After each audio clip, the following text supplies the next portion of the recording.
Good morning. Oh, sis. Hold on, friend. Hold on.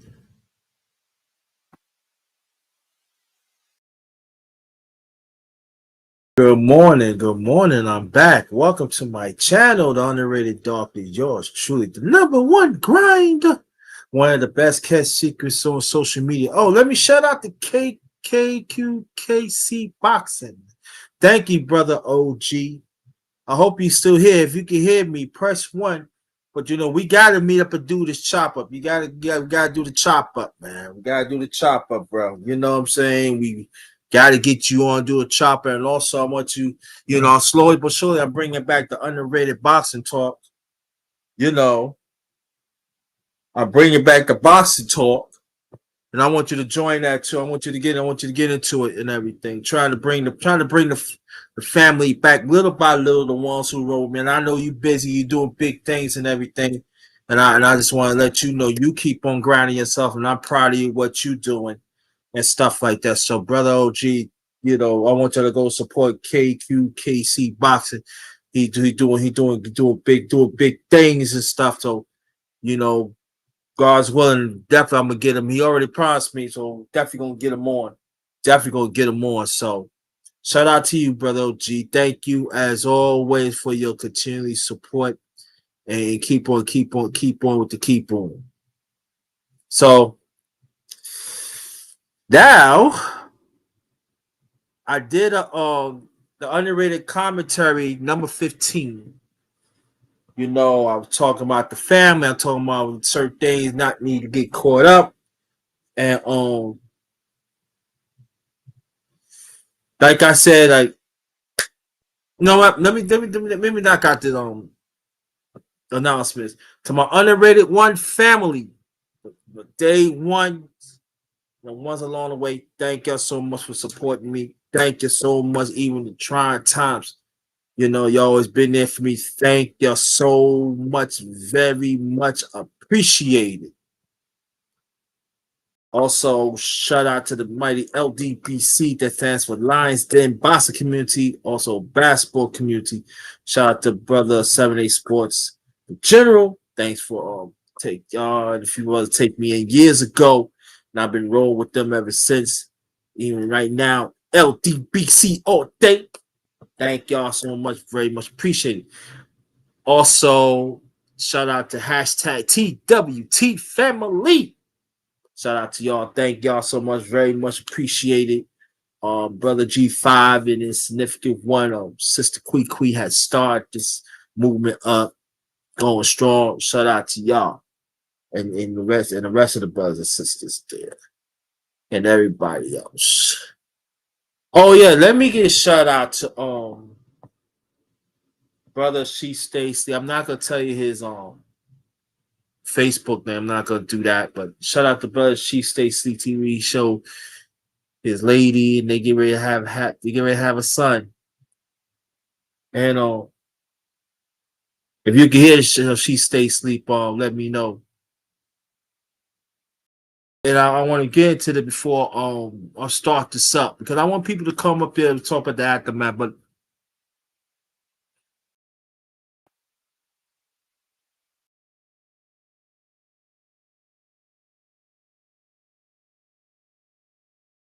I'm sorry that I get choked up because me and his brother, he from Brooklyn, like I'm from Brooklyn. We been through wars together. At one time we didn't talk to each other for a few months because it was a misunderstanding. We got back together, but we always been brothers. And again, shout out to She Stay Sleeping. He came a long way, a lot of people had disrespect him. A lot of people had counted him down. He had protect and and got disrespected. And now I all right, LDBC fam. Thank you for coming. And now he get ready start his own family. and it's a blessing, you know, with a black man, but with a black man to come so far, come overcome wherever, no matter what age you are, you know, you overcome it, and God bless you. You know, and I'm so proud of him. You know, I got to shout him out. You know, always call me his big brother and everything, but I had to earn it. You know, there are some young brothers out there. You know, they look, they want the older ones to reach out, but some of us, we don't want to reach out to them because we still want to live that glory life instead of understand that we had our time and be rewarded. You know, and talk to us. Yeah, I want to be uncle. Say, of course, you uncle. Talking about, you know, and see, I'm in this space in my life right now that my time having kids is done. So I gotta help others. So I gotta become I'm a godfather already, but I gotta become an uncle. You know, I'm an uncle already, the blood and everything, but I gotta become uncle and big brother to other brothers and even other young brothers and sisters. You know, and I gotta set the tone.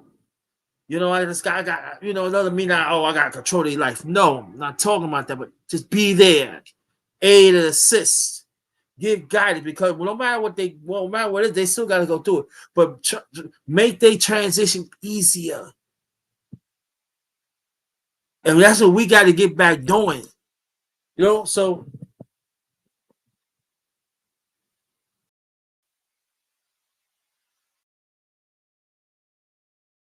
and I feel that, I guess that's where I was coming from when I did my underrated commentary, number 15, almost 2 hours ago. I mean, over 2 hours. I mean, going to, yeah, over 2 hours ago. And you can hit me, press one, brother Alex. So my thing is today that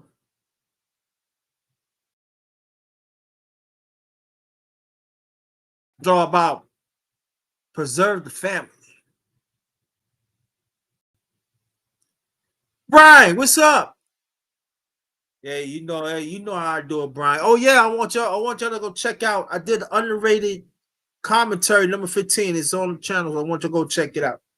But that's what I'm at right now today. We're gonna talk about the aftermath of that shit, no doubt about it. Anybody that wants to come on, feel free. Let me know. I'll put the link out there. But I just want to talk about family. I want to talk, especially us as a family. You know what I mean? Human beings too, but I want to talk about especially us as a family. You know, the black man and the black woman works together. You know, do whatever we can to preserve them. Bring back the family that God want us to originate. And because it was a majority of us we lost. We want to make the government or the state wherever to put us together. Nah, if you don't, God comes first through the parents and everything. We gotta put this together. You know. Yeah, he is an idiot. Yeah, he is. I totally agree with that. Now, like I said again, I'm gonna do. I think Kamala Harris wanted a debate. She wanted a debate. There's no doubt about it. But he is a fucking idiot. He is an idiot.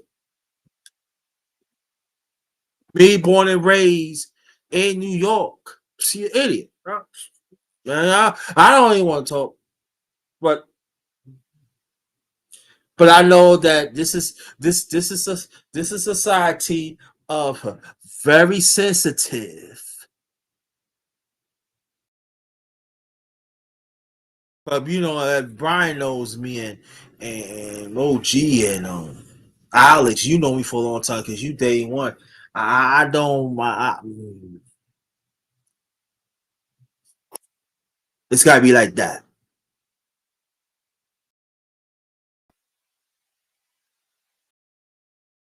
So today We gonna set an order of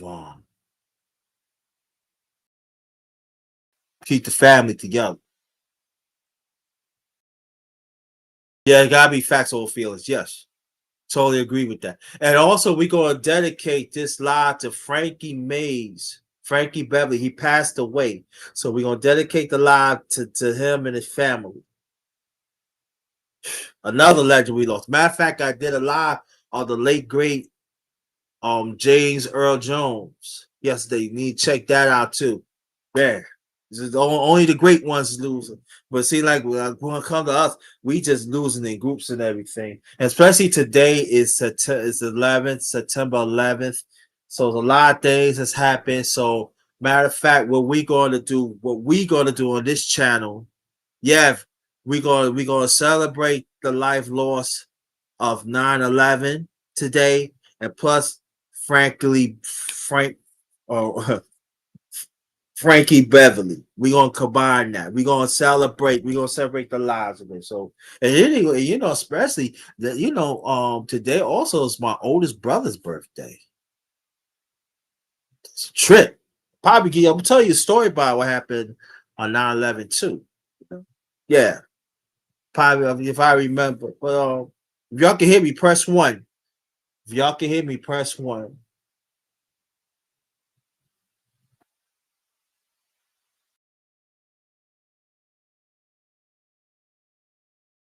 Shout out to Charles Faulkner. That's one of his favorite artists, groups and times and everything. I'm gonna reach out to him if I don't forget. I got a lot on the plate and everything. So matter of fact, I'm gonna reach out to him right now when I'm on live. So that's yeah, that's how I do it. Y'all know me. Y'all know me. I don't play no game. Listen. I'm not trying to like oh I'm better than anybody else. I do what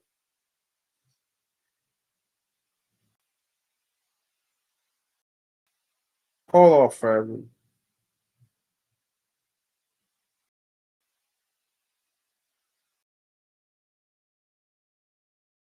Hold on for 1 second.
Hey, brother G5, how you doing? How you doing?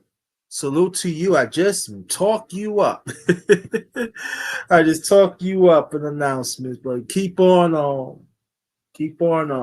you and Sister Kwee, you know, hashtag TWT. Thank you for um having me in your family, part of your family. I really much appreciated. And we're gonna talk about the aftermath of the election. So anybody that wants to come let me know. But I want to get this out because also, brother G5, I want you to check out. I did the underrated commentary number 15. I want you to go check it. I did that earlier. But go by what I'm saying is this that we got to get back to preserve our family. Human, I'm doing human family, but especially our people.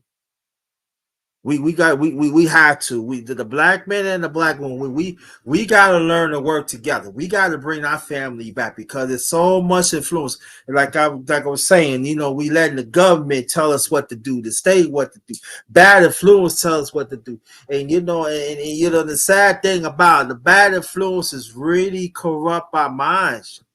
It's close to us and everything. And when we there's sometimes the black man and all the black one and the black one, we don't get it. And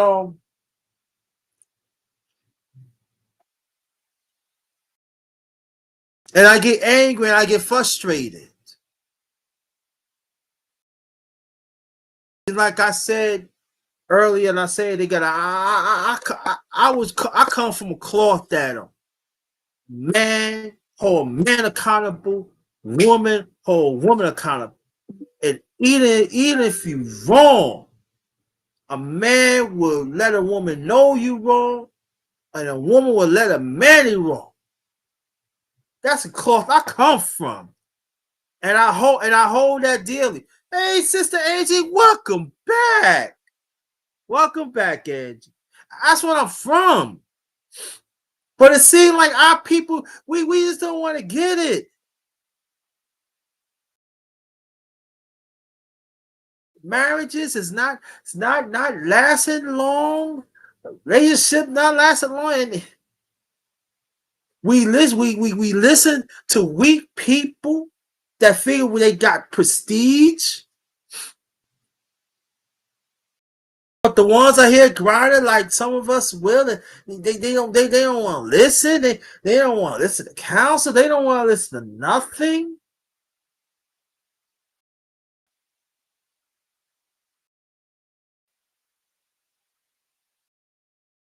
And yeah, I am mad. I am frustrated. I am because once upon a time, but I got it together because I remember the teachers through God and through my late parents and the other people that is elders.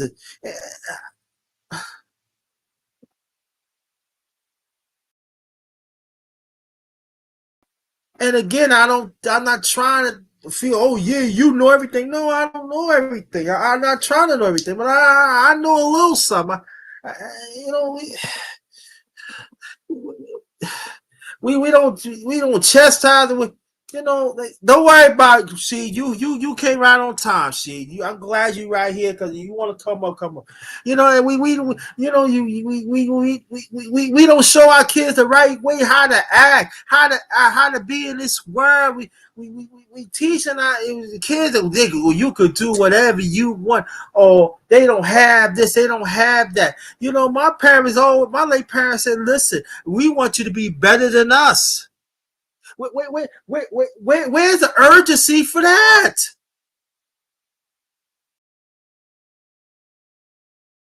Why are kids telling parents what to do and the parents become a child? I want to be your best friend.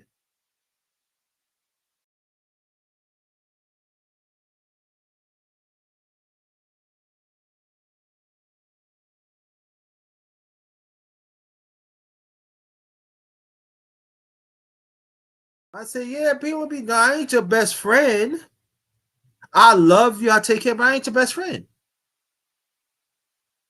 There's no counsel. There's no accountability or nothing. And that's why when you see kids out here become grown, you see them as spoiled. They feel they're entitled to everything. And even they are adults, they feel they're entitled to everything. But they fail to understand when you keep on acting like that, everything going to come to a stop. And it's going to be good people do not want to be around you. What's up, Brother Venice? So we could talk. So we could talk about. We could talk about. Unless you want to, we want to, but we could blend in. We could blend in today. Talk about families. So anybody that wants to come up, let me know, Bushy. Please come up. And then, Sister Wiser, you want to come up? We talk about families, blending. Whatever it is. But it just frustrates me because there are good people out here that are doing the right thing. It's not being recognized. I'm talking about men and women. Okay, no problem. Just let me know, bro.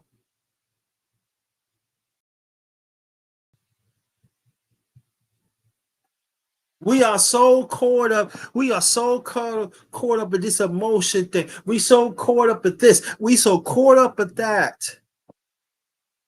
While some of my people are committed suicide. I mean, not being pushing this single like, yeah.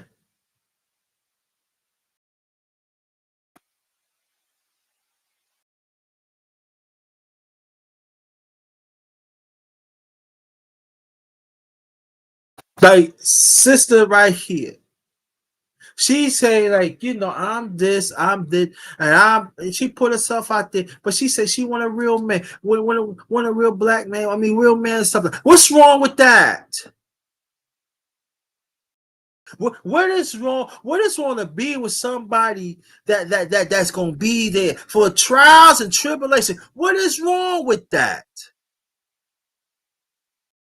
What is wrong that somebody trying to bring bad spirit what you happy? What is wrong? Tell them no, we don't want this around here. Get back.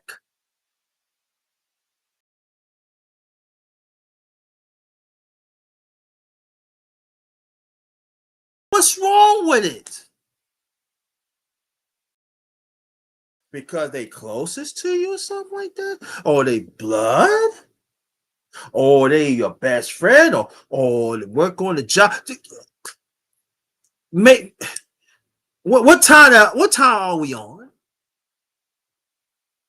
And I'm not saying other family members are bad and stuff. They are some that want the best for you. They are some that will work hard for you. They teach. They cheer you on. Yeah, yeah. I'm glad it happened. You know what I mean? So I'm with the miss and everything. If my second oldest brother would have been, he passed away 2021. So if he would have been right now, he would cheer. Yeah, you with her right now, and he was like, yeah, listen, but right, been through a lot and everything. But it would cheer you on, yeah, yeah. You know what I'm saying? But there's a lot of us, we don't want that.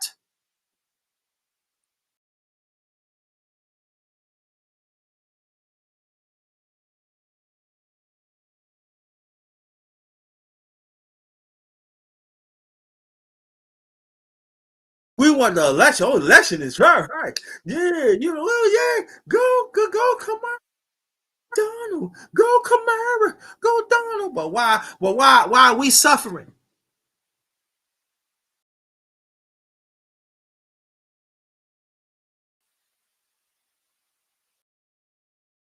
Vote whoever you want to be. Be strategic. Not trying to tell you how you feel. It's not my intent.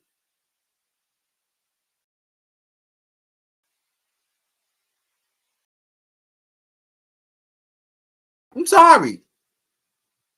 I can talk about my family. I know certain members of the family, my certain members of the family are toxic. I'm not being around them. That's out.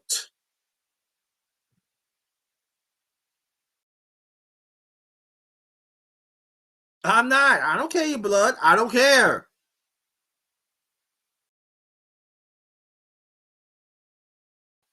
Keep your distance from me. Toxic friends, keep your distance from me. Some people, social media, keep your distance from me. I'm sorry, I'm very consistent.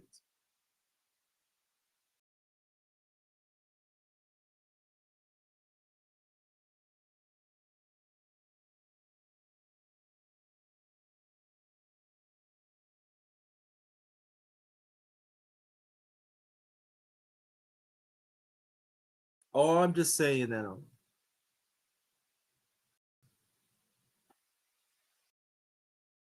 At the end of the day, and I remember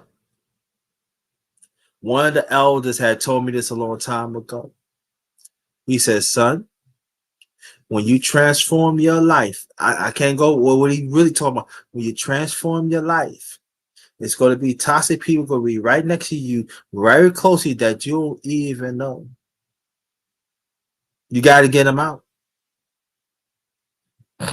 Even because, yeah, I don't have to tell you because you already know. Even it's blood. You can love them from a distance. Because what God put for you is for you. Now, if you screw it up, that's on you.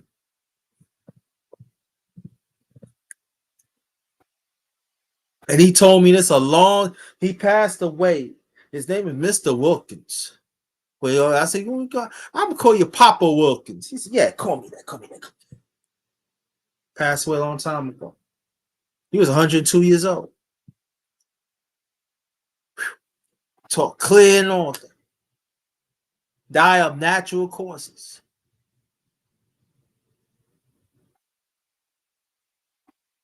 He was the best friend of the family for a very long time. I didn't know that until I got older and everything. But he always talked to my brothers. He always considered, that these are my. He always said these are my adopted grandkids. but he always said that, but that's for family. But I learned so much from him,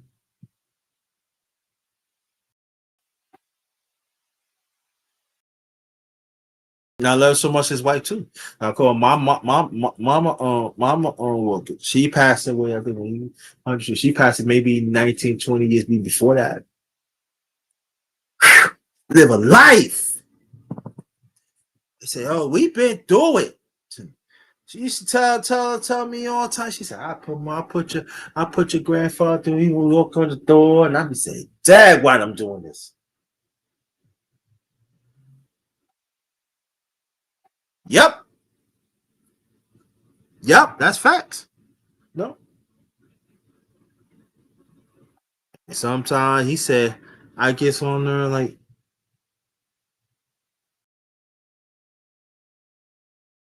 his people do not want to work things out no more. I mean, like that. If it's not there, be mutual. Be mutual.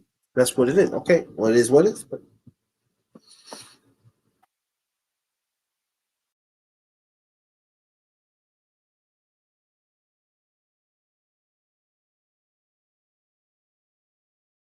And then what they always say, and I got this from my late father and mother, and I got to other people say, keep a small circle, small as you can.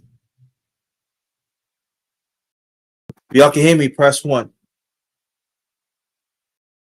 Because we see, in elections, it's a big circle. Everybody know here, there, hey, but networking that just you gotta be. Well, get your name out there, you gotta put it in be.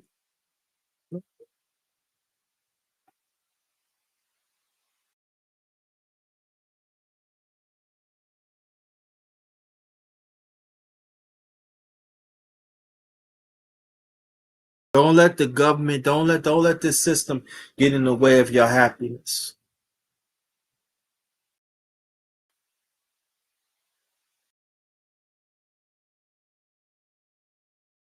That's very important.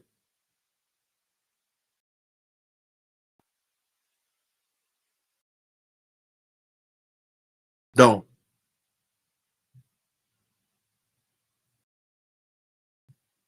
Don't screw up. Don't screw up God's blessings. Don't. Man or woman. Go for man or woman. Don't screw up man's blessings.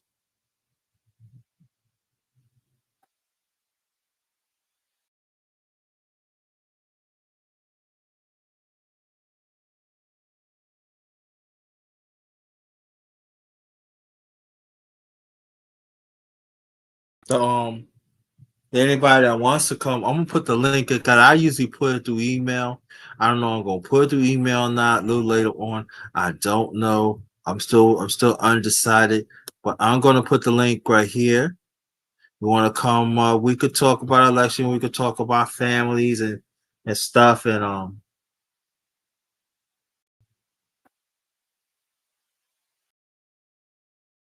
talk to the how you really feel. And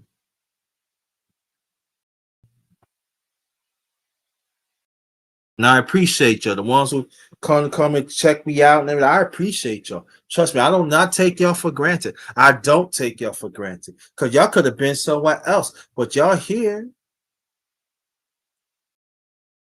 I really appreciate y'all. Y'all don't know. Y'all don't know that sometimes y'all push me through. Trust me. I be smiling, yeah, trying to help you. I be going through things too. Yes, yes. And y'all push me through. So I appreciate that throughout the years. Even right now.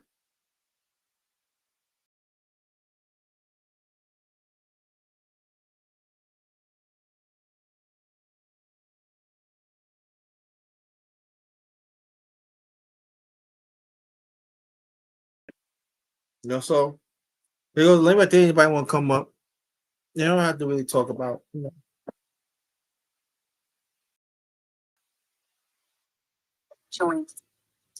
My bad. Anybody else want to come up? Come on up. Brother C, we here. My brother. What's going on? Hello? Can you hear me? I give you a little bit. Yeah, I hear you. Okay, you good. You good. How you been, brother? How's you and your family doing? Been doing good, man. Family good. You know, Great. little stuff going on. I got to talk to the kids more about this gun safety stuff. I Yeah. have trained my son about guns, but when it come down to it, stuff like this, you got to retrain and re-talk about and talk to them how foolish this was and, the reasoning for doing it because this kid so-called was supposed to be bullied. And it's always in discussion how this is always a bullying issue, how these kids jump out here and do this craziness. But when is the bullying being addressed? Right. Yeah. When is the bullying being addressed? Yep. When is the bullying being addressed? So when it come down to it, there's a lot of situations like that where a lot of people, keep having issues, keep having, this stuff going. Like I didn't understand for the most part like the dad buying him that gun for Christmas. I After I the I, I don't after understand it the either. that was after the feds came to his house in May of that year 2023, and then come December you buy him a gun. That's Right. what 5 months. So was it January, February, March, April, May? 5 months. So that's 7 months after the feds come to your house. You buy your son that gun. Even the grandfather said, the actual guy's father told him give him the death penalty. He's like, man, this is atrocious. Like, I don't know what my son was thinking. He just been accused of talking about he was gonna shoot up another school. He was in a different school district, and they moved him over there because I guess he was having issues over there. And everybody at the other school said he was a quiet kid, but it's always the quiet ones or it's always the ones being picked on. And even in the elementary school, I was talking to somebody, and in the elementary school, these kids they're not bringing guns to school. They're just off in their cells. They don't have nobody to talk to. Can't talk to the parents. It's a bad thing to where you can't even talk to your parents about stuff. And society is pushing these kids. You can't go to your parents; they won't understand. You got videos. You got YouTubers telling parents don't understand. So these kids are under the notion of who am I going to turn to? You know, and this is a big issue, man. Like, I mean, my aunt said it best. Even a lot of situations that go on right now. I mean, being honest about it is more or less in the white neighborhoods where they do a lot of shooting. A lot of black kids gonna start doing the same thing. It's almost like the point of having a copycat because over time you see the things that happen in certain ethnic backgrounds or groups. It tend to happen over there. Now it's spilling over into other genres and groups and stuff too. Because I mean, prime example, like the hip hop culture. Hip hop was supposed to be a big black thing that everybody's sagging pants and all. You got just as many white people, Chinese people sagging their pants, talking slang. So it starts to be like a melting pot, and a lot of this stuff is like jumping around like this, man. It's gonna get to a point where the police really gonna have to. I mean, just laws are gonna be really made for this. They were saying in Yeah, Canada that the parents, if you do something like this in Canada, the parents get charged, and it's actually gonna start getting to that point to where the parents are gonna have to be more aware of their behavior with their kids and those guns. I mean, it's one thing to teach a child gun safety. It's another thing for your child to have access to the guns. You know, Especially at 14, there's no way I'm giving my 14-year-old full access to my guns. You know, Even if they know where they at, the clip is off. I got safeties on them, so I keep all my guns in a case locked up anyway. Majority of my guns are all in case locked up. I got a couple throughout the house, but I'm not telling my kids, hey, if anybody breaks in the house, go get the shotgun, behind the sofa or something like that. Nah, that's not something a child should know until they're in danger or it's a situation where they have to know. It's like on a need to know basis. A lot of these parents are just being irresponsible with this. I mean,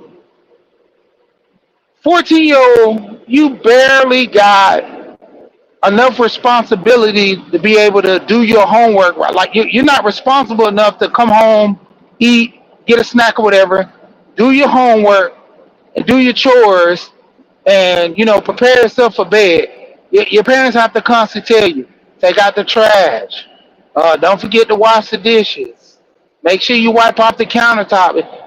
It's almost an everyday occurrence thing with most kids. Every week, I'm always constantly telling my kids something to do.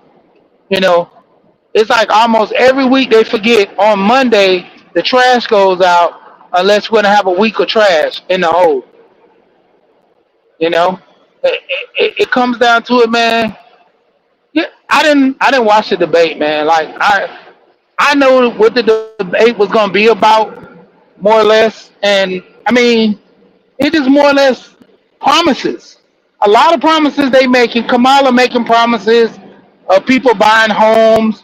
How you gonna buy a home when your job? You're looking at what she's trying the money she's trying to give you to buy a house. If you do the math, most people average can't afford a home because they don't make enough.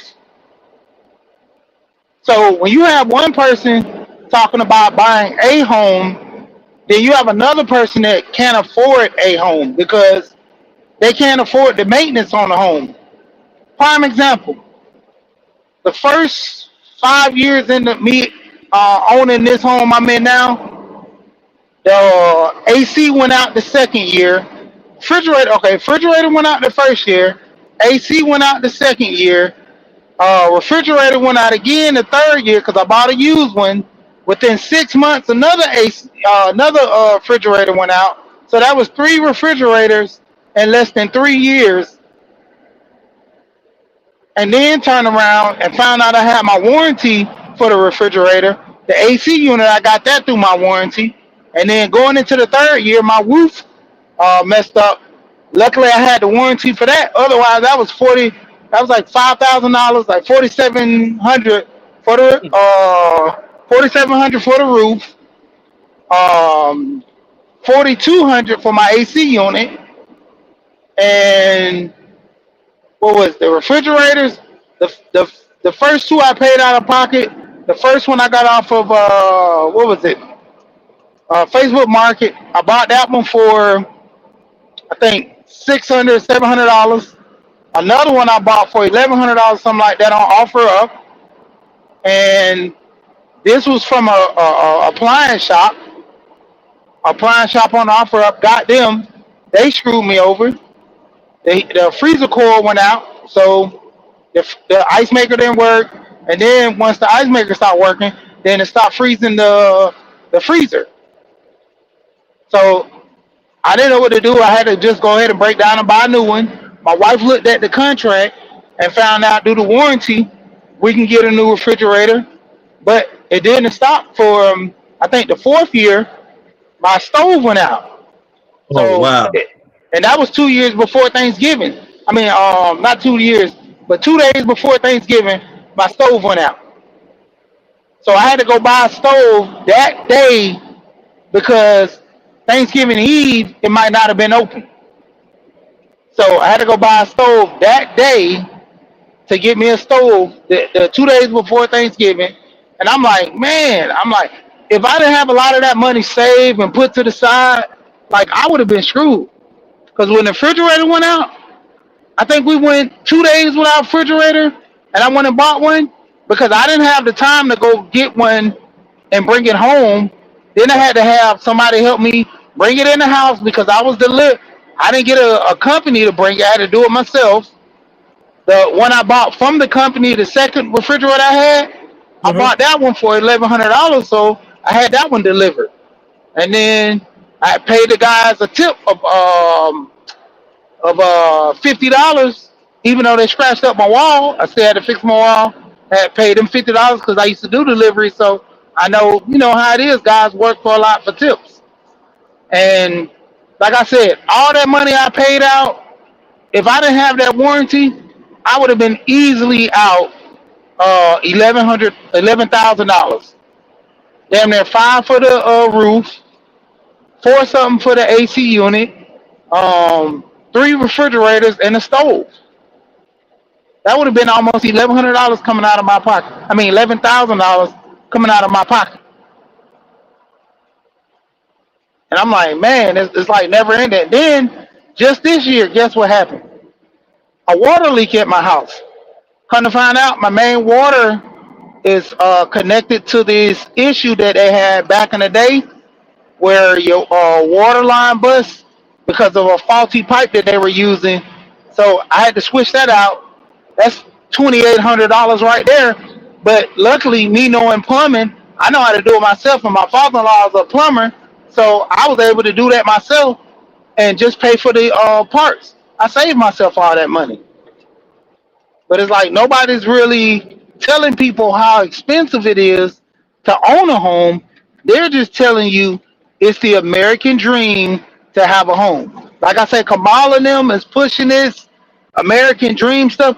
I'm not for Trump, but my thing is something has to shake. I'm voting Democrat every year. I'm getting taxed more. Inflation is killing us. They spent all this, Kamala and Biden spent all this money for an inflation bill, like over what, 50, 60 billion dollars to slow the inflation down. What did they do with the money? Because they didn't give it to the people? Like, who do they give this money to? Companies that are gonna automatically raise the rates. You go to McDonald's, like that debate didn't show me anything. That's why I don't ever look at these things. Like, I didn't even have to look at it to know it wasn't gonna hit the main issues. Gas prices. What are you guys gonna do with this gas price? When Trump was in office, Trump was making the gas go down. Yeah, but when Bush was in office, the gas was going up. It's like a give and a take. They know how to push, and The government doesn't control the gas prices on that stuff. They can put a surplus in there to regulate it to where people can't go up. They did it in Georgia. Man, soon as they took the tariffs and them surpluses off in Georgia for truck drivers and all that, diesel prices on trucks went from 360 all the way up to $4.12, $4.20. You seen a hike in that. When it come down to like buying groceries, Kamala them supposed to be doing the inflation. I'm going to the grocery store easily spending $200 a week, and that's what bare necessity stuff. That's not even with the luxury of, buying these pizzas. Nah, I'm making pizzas my own now. I'm buying the dough. I'm making the stuff my own because I can't afford to buy a pizza when I can get all the ingredients and make two pizzas versus me buying a frozen pizza or buying a pizza from Papa John's spending Yeah, almost 15 to 18 bucks on a pizza now. yeah. Like a lot of this stuff people are gonna start doing at home because they're gonna have to start saving money. The government, they're not telling us all this stuff about helping us saving. They're looking at the bottom line with them is making their money. They're not looking at none of the other stuff for us. So in return, that's just killing us. We're the ones, going through it. Now we going through it bad. I watched the debate. I feel Kamala Harris win, and but my thing is that this morning I don't know you here when I did underrated commentary number 15. I was talking about families. I'm talking about Yeah. we gotta learn to work together. We letting the government, we letting them people tell us how to live and stuff, and the man and the women need to be together. Especially the black man, we gotta learn to work together. And it's like, and the one thing that I did mention, Kamala Harris did mention, oh yeah, the women got, the men, we got the men violating women, and we got, but what about women violating men? What about the police brutality out here? You see what happened during Tyreek Hill. Yeah. What y'all don't talk about that? And so my mindset is, brother Sheed, and other people, y'all want to come up, let me know. Y'all more than welcome to come to the panel if you want. And for me, it's that I mean, like, I know we it's a good field story, and it's all good and everything. But the reality is that us as a people, we suffering. I mean, the rest of humanity is suffering. I'm not saying they're not, but we suffering, man. I mean, like, I mean, I forgot the Midwest. In the Midwest, somewhere in the Midwest, a black woman got shot by police. Yep. He thought that she got a gun and kind of find out she had a wallet. They had We ain't another gonna talk issue. about that. They had another issue where some cops killed some kids that was in a car, and they told them that, hey, there's kids in the car. The cop said he don't care. He putting them in the ditch. It's like casualties of war. And just like the lady said, our kids look older, and our kids are being pushed to be grown. If you like, what was the little boy up in, I think, Chicago or something, that was playing with the BB gun or the laser? Yeah. 12 years old to Myers. Something he was. They preceded him to be a grown man out there waving a gun in the park. 12-year-old kid. Just waving a gun. He waved the gun. He didn't point at the police. He just waved the gun. And He got then, not shot. even to mention, it was a Indian kid. Indian kid just got in trouble. I mean, the Indian kid got killed. He was The Indian kid was walking down the street with a BB gun, and he fooled Right. around, had the BB gun. There's wolves. I think he was in New Mexico or Arizona, one of them, where wolves come out at night. He's carrying a BB gun. The police come. He see him. He throws the gun down. They asked him what he did. He told them it was a BB gun. And as soon as he went to go pick it up, cop shot him. Cop shot him. Then turned around and shot him again. Kept shooting him. I'm like, man, this is getting ridiculous. Getting ridiculous. But this black woman, right? She's on her way going to see her husband, right? Because she didn't see her husband all day. The kids was like they had grown kids and stuff like that. And she's like, I'm going to meet my husband. Why are you going to? This is my wallet. You see, I have phone and everything. Ka, ka, ka, ka, ka, ka, ka, ka. In a car?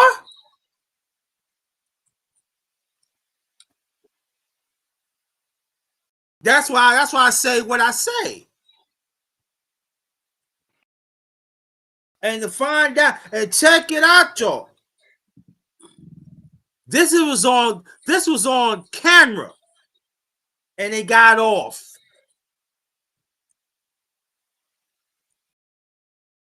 So here's a one. Here's a husband without a wife.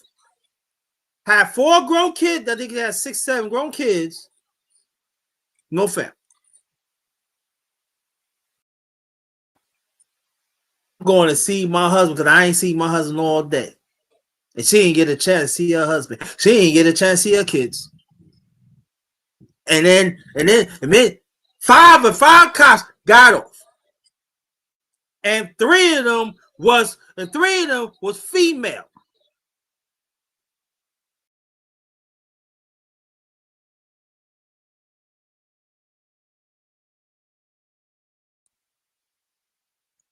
Hey, sister, how you doing? I'm doing fine, thank you. How y'all doing? I just jumped on to talk about the subject about the presidential debate last night. I watched that debate, and I was just wanted to share my thoughts on her financial initiatives. I thought her financial initiatives were impressive.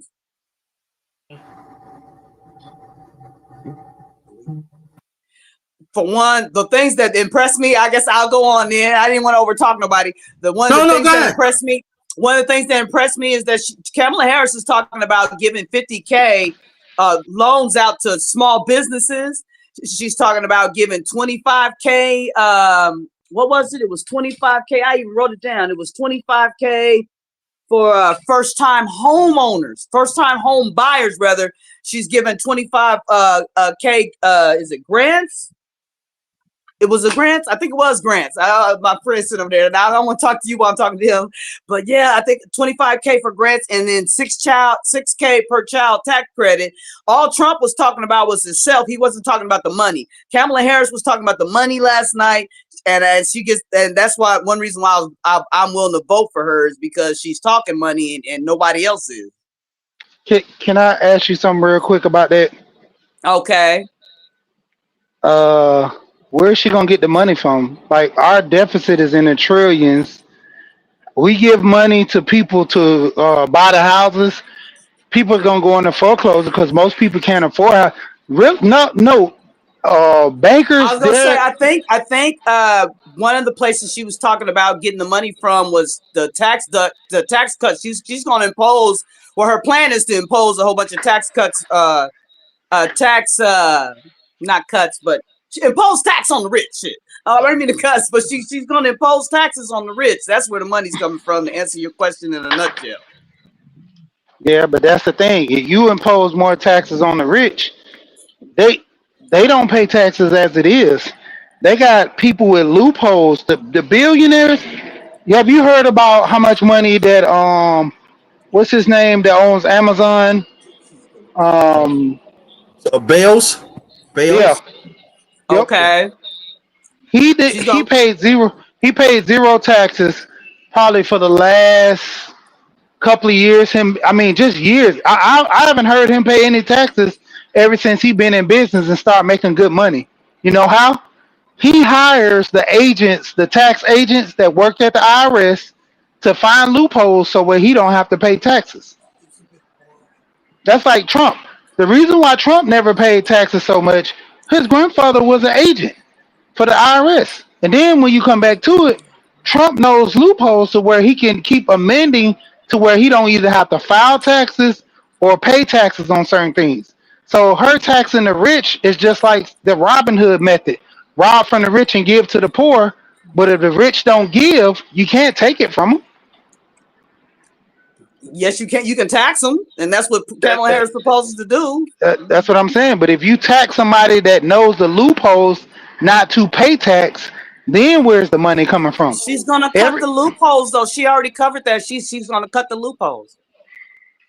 Then that goes for everybody, even including her. That means she's gonna have to pay more taxes. All her constituents that work up under her are gonna have to pay more taxes. All the She's people willing. that have money, all the She's people that have willing. money. Did you watch the debate? Did you watch the debate last night? I didn't. Oh, okay. I was gonna say she's willing. Yeah, I mean, it's one thing to say a lot of stuff, in my opinion, but it's one thing to show and prove. Because a lot of the stuff that a lot of them are always saying, Right. realistically, it can't really happen like that. Like, even with prime example down here in Georgia, I talk about this all the time. They had where Sonny Perdue, when he got in office, he said, if you put me in office, I'm gonna put the rubber flag back on the Confederate flag, back on the state flag of Georgia. As soon as he got in there, he told him it was a conflict of interest. He couldn't do it. But the whole thing Right. was everybody voted him in on that premise to get that happen, and it didn't happen. So now they were feeling crazy because they voted him in for nothing. Yeah, And that's then how it that's the goes thing. sometimes. I was gonna say they don't always politicians can't always promise everything. And I'm not saying that Kamala Harris can deliver everything she promises, but I know one thing, not voting for her it would be just like voting for Trump. We did the same stuff back when Hillary was running for president, and we said and there's no way Trump gonna win, and a whole lot of people didn't turn out to vote and then Trump win. I just don't want to see us as people make the same mistake again and not turn out and not vote. I don't, you don't have to agree with everything Kamala say, but not voting for her is essentially voting for Trump. I'm voting for Trump. I'm not voting for Kamala. You're voting for Trump. Oh Lord. So what is Trump? What's Trump gonna do? What's Trump gonna what's his financial initiatives that benefit you personally? None of the stuff that he's trying to do is benefiting a lot of people. But the thing is, the Democrats are gonna learn. You keep promising us stuff and never deliver. How many times the Democrats say they're gonna do this The and that? Republicans don't promise stuff and don't deliver? But we don't vote. We, as a whole, we don't vote. We don't vote Republican. As a whole, we vote Democrat. As a whole, as black people, we vote Democrat.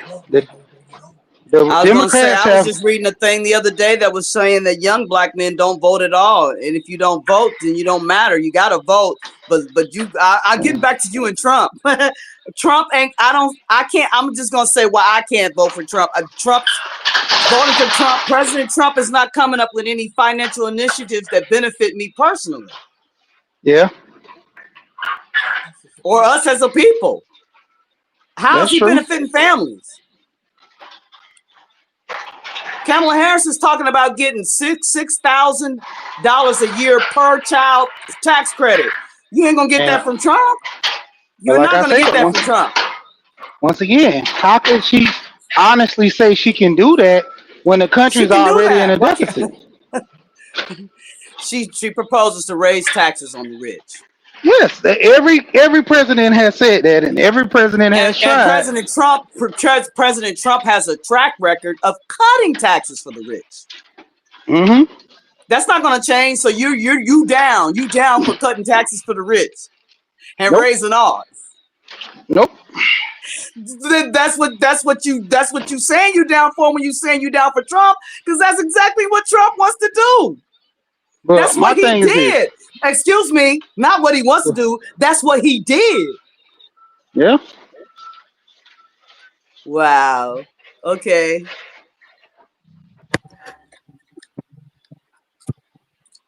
I can't do it. I can't. Yeah. If you're not down for them, if you're not down for the American people, I can't vote for you. You can't have my vote. Yeah. Now, if I was a rich woman, then I would have a different opinion. Trump would be my president. Well, as far as business wise, it's a good business move for me, but because I'm in business, but at the same time, not if you have a small business. Not if you have a small business. The best business move for you to make in terms of voting for president would be Kamala, because she's the one that's talking about the $50,000 loan. So why can't she give us 50,000 now? She's in office with Biden. She's a vice president. Biden's president. She's just the vice president. So you mean to tell me the vice president? I was gonna say, it's unfortunate that you didn't listen to her debate last night. That's the point of a debate, is to outline what their fairy tales and dreams. Yeah, well, you could look at it that way, but I don't see it as a fairy tale. If you raise if you make the rich people pay their share. Wow. Yeah, because I mean, every debate they do the same thing. They talk, they yell, they talking about what they're gonna do, and when they get in office, prime example, Kamala was right there with Biden. She wasn't yelling last night. I have to give it to her. She wasn't yelling. She was calm, cool, and collected. Yeah, I know. But I'm just saying the majority. I really just can't say enough about her financial initiatives. At least she's talking about it. All Trump did was talk about himself and eating cat and talking about how illegal immigrants coming in America eating cats and dogs. That's what he wanted to talk about. How illegal immigrants are eating our cats and dogs. He can't be my president. He's an idiot. Yeah. And there's no story. If I have to go there's no story that backs that up, that immigrants have been eating animals. I don't know where your president got that from, but they even said it in the debate last night that, Mr. President, there's no news story in the Associated Press, anywhere we can find where immigrants have been eating cats and dogs. That's your president, though. So that's what he had to talk about in the debate last night. He had no financial initiatives. And accusing people of what else? I ain't even gonna go there, but because you didn't watch the debate. So, but yeah, but good luck, because Kamala gonna roll right over Trump. He ain't gonna win. Your best vote would be for Kamala if you have a small business. Man, I hear you, if you have a family. If you're worried about family or have a family in the business, she's your best president, not the one that's talking about eating cats and dogs. He's not talking about a child tax credit. He's not talking about a child tax credit at all. Because even on the whole debate issue with the Roe versus Wade, I don't like that, because I have a daughter. So, well, you must like it. You gonna vote for Trump. Trump overturned Roe versus Wade. I think a woman should have the freedom to choose what she does with her body. So I was gonna say, God forbid somebody rape me. I want the freedom, and I think every woman could possibly be a rape victim and could be impregnated. She should have the freedom to say, I'm not going to take this baby to term. Your president ain't down for that, about your daughter having that freedom. Your president says, have that baby.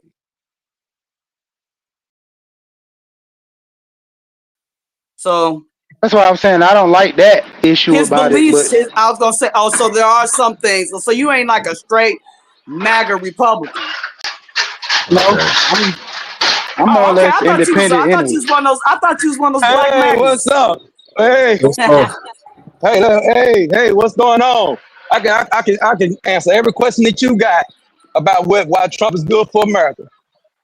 Oh Lord, I got two Trump people on against me. Okay. Hey, why is Trump better for Kamala? Do tell.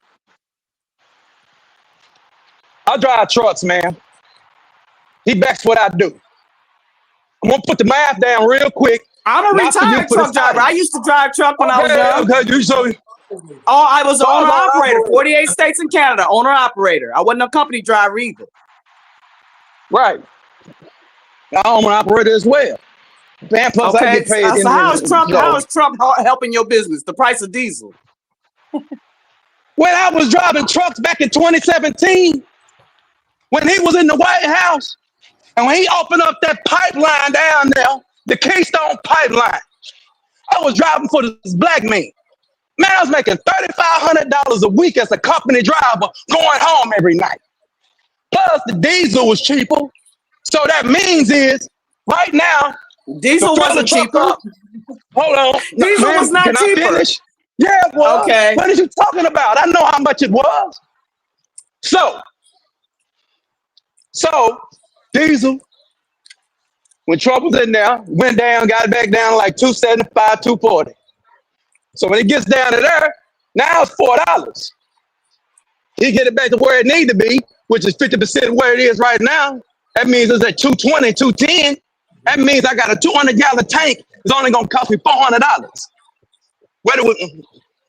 That's more money in my pocket. And also, people buy more products. That moves the rate up in the truck. I just got through, and I remember back in 2021, I was over here driving for another black man. I looked at the DAT board to see what they was charging. So for 2021, I'm getting lows paying $4,500, $5,000. Soon as that Ukraine war happened, everything went up. Diesel was at $5.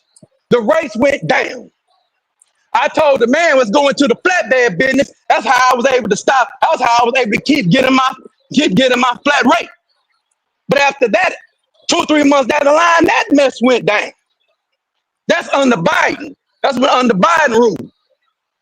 Because Trump knows one thing. Trump, what he cares about, he's a businessman. And he's a real estate businessman. So he had to work with everybody he had to deal with trucks. He had to deal with construction workers and everybody. And he knows that they the one that makes him make it. I know he's a real estate businessman. I was married to a New Yorker that used to live in a slumlord building. He's a slumlord. I don't care about that. Well, are you celebrating that he was a slumlord to our people? No, he ain't no slumlord. Because he was a slumlord. Man, I ain't trying to hear that because he known for building Lagos and all them things sometimes. Now we rewriting history. He was a slumlord. I have family that personally. I have family. I have family that personally lived in one of his buildings. One at a time. I'm gonna jump over here. I'm jumping off. Let's be factual. I'm jumping off. Let's be factual. His father was a slumlord. When he took off, he got in the skyscraper. His father was. Fred was. See, you want to run off of me? I agree with you. Fred was. Yeah, Fred was the slumlord. But when Trump took over, what did he do? When they got sued and he got that mess took off, man, he went over there and got in real estate. So I'm not fooling with these Negroes. So he started building the Trump Towers. Then he started building what he's supposed to build. We're talking about his presidency. We're not talking about that business that he ended up. And on top of that, he backed Jesse Jackson when black folks was down with Jesse. Oh, you niggas was down, man. And in the 80s, you got a brother that's come on and called himself Uncle Coon said he was driving car. He was Jesse came down there in 84, down there. He was around, off around the bus. He said, yeah, back to my office campaign. What are you about? Money. And let's get to what she was talking about while she ran off. Because what I'm talking about, who cares about $25,000 when the interest rate is at 13%? Let's do this mathematics, man. $4,000 house. The interest alone per year is going to be $65,000. So what's that $50,000 she's talking about giving to you? She ain't giving black folks nothing. She done stood on pulpits, Democratic pulpits, and said she's not doing nothing for black folks. When she get checked about what she is, she don't stand up and say she's black. Man, she say, next question. I don't care about what Trump on. Trump about American business and about us making money. I'm about money. I don't care about no racist white man. Because if a racist white man run up on me, I'm gonna buck him. I don't care about white folks liking me. I don't care about no women like me. I don't want to know them. I don't care about them like that. All I want to do is be able to make my money and do what I want to do and not going out here paying $9 or $10 for eggs, paying outlandish prices for stuff that we shouldn't be paying outlandish prices for. You got to run bad. I know what I'm talking about. Because you can't debate what I do and what I live and what I see. I got homeboys, man, not even political guys. No, man, this industry was making big money. Guys are still making decent money now, but man, guys are making real money. Let's talk about the last thing she want to do, how she gonna hurt small businesses with her unrealized capital gains. That ain't gonna hit that's gonna hit the middle person. That means you got a small business and your business get evaluated at $1 million. That don't mean you made $1 million. You got expenses that you write off. Well, unrealized capital gains, you ain't writing off nothing. You worrying about the rich. Grandmama told me a long time ago, you don't worry about nothing that you ain't. You ain't rich, so what the hell you give a damn if they rich for? Why he gave all them tax breaks to the rich? Black folks had the lowest unemployment rate in the history of this country. But this is what the rich do. When you tax them, they lay your ass off. They don't need you. When they don't tax, they don't lay off. You got Harley Davidson, all these big corporations laying folk off, lying on the jobs, talking about only 800,000 jobs will go. End up finding out it was 1 million jobs is gone.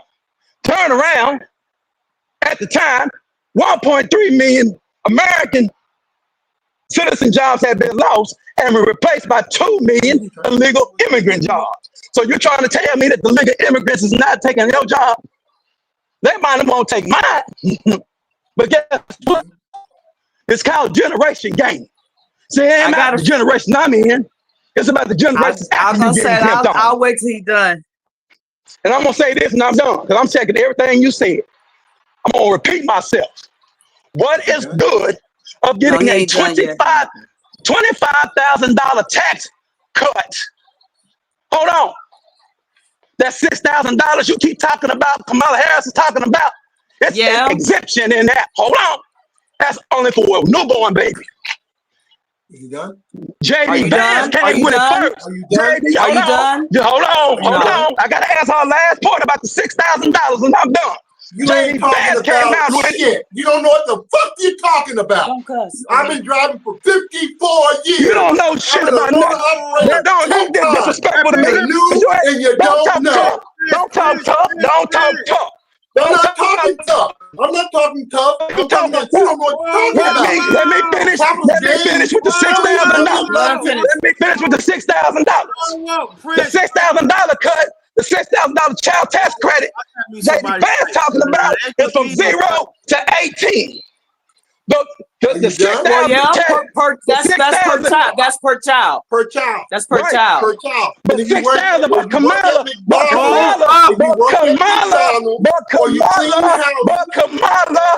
Kamala, $6,000 is only for a newborn. You're only a newborn for 1 year. No, it's not. That's not true. I go pull it up. Pull it up. Prince, hold up. Who's the one? Who the one was talking in the background? That's Hicknog, my friend. He's about to be your new subscriber. But yeah. I was gonna say I came on to talk. Y'all. She was talking, and I heard all that bull that last guy was talking about. He talking about capital gains. No. Nigga, hey, bro. Let's stop the name calling, bro. Let's stop the name calling. I'm gonna say I gotta get him hooked up on his phone. We ain't gonna do the show. Hold on. We're gonna set this right now. I'm not gonna disrespect you, and you damn sure ain't gonna disrespect me. Right, my name is Chris P. I was wrong. No disrespect. No disrespect meant. No disrespect meant. But capital gains, anything under $1 million, you don't get capital gains anymore. If you got $1 million to leave your family, there's no capital gains on that, and there's no death tax on it. I ain't talking about no $1 million. I'm talking about businesses. I'm talking about investments. I'm talking about investments. If your business it's called unrealized capital gains. Do you know what unrealized is? That means if you pay, I'm gonna give y'all some game. Let me give you some game. In the last about 8 years, at the last 8 years, Guess who started really getting into it, start playing the stock market? Black folks start playing the stock market. Long as we wasn't playing the stock market, I'm talking about, man, we got guys that doing shows, man, that got doggone all these shows on the internet. I don't want to promote them. I don't believe in nothing they talking about. I'm giving you this game, how they think. All of a sudden, we all playing the stock market now, we starting to get some money. Now, all of a sudden, Kamala Harris want to come over here with unrealized capital gains because you think it's all about the rich. What about the people that aspires to be rich? Okay, what about our business that start making some money? If you go over here and buy a building over there. I'm trying to tell you. But if you go at a time, you go some Bitcoin. I'm gonna say, let me know when my friend. Let me know when my friend can have a moment. With it. But he over there. Time out. This is my channel. It's gotta be order. It's gotta be order. It's gotta I was gonna say, let me know when my friend just wanted to jump on and say a little bit. Let me know if he can speak his piece. No, it's got to be ordered in my channel. Cause he's 70 years old. I understand that, but it cannot be no cursing. It cannot be no outspoken or anybody out. No cussing. I run this channel. This is how I run my channel, and it goes for everybody. Okay. It gotta be one at a time. Okay. Come on, y'all. We all come on now. Okay. It's all good. I'm just trying to break down what she said because I was over there.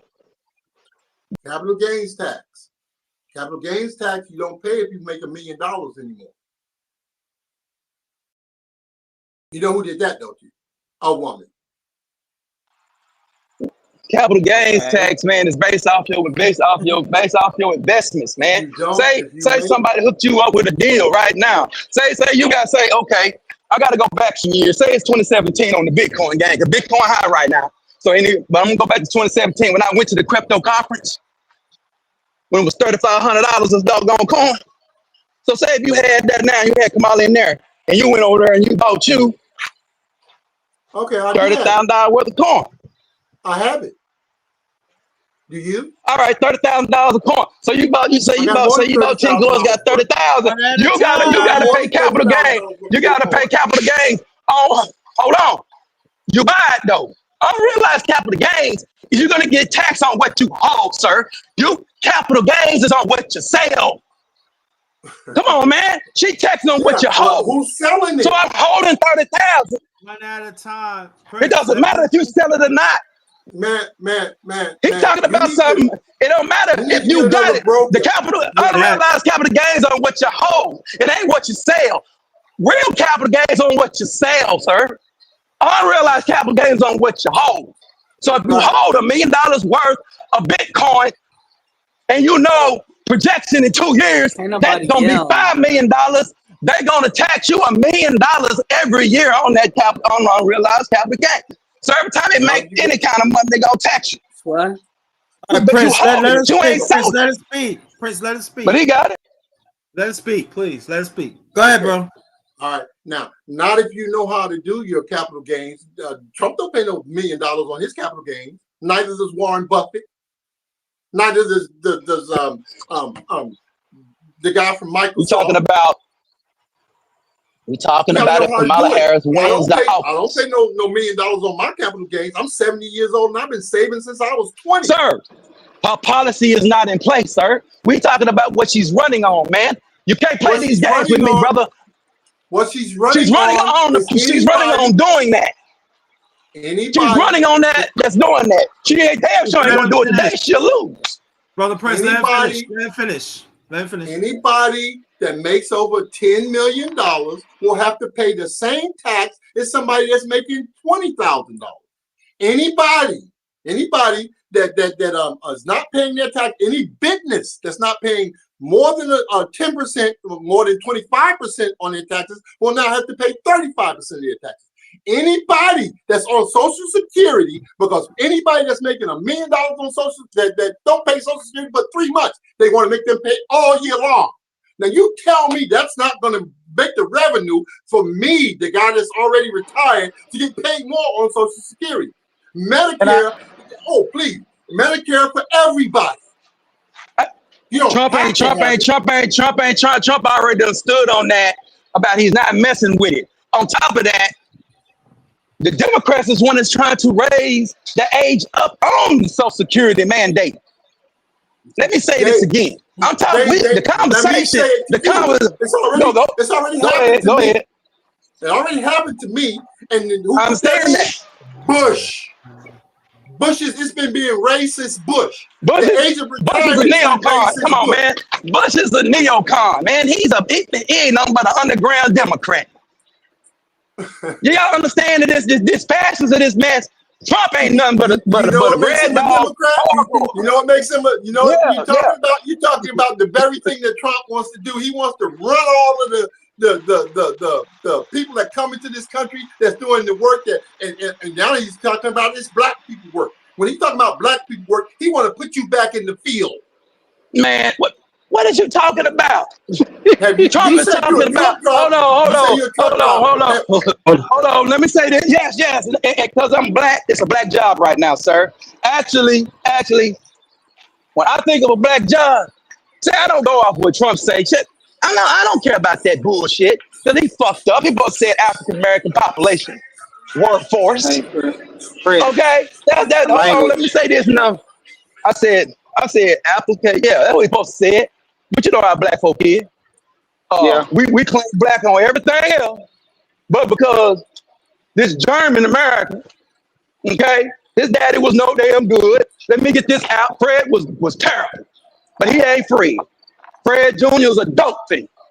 All right, Dad is a dope dog. But Donald J. Trump is a hustler, and he's hustling the world. You got Vladimir Putin talking about he's backing Kamala Harris. We don't like nobody in America like Vladimir Putin. That propaganda. That's propaganda. No, I saw him say it, sir. That's Putin's propaganda. You believe everything that Putin said.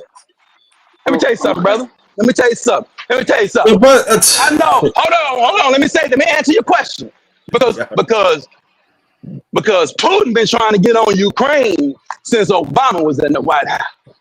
No job. He was. He been wanting to pimp on McClain on Ukraine since Obama. When Trump got in there, that's why Trump, hold on. I go all the way back to 2000, go back into 2002, 2003, when Vladimir Putin, I was watching Fox 4 News at my grandmama's house. George W. Bush had Vladimir Putin over there on Crawford, Texas, which is his ranch. And and now you're a Social Security recipient. I know you know about George W. Bush's Crawford, Texas ranch. Because if you don't, I know you're playing. Yes, I do. He's been trying to pimp on Ukraine for a long time. He want to bring the USSR back under Trump because Trump was sanctioning him. Went over there to NATO, told NATO, why is you doing? You're going to let them suckers over here, we over here giving money to Germany. That's documented. They've been playing that all day. All you got to do, Google it up. And then at the end of the day, regardless if he's playing or not, we know that he's getting over on the doggone Biden administration. Tucker Carlson interview. The infamous Tucker Carlson interview. He stood up in there and told you via the translator.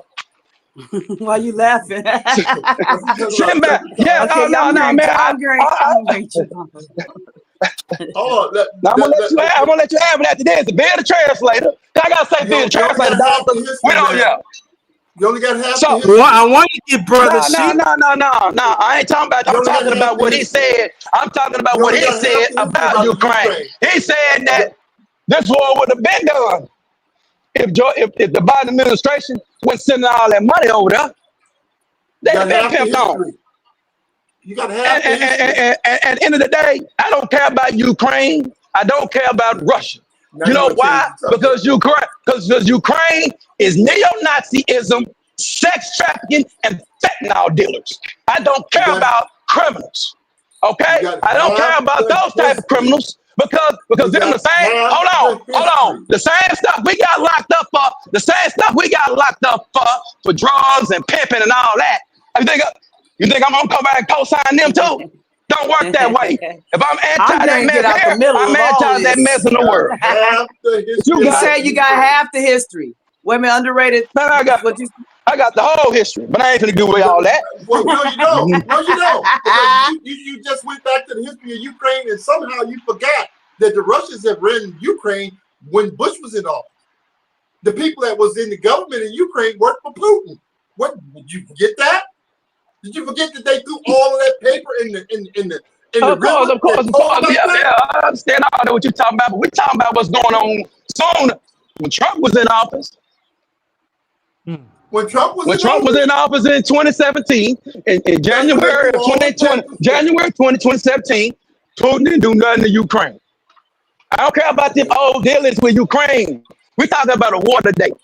So don't do that. They got a war going on. Today, but you forgot that the Russians have taken over part of Ukraine already when Trump was in office. Nah, it wasn't no war. No, it wasn't no war. They didn't kill nobody under no Trump. That's a lie. That ain't kill nobody. Because first you said, hold on, I caught you in the lie, sir. You was talking about they was pimping on the Bush. You said they was pimping on the Bush. They ain't pimping on no Bush. He's been wanting to take Ukraine for 20 years, man. He's been on Ukraine for 20 years. Under Bush, he owned the politicians in Ukraine. Okay, he owned the politicians in Ukraine. What that mean? I'm not a Bush guy. Okay, I'm gonna be honest. I voted for Obama because I was anti-Bush, which I was a fool for people. But that's cool. When Obama got in office, and Biden told them either you get rid of those people, or we're not gonna send you no money. They got rid of those people that came from Putin. When they did that, Putin went in there and took a big chunk of Ukraine. He still owns it to this day. Crimea. He owns it to this day. It's Russian. It's no longer Ukraine. It's Russian. Okay, and if you think that's where he's going to end, you're wrong. Because he's going to, after Ukraine, it's going to come Poland. And when Poland comes, what are we going to do? There are a allies, and we got to go fight. That's what the NATO says. If you ain't never been in the service, you don't know what you're talking about. I've been served for NATO, and I know what I'm talking about. Okay. What's your name? What's your name, sir? He'll be popping up on your channel as Hicknog. You got a new subscriber today. I went live. I was sitting here listening to the show, and he was just all into the show. He's my OG Big Will, but his handle is Hicknog. Hicknog? Yeah, let me get your. Yeah. Hicknog. This is the underrated. Okay, underrated. We from the same place. He's from Brooklyn. He's from Brooklyn, New York. And the moment he heard you talk, he's like, "Hey, hold up, bro. I think I heard a little Brooklyn or something." What part of Brooklyn you from, bro? I grew up in Bed-Stuy in Bushwick. Get out of here. Lived in Greenpoint for a little while. I lived in Flushing for a little while. Yeah, Flushing where? Flushing Avenue in Knickerbocker. You probably when I lived there, it was J the M train, right? Yeah. Then I lived in Far Rockaway when Far Rockaway was just turning. We got to talk because you might know some people, and you might know some of my people. Yeah, right. You never know. Let me tell you why. Because my late father from Georgia, he had a distant cousin lives on Knickerbocker. It was Knickerbocker right off Decatur Street. Are you familiar with that? Yes, I am. Are you familiar with Putnam in Broadway? Gates in Broadway? Now, come on, stop playing with me. That's off the J train. Come on, stop playing with me, dog. Stop playing with me, dog. He said Saratoga. Saratoga, Horsey Street, Hancock Street. Can I go? Yeah, Hancock. Yeah. I'm looking them up on your phone now. Jefferson Avenue. Yeah. Yeah. Yeah, I know. Yeah, I've been through that now. Yeah. But Yeah, we gotta talk. Yeah, we gotta talk. Yeah, we definitely gotta talk. But all jokes aside, we're gonna keep this going. People, I know that we are emotional with it, but we gotta get more people to talk to. It goes for every, goes for me too. We gotta get more people talking. I know sometimes it gets emotional. I get heated. that. It gets heated. Yeah, it gets heated. I understand. So I understand what I'm saying. But I just want let me shoot this to you before I get off. Let me just shoot this to you. The people that vote the less in the United States are young black men. If we do nothing else, we got to convince these young black men. I don't care who they vote for, but they got to vote. Because if you don't vote, you don't exist. Yeah. But well, we just talked to two that's voting for Trump. Yeah, but can I don't care if they vote for Trump. Yeah, but Hypno, but let me say it before we get Brother She in.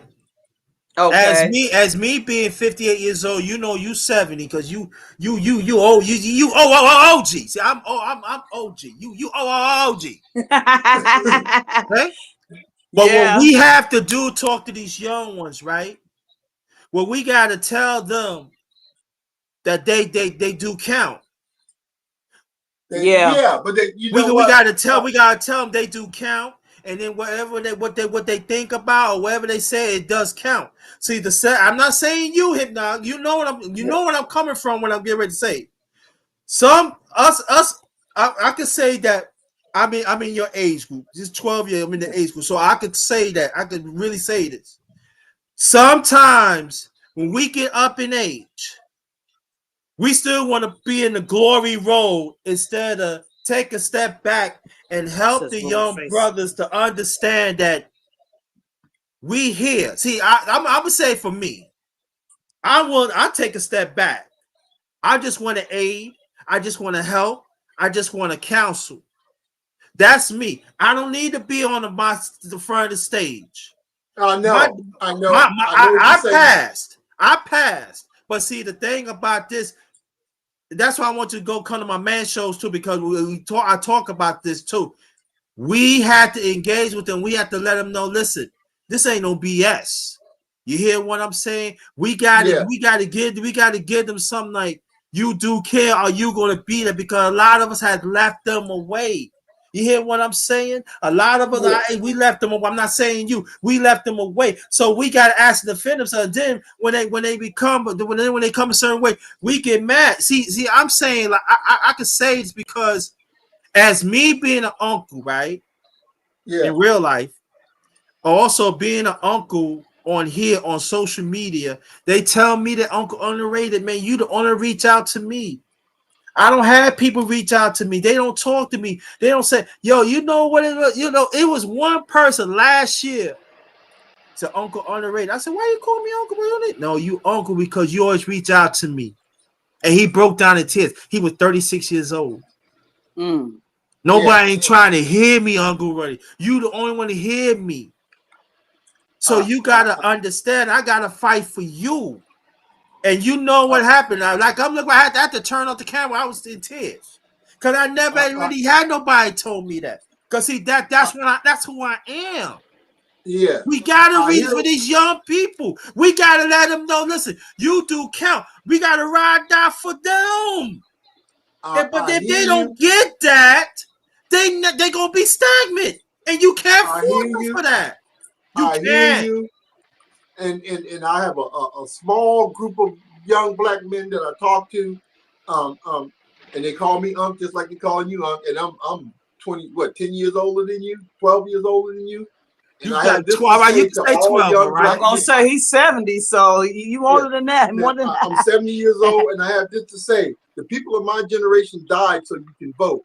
You're standing on their shoulders and kicking them in the face when you don't vote. Okay. We died. We got beat down. We got sprayed with hoses and bit dogs biting us so we can vote. I mean, the deal with these younger generation guys now, that they don't see the urgency. They don't see where, you know, like my generation seeing how, you know, you guys are saying how the people died for the right to vote. They don't see it because the things are not changing for them. You know, the parents are complaining about how things are not changing. You know, my son, he's about 25. I'm always telling him and my daughter, you know, I tell both of them, I was like, you know, it doesn't matter who you vote for at the end of the day, just vote, you Vote. know, because Yeah. when you get Yeah. older, you have your beliefs. I can't sway you from what you believe until, you know, I actually prove it to you. You know, that's like these young guys. We have to talk to them, showing them like, hey man, you know, you see these situations that's going on with your friends getting locked up and stuff, you can control that. They can sit down and say, hey, if we all get together, all your friends, y'all come over here, we talk about this, we have these town hall meetings, we can change the way the police is policing your neighborhood. It Yeah, takes us as a community, and the young kids don't see that, like, you know, the Black Panther Party, how they used to structure things. Because hey, a lot of young kids don't know that the Black Panther Party was the one that started that lunch program and Yup. everything, helping these Right. kids out, dropping Right. off And I was the groceries. benefit of it. I was the benefit of it. Yeah, they was doing the Grub Hubs, where they drop off groceries before Grub Hub app was a thing. They were the one that giving Right. it to the poor community. They they started had, that you that know, that that free doctors lunch, coming that free into the lunch in the houses. summertime. All of that came Yep. from the Black Panthers. The free lunch in That's the Yeah, and real also talk. they summertime. give out children too. They the Yeah, ones start after school, and even like yeah, if you don't have no parents around, they feed you dinner. Okay, it was actually black woman in the Black Panther Party that patrolled the block. yeah, Okay, I was around, like you said, I was around. I was around it. So that's why I got my political belief, and then you know, and they stand up tall too, and they let yeah. them know. So, like Brother Sheedy said, that's an excellent point. We got to bring that history back.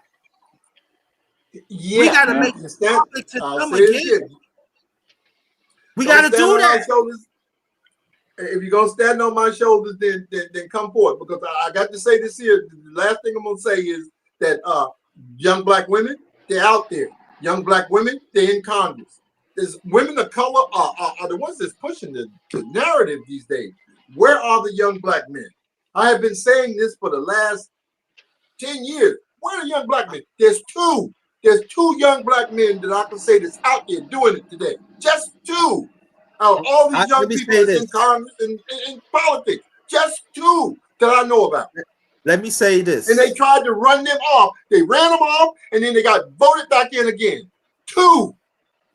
Let me say this. And I understand what you're saying, but I'm gonna tell you this though. I'm telling you what I see.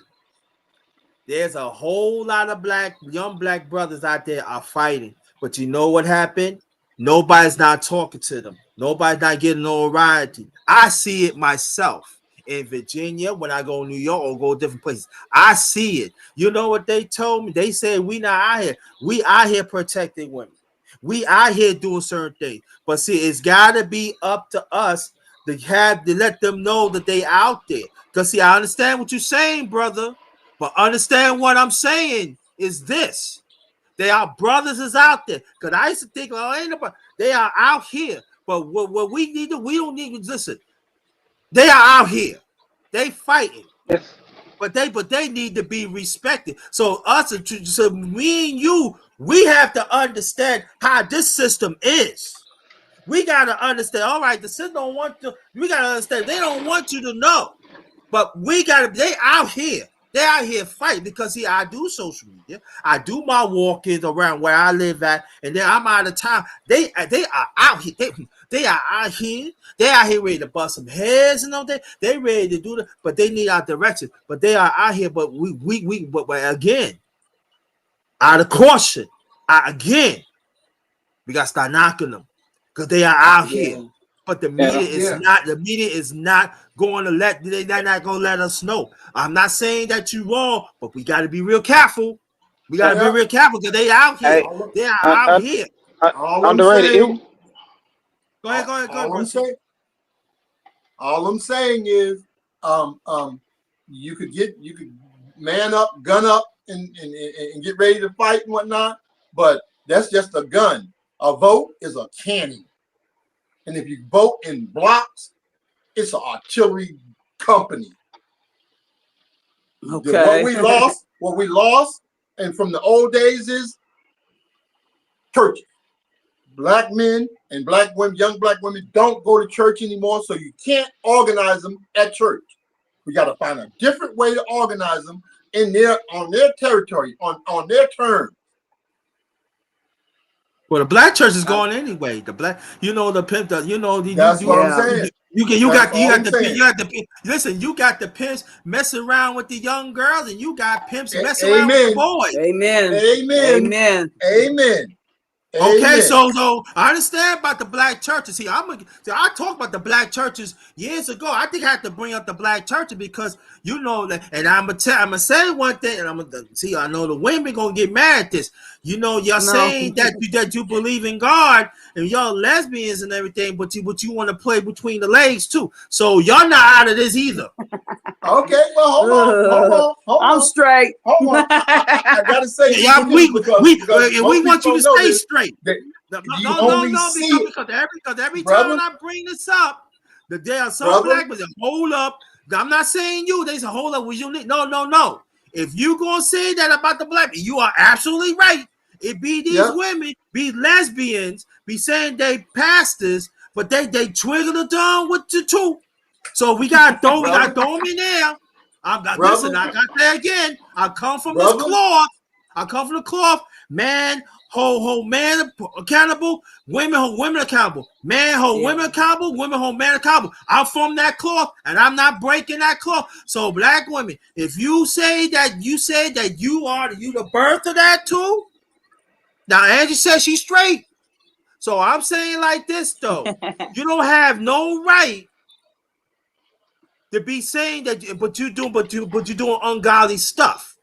So we're gonna throw you in with the other pastors. You don't have no right. I gotta tell you on this, man. I gotta call you on this. You know why? Because there is none of the black leadership from my day.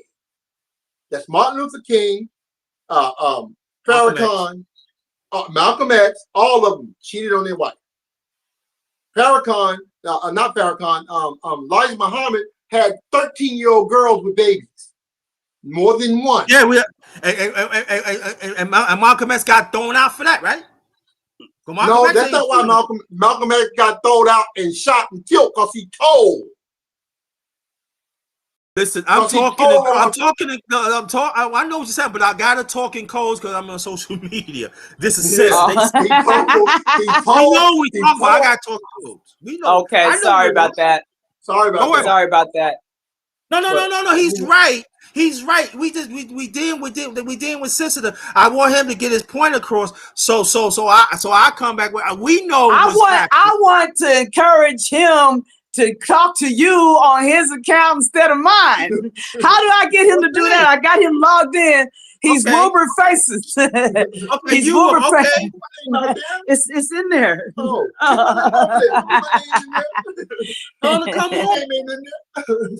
Tell him the link is right to tell you come on. Well, I'm trying to tell him to come on, but he ain't. I was gonna say it'll just show your picture. Yeah. If you come on, because you got a picture avatar thing. He's camera shy. He ain't gonna come on. Yeah. But thank you. I'm getting ready to get off of here.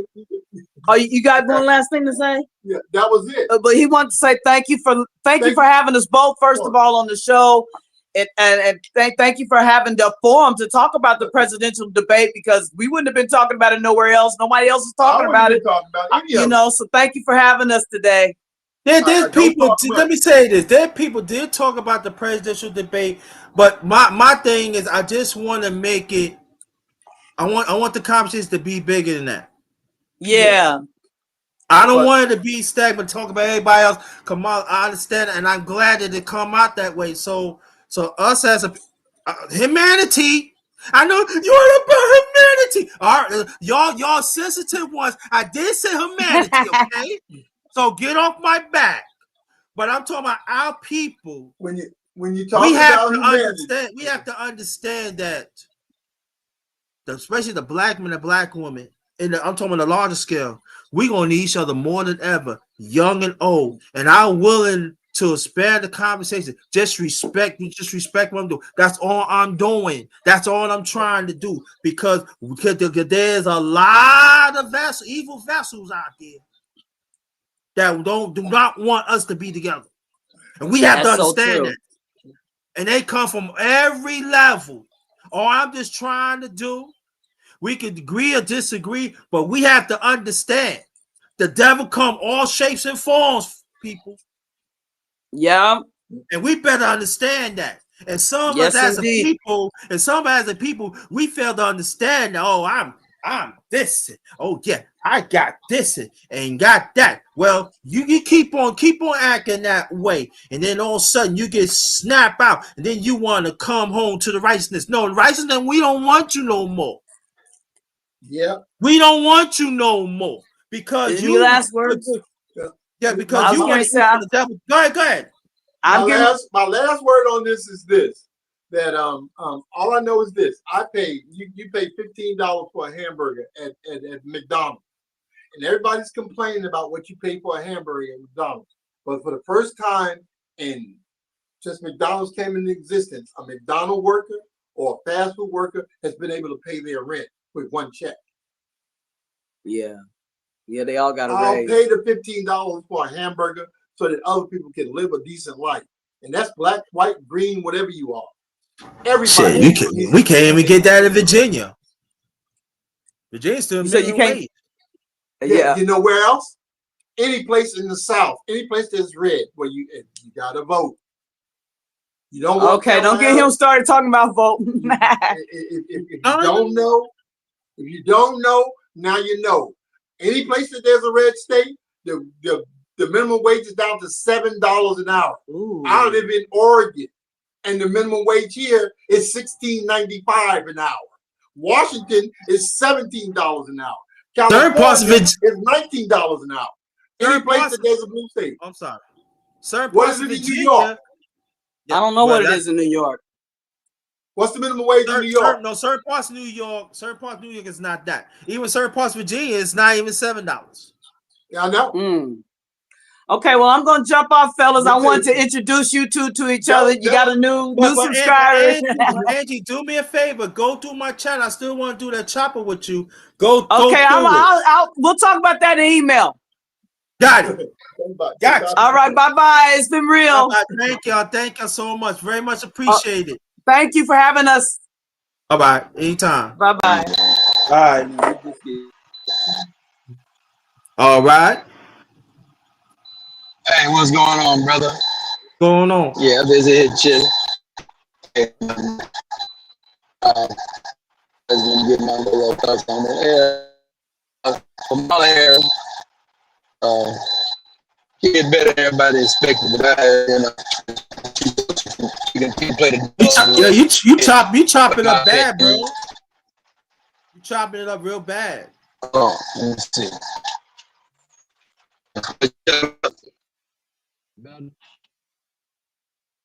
Can you? You still chop up. It's an echo. It's chopping up. Can you hear me now? You chopping it up bad.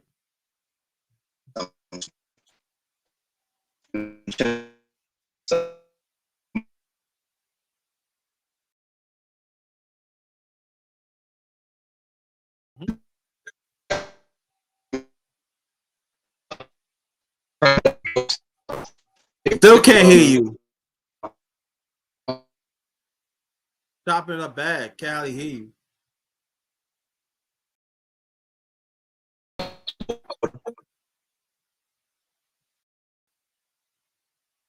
All right. Okay, we'll get back. Again, welcome to my channel, The Underrated Darkness. Yours truly, the #1 grinder, one of the best kept secrets on social media. You know, hey, sometimes it goes, hey, what's up, brother Alonzo? How you doing? If you want to come, let me send the link. So what's going on, bro? What's up, brother? All right. How y'all doing? I'm all right. How you feel?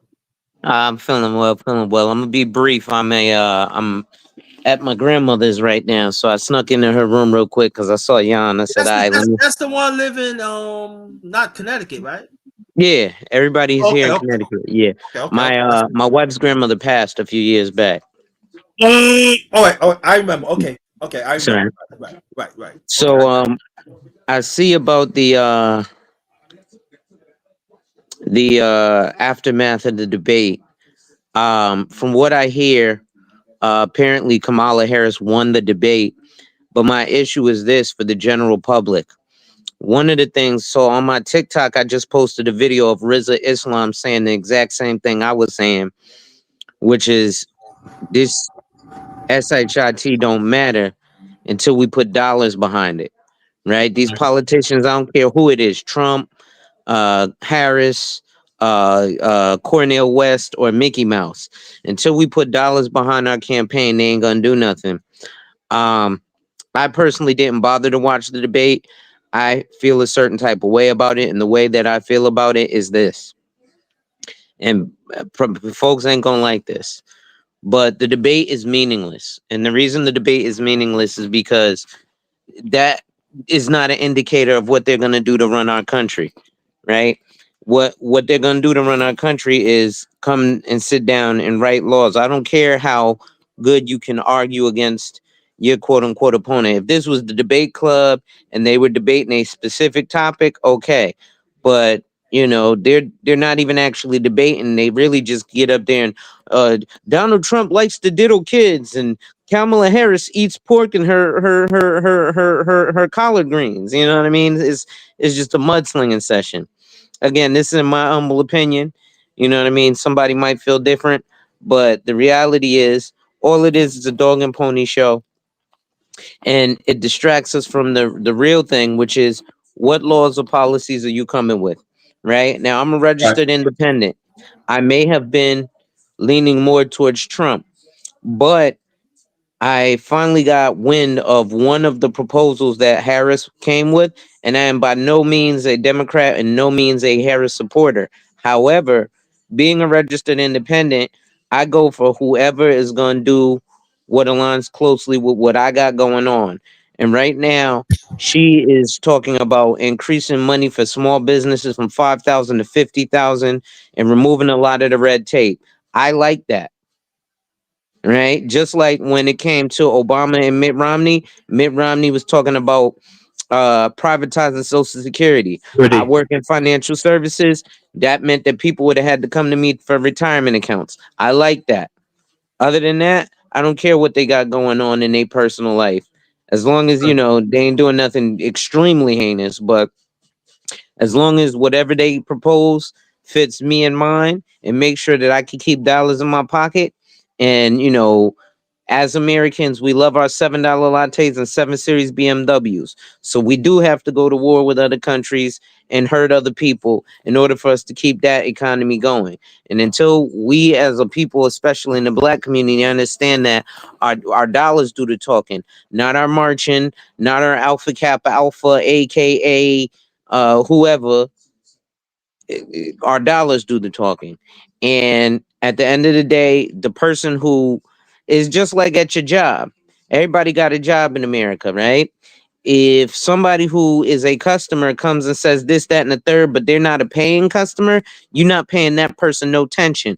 But if it's a person who slapped down the money for that latte at Starbucks, so they start slap down, the $900 for that oil change at the dealership, you're gonna pay them some attention, right? Like today, I went to the car dealership to go get my oil change. They wasn't paying me no attention till I gave them the keys, and then I was like, "Oh, hey, you guy who sold me my Benz. Hey, I'm looking at this. I was looking at a Porsche, a Benz, and a BMW." And at first, they paid me no attention. Then he was like, "Oh, yeah, I remember you make a good salary." Next thing I know, I'm test driving all three of the cars because money talks. If I would have just walked in there, "Hi, yeah, I want to look at a car. My credit is terrible. I got $500." I wouldn't get Damn, nothing. I haven't. That's the Right. exact same thing we getting from these politicians. Brother Alonzo, I'm gonna say this, right? Hmm. Like we know each other for a long time. And what this what happened. I'm gonna tell y'all why I showed the debate last night. I showed the debate last night for hopefully as human beings, but especially our people, it could be a broader conversation. And I'm glad you come. I wanted to be a broader conversation. So what happened, what I did, me and the girl watching, me and Miss was watching it. So most of the people was hearing it. Then after that, I made up my mind this morning. I'm gonna do the underrated commentary 15. I think you should go hear it. I think you will like that. So what happened was I went one thing better. Because I was gonna leave it as a commentary and that's it. So I did it one thing better. I want to do it aftermath because I want to push it to a bigger conversation. And why I did that, because just as you come into the picture, it's gotta be a broader conversation. That's all I'm doing. That's what we gotta have. We gotta have everything, yo. We just cannot listen to some people and then listen to some people and then think everything. I want to be a broader conversation, and I'm glad you're fresh in the air because I want to hear the financial thing. I want to bring you in the near future talking the financial or Social Security or the financial because now we get down. This is 56 days from election. So this is what I'm saying. Not telling. I stand to be corrected. I want people to understand. I want the people listening. Brother Lyles, these are brother JT. This not. I want to stand to be corrected. You better understand this. When it gets closer, we could talk about states. We could talk about other things, but it's gonna be two things gonna come down there: policy and finance. I want you heard first from right here. And I'm not a financial guru. I know some laws here and there. What's gonna come down to it? It's gonna be financial and policy. You better understand that. And we better realize that. So Brother Alonzo gonna come on time. I'm gonna ask him what we need to do. I'll probably bring him like October. What do we need to watch out for? And then after that, probably be like often till we get the election day. Policy and finance. You better understand that. You heard first from right here. You see, he agreed because he's a financial expert. See, that's what he's doing right there. Because that's why we gotta focus. All this interest right here, all this, she's a woman, he's a man, this and that. We get caught up. Oh yeah, no. It's gonna be financial and policy. If you're not talking about that, this is not the channel to come to because I got to be educated. I want to be educated more. I'm still 58 years old. I still want to know what's going on.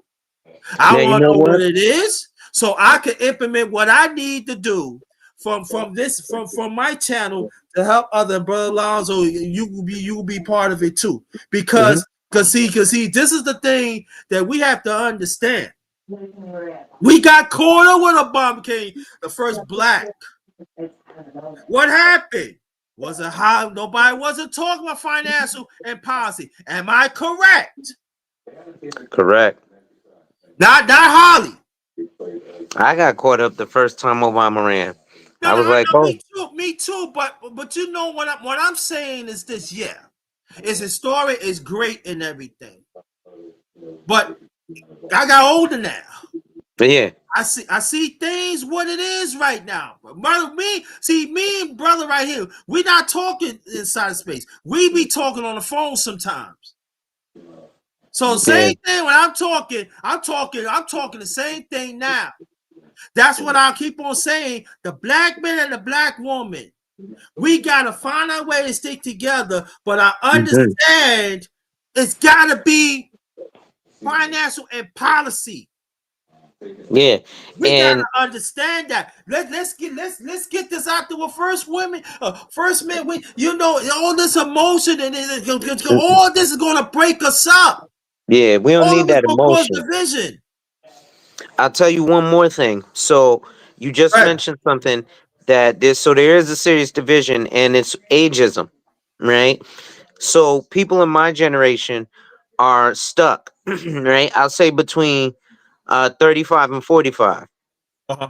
We're stuck, right? Because I would say, to be honest, between 38 and 40, maybe 38, 36 and 45, right? And the reason I say that is the people who are a little bit older, 50, 56, 60, y'all are going to get Social Security, right?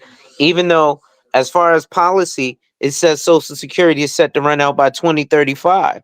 That's 10 years. 10 years, and we supposed to be out of money for Social Security. Now, here's the problem, right? It sounds harsh, but people are living longer, right?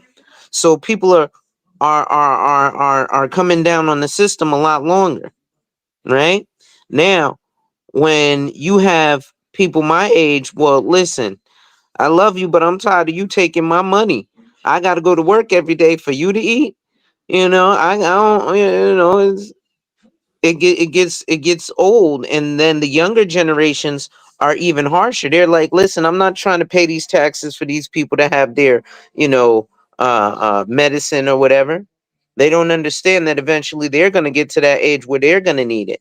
But if Yep. it runs out by 2035, and this is why Mitt Romney got my vote the second time against Obama, because I was like, listen, we need to privatize retirement, because those people who don't do it or don't do something about it, too bad, so sad, right?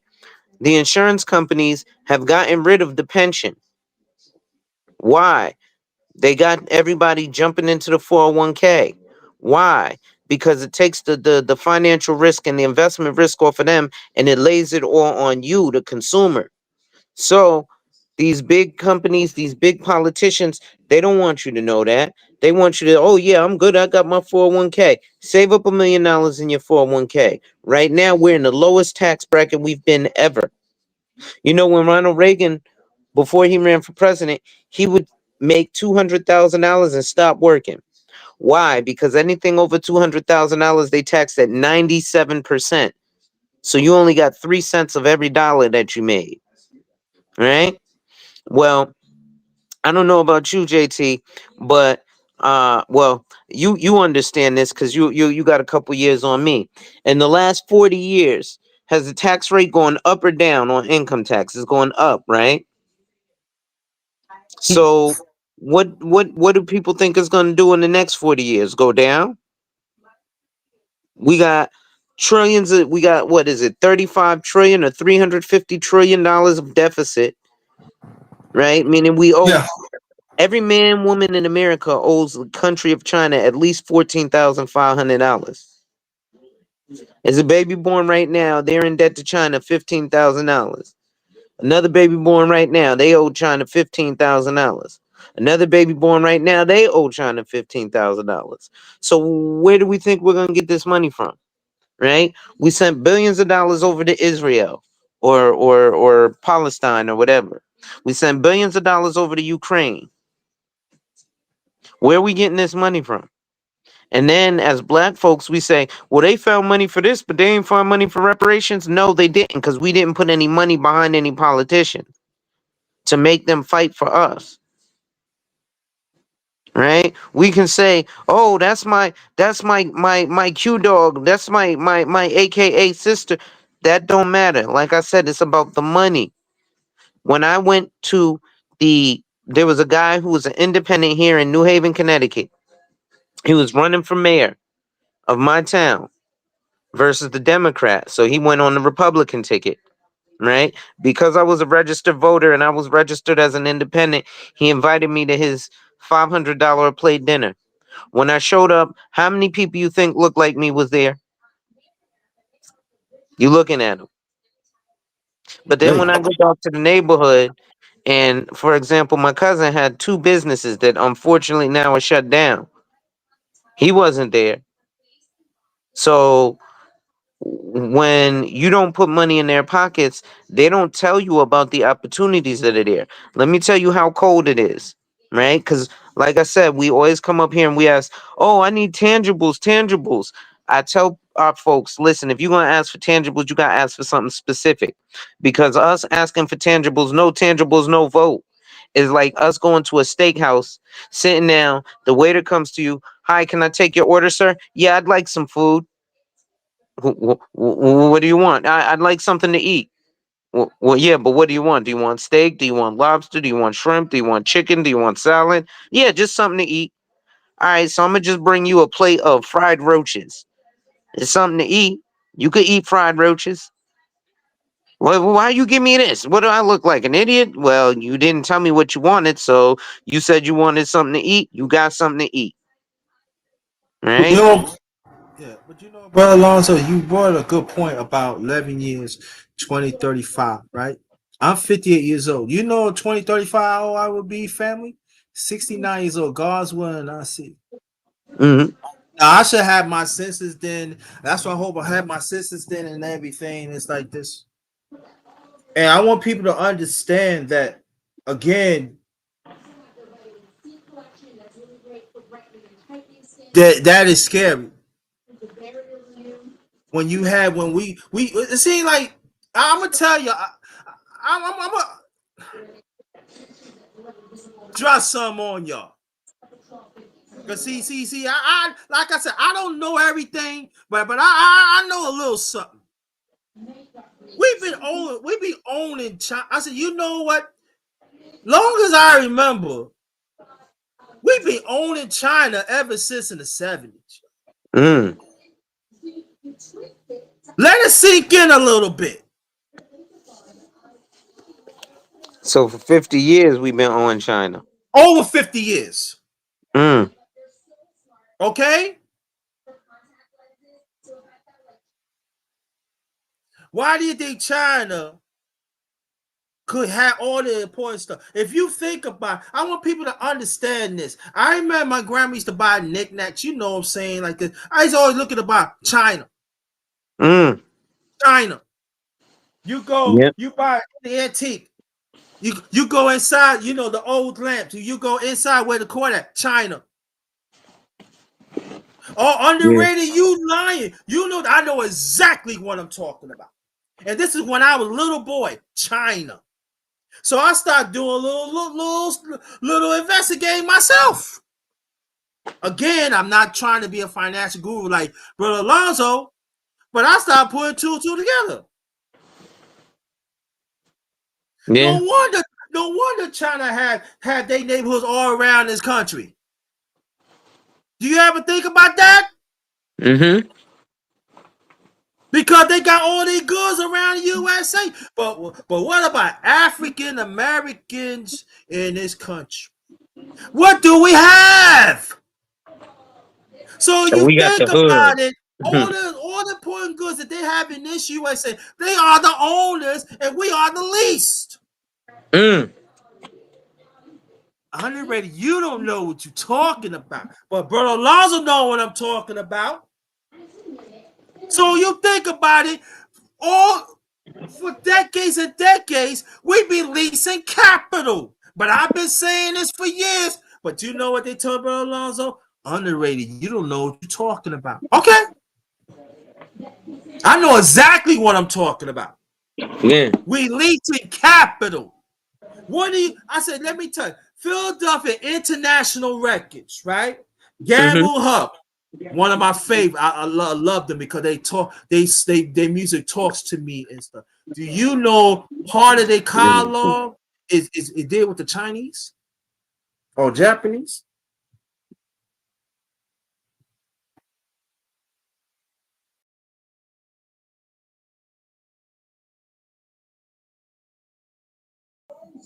Sorry about When that, we brother. I'm don't sitting worry here about taking it. care of my grandma. Tell grandma say hi. Hold on, let me let you say hi. Say hi, grandma. How you doing? Hi, grandma. How you doing? Welcome. Good, good. You, your Right. grandson is the best.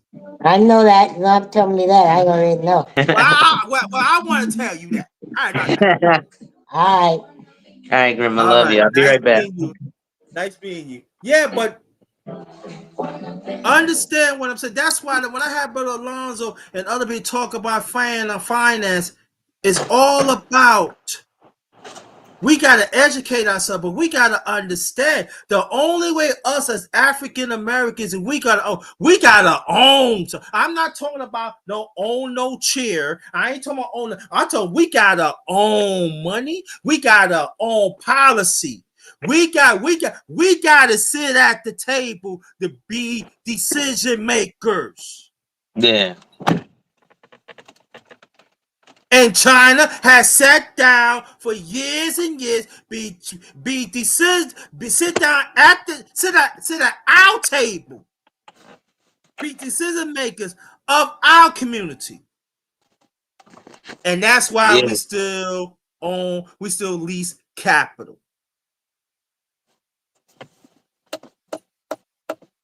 You're totally right.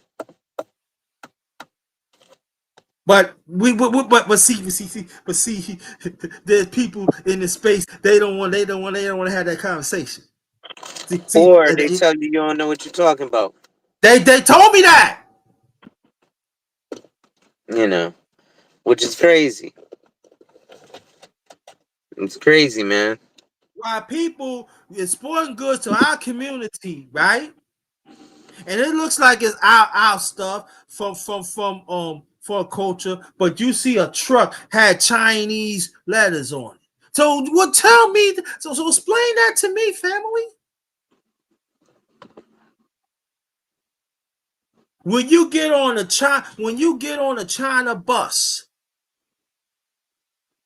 and they take you to different cities, and they have their own store in our community to buy our stuff.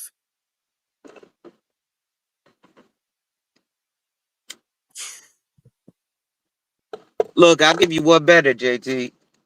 Right? Because you're a New Yorker. Yes, sir. So think about this: when we go to Port Authority for the Deuce, right? Mm-hmm. When we go to when we go to AC Atlantic City, right? Mm-hmm. What we do? Listen, I'm not paying all that money for the Greyhound. I'm gonna take the China bus. Yep. Right. Right? Yeah. Well, I'm gonna take the China bus. Really? You gonna take the China bus? Ain't no Mm-hmm. black bus? No. Mm-mm. Everybody take the China bus. Right? And yep. And we don't even think to put two and two together. Well, I'm gonna take the China bus. And then here's what's funnier. I don't know if you saw what Pink Book Lessons put out about a week ago about the super spy, the young lady who was from China, who was working for the Chinese consulate and was aide to like the governor and the mayor in New York. From China and Hawaii. And all them people got together and they got the the Asian hate crime bill written. Meanwhile, do you know what they did? Number one, she was part of the system, right? I went on a Facebook group with some brothers from YouTube, and we're supposed to be the new society. Every time I turn around, they posting about Keisha. So I posted, hey, usajobs.gov, get a job working for the IRS. You know what this one dude, who wants to work for the government? You stupid motherfucker. We should want to work for the government. Instead of doing this damn kumbaya marching bullshit, and we're not putting our dollars behind anything, and wondering why society keeps their knee on our neck. Excuse my language, you know I get passionate. Right? But I'm like, all right. So then this fool goes on to tell me, I said, listen, first of all, check the salary. Oh, their salary is the top salary I've seen is only like $94 an hour. I make more than that in my consulting biz. All right. And I don't need no financial advisor neither, or no tax person. I do it myself. Don't let your employees hear that. I ain't got no employees. Then motherfucker, you don't have a business. You're self-employed. Right. And you got to realize, as black folks, stop trying to do everything yourself. Let the expert be the expert. That's why they're the expert. You don't see Donald Trump, oh, I'm gonna do my own taxes. No, he pays somebody to do his taxes. Why? Because his time is valuable. Because if he's spending time learning how to do his taxes, there's something that he's not spending time on. I'm just using Donald Trump as an example. For everybody to be like, oh, this guy's a Trump supporter. Right. And maybe I am, but not really. I'm a whoever the fuck is gonna do what I think is the best for me and my family. And Trump done messed up because, like I said, my wife works for the federal government, and while Trump was in office, he shut down the federal government for the longest it's ever been shut down. That hurt my household. So I did not like that. I had a bone to pick with that man for that. Right? Now, yeah. Yes, a lot of people. Oh well, when Trump was in office, he was giving us them $1,200 checks. If a $1,200 check is gonna buy you, then you got bigger problems than worrying about who's in office. Right now, don't get me wrong. Shit, I didn't even qualify for it, so I didn't care less. Well, I did. Right, I ain't get that Got money. some. Let me tell you, I got some. Pay the bills, but I see the bigger picture. Yeah. Now, am I saying don't take it? No, absolutely. Take all the free money you can get. Right? If I could have got it, I'd have took it too. But at the end of the day, like you said, you see the bigger picture. Yep. I turned my camera off because I'm out here having a cigarette. I don't need y'all to see No, that. that's all right. No, that's all right. But I'm glad that we talk about, because this is the thing about, we got we gonna talk about IP policy and finance. We gonna talk about other things, the morals and family, yeah, bad influence, yeah. But I'm saying that I have to say, to repeat that the conversation has to be broader. We has to talk about policy. Hold on real quick. I'll be right back. Okay. We have to be talk about policy and finance, and everything else comes with it too. We got to have these discussions. And what are they doing? They put their money up together and they buy a piece of this, they buy a piece of that. And they had their own land, and they put some on it and run it. And then that's okay. You already got yours. Now you gotta help, but we don't do that. And please don't say that it cannot be done, because it had been, we had done it in the past.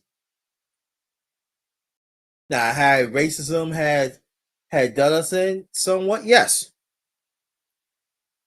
but it had been done.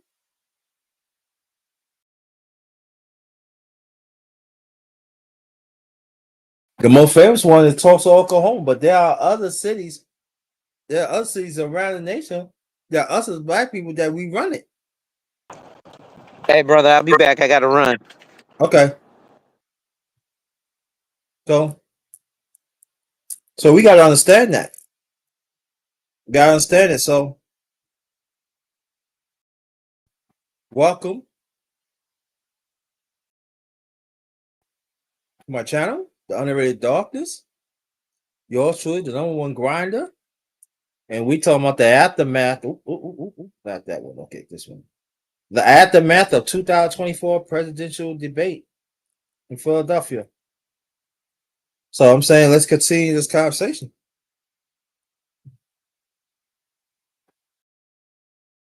Like I said, did Kamala Harris feel? I feel Kamala Harris won the debate last night. Yes. I know, like I said, I know people ain't go like what I said, but to me, she did. And there are some people, like Angie. She's talking about the money for the homes and stuff. And now Brother Alonzo said the same thing. That's good. Well,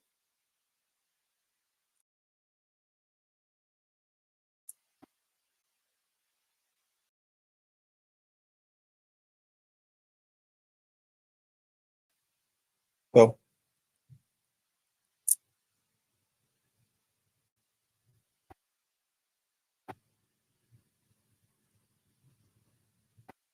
just don't know. Telling you. So what we gotta do, so I'm gonna be here a little longer. See anybody else that wants to come up. Well, long as he be back, so I should be here still. And let's have this conversation. But again, that the black man and the black woman, we gotta find a way to stick together. We gotta find a way, to have to build and have fun again. Have these conversations where we talk about. We gotta find a way, y'all. We gotta find a way. And the ones who do not want to be part of the conversation, that's on them. They gotta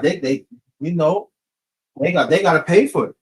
But we gotta have these conversations, y'all. But the money, well, let me say, hold on, let me this this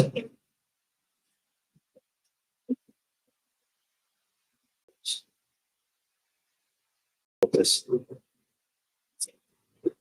Sorry, family. Hold on, family. Hold on.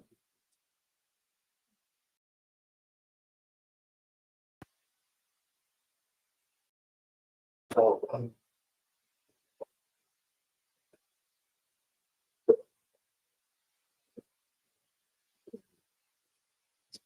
So,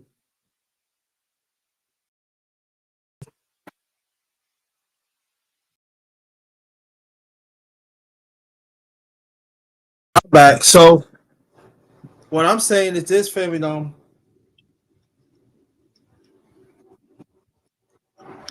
We gotta have these conversations because we losing.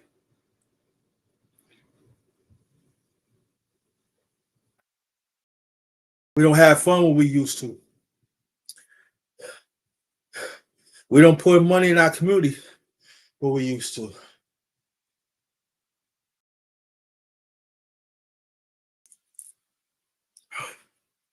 We don't play games with each other like board games each other we used to, or have broader conversations. I miss play games with my family when we was young.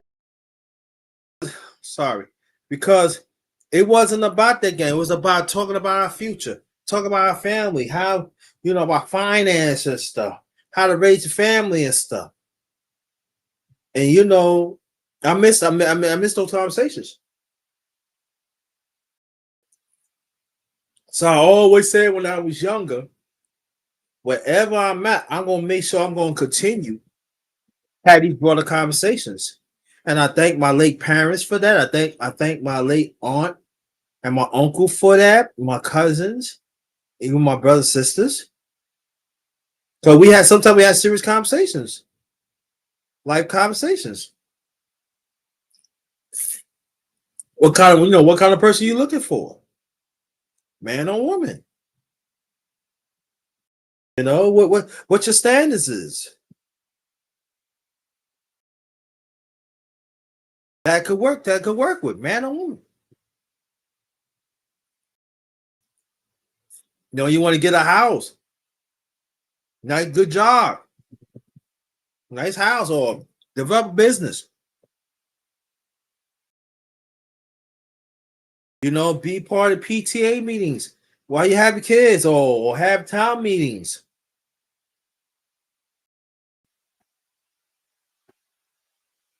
Despite my parents, I was raised Jehovah's Witness, but certain things you can't partake in it, but certain things we talk about.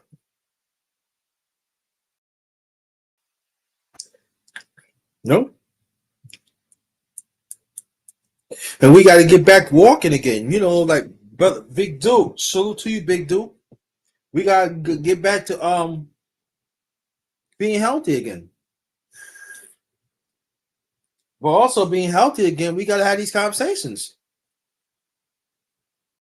We gotta stop saying no to do things as positive.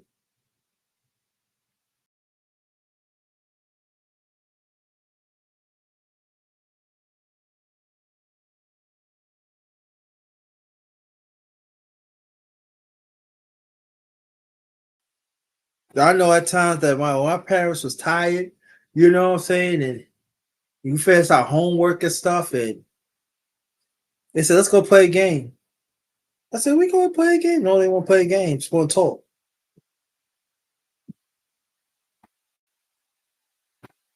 What's on your mind?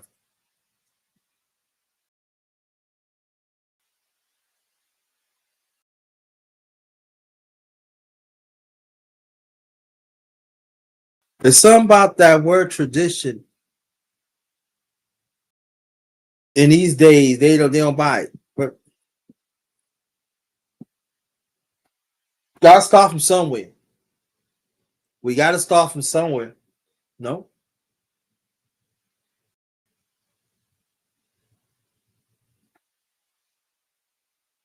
Even if you take a walk in the park or you just walk a few feet away and walk back, have something to say. Have something positive to say. So when you come back in the house or wherever you go to the store, you could expand the conversation.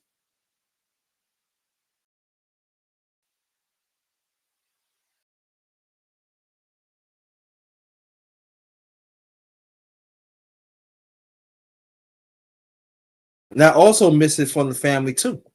We missing that. So we gotta do that. No?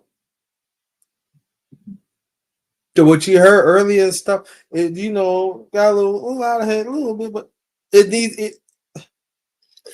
Oh, excuse me. It needs to be. It gotta happen.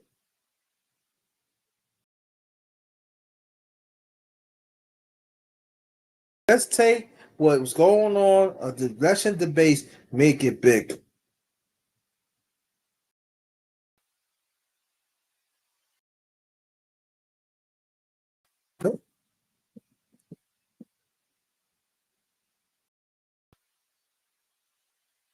Gotta do that.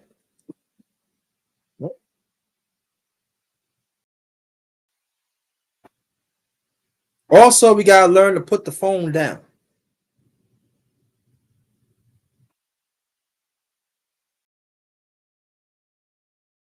Put the phone down. Let's talk. That doesn't mean that it has to be we gotta do this and that, but something positive. Put the phone down. We treat our phone sometimes as it's a Bible or it's God or something. Put the phone down and talk.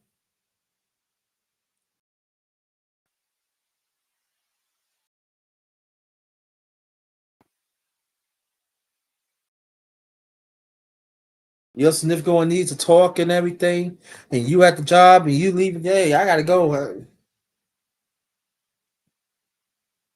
I remember a few times when my late mother went to school for petition through here. And I remember my father said, go get mommy.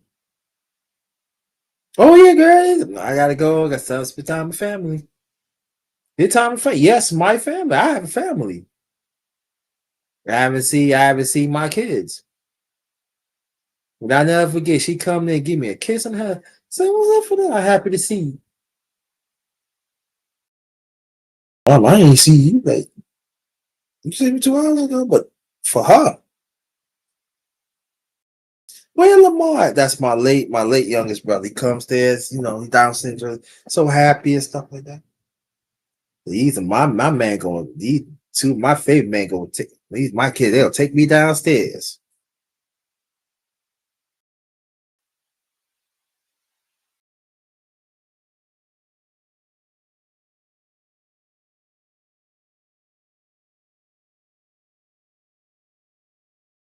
Always when I was walking, my mom always dropping gems.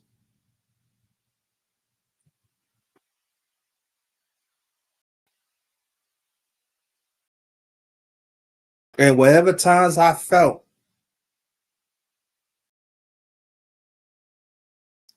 better.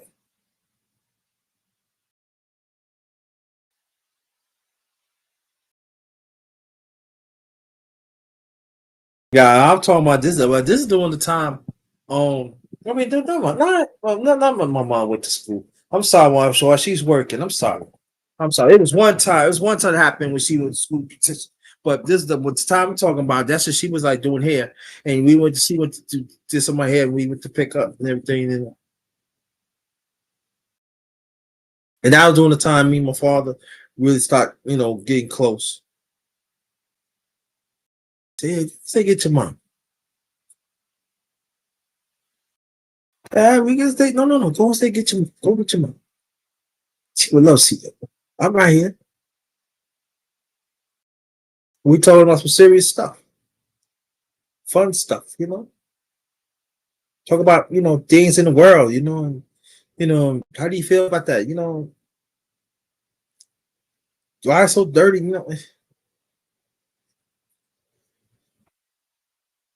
Spando. But I remember one time my father, we having a great, great conversation, and you want to go out? He said, Francis, you want to go out? So I was to get ready to take him. No, let's stay not here. We gonna go get some gas. We gonna drive, get some eat.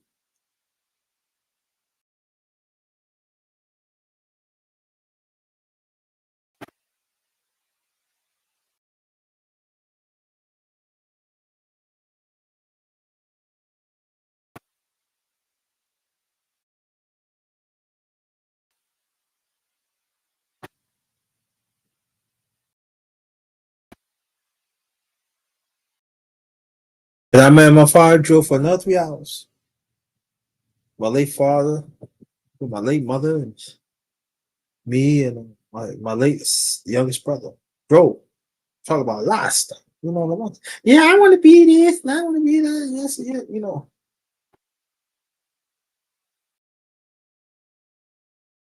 dropping gems in the car drive. And it's so fun. We got some food and we came back home. Apparently they tired and everything. Mom's tired, father tired, and the mom tired. But I want to keep the conversation going. But don't worry about it. We're gonna pick it back up. Always show us to plan for the future.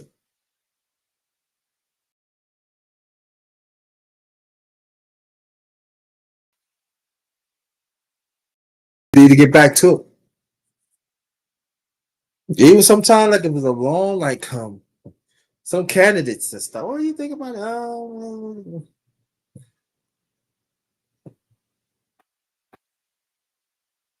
I mean, one time we talked basketball. Mother. Oh yeah, I like the sweaty man. What?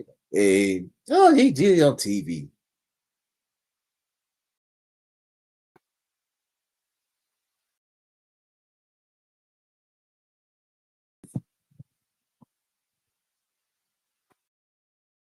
We got, like I said, we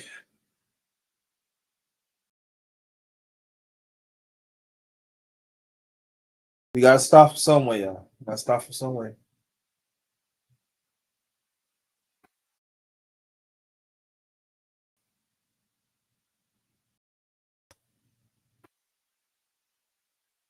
And also, I remember that my parents even expanded the conversation to some of my best friends.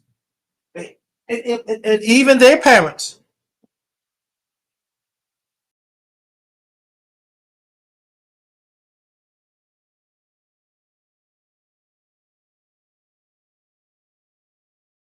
We gotta get back doing that.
Hold on, family.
about that, fam. Sorry about that.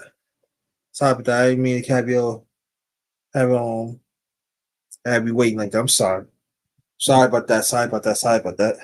Again, welcome to my channel, Underrated Darkness. Yours truly, the number one grinder, one of the best kiss secrets on social media, the best of the business. And uh,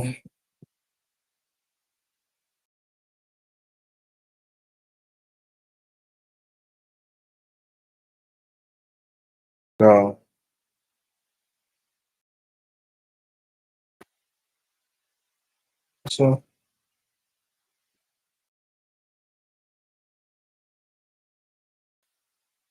yeah.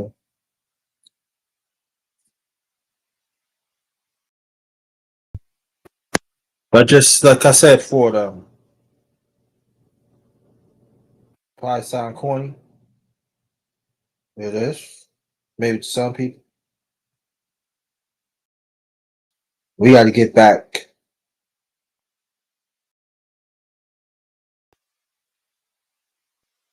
certain things.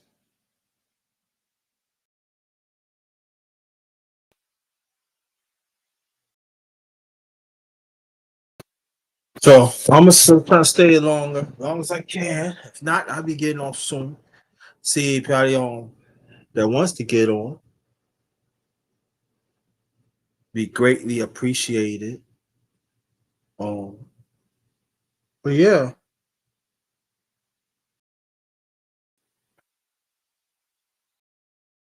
So anybody here, if y'all can hear me, press one. If not, I just keep on talking.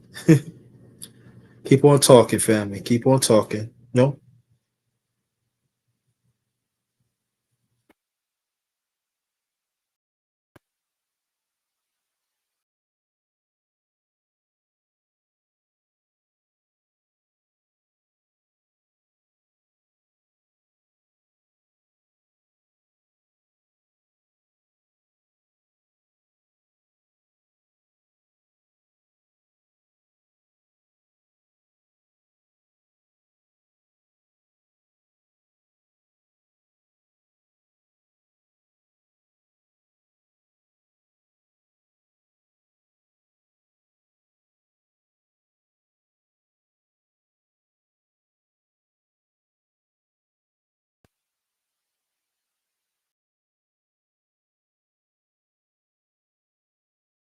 Hold on, fam. Hold on.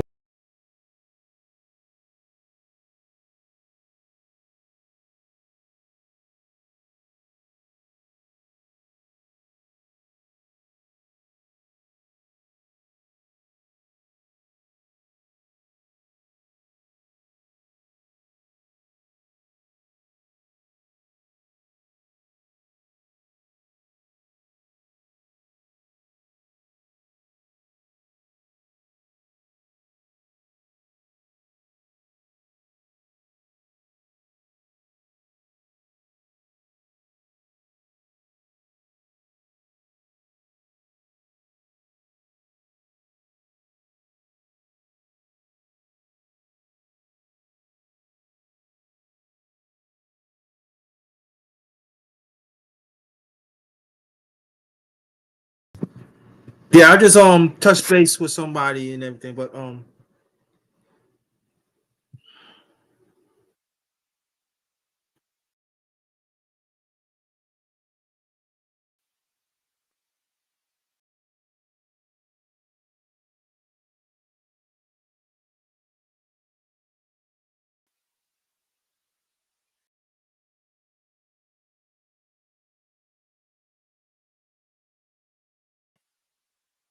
yeah. Yeah, but there's a lot of people,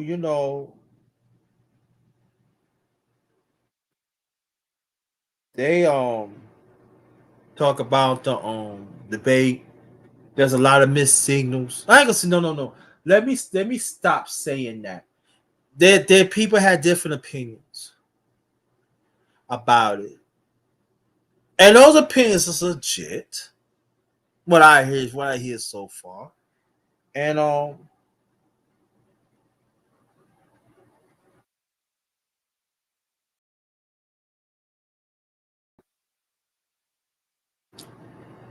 You know, so yeah. But like I say, for the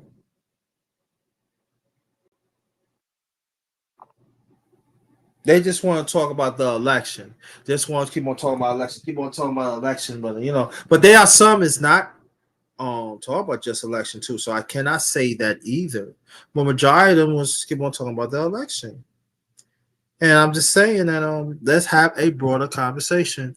Like me and Brother Alonzo was going on and everything.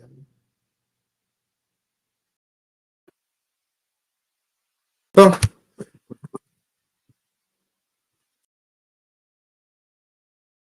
so,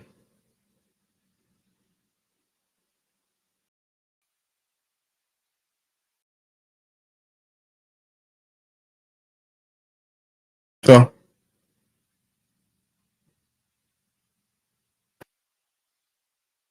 I just want us to let us think more. Let's have like talk about Brother Charles Faulkner. You know, he did a chopper with me. I think 3 years ago, something like that. And he introduced me, you know, to Sweetie. You know, it's on there. I'll probably get him back. I'm trying to get, but he's a busy man. You know, he can run his own business, impact our community. So shout out to him. And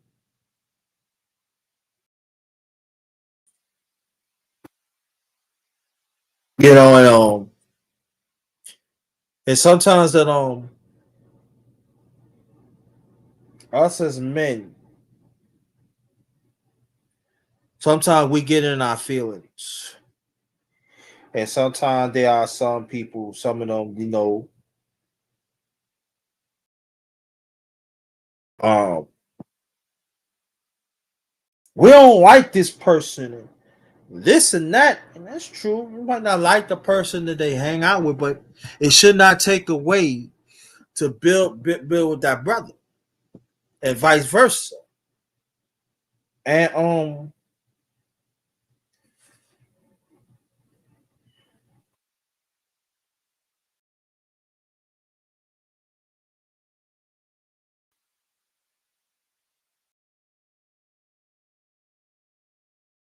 I think that that's the thing that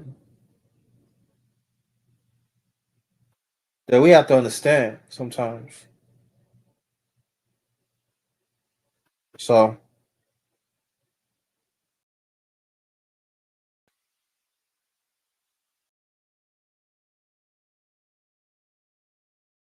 so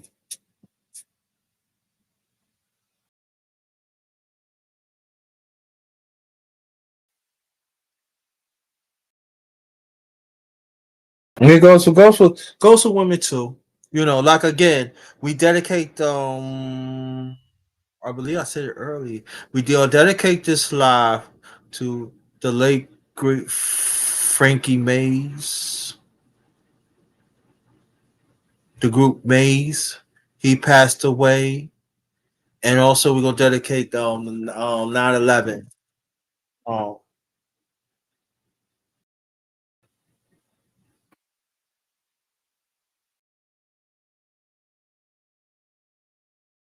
so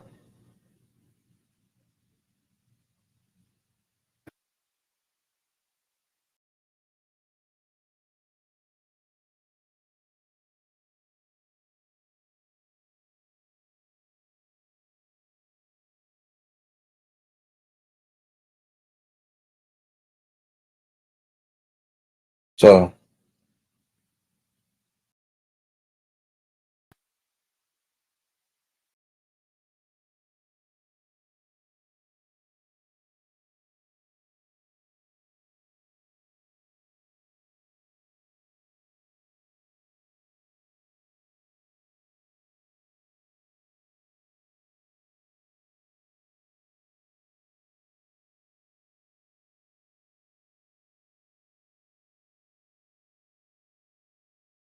shout out to y'all. Shout out to thanks for making this conversation great. You know, sometimes I do want to get off. Sometimes, but I know there are some people that wants to want to get their point across and stuff. So, and I get it. You know, who wants to be done? They want to be heard too. So, we talk about September. Now you know what? Let me talk about September 11th. Talking about September 11th. September 11th, right? Let me tell you what happened. This when I was living in Brooklyn, New York, and me and my older brother, we had job interviews. His was a second, and I was a second. So what happened was his. Let me see. Let me see. It was around World Trade Center. I had a job interview at 5 World Trade, and he had a job, and job interview. I had a job interview at 5 World Trade, and he had a job interview at second World. No, was it first World Trade? Second, I think it was first. And what happened was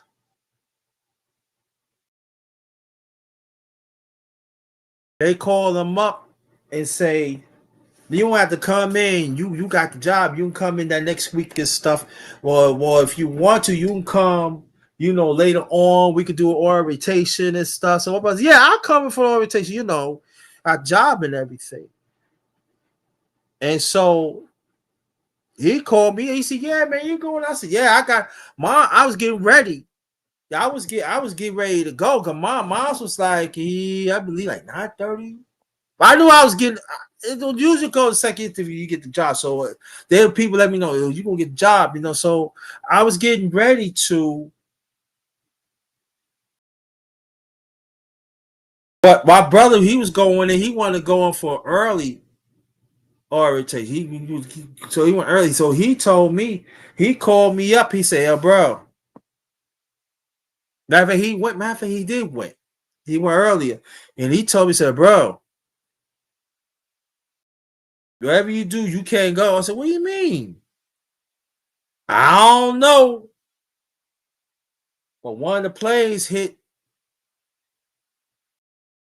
one World Trade. Now I'm like, but I was just talking to you and stuff like that. So you know, so he had the train that went back to Brooklyn and stuff. That was the last train.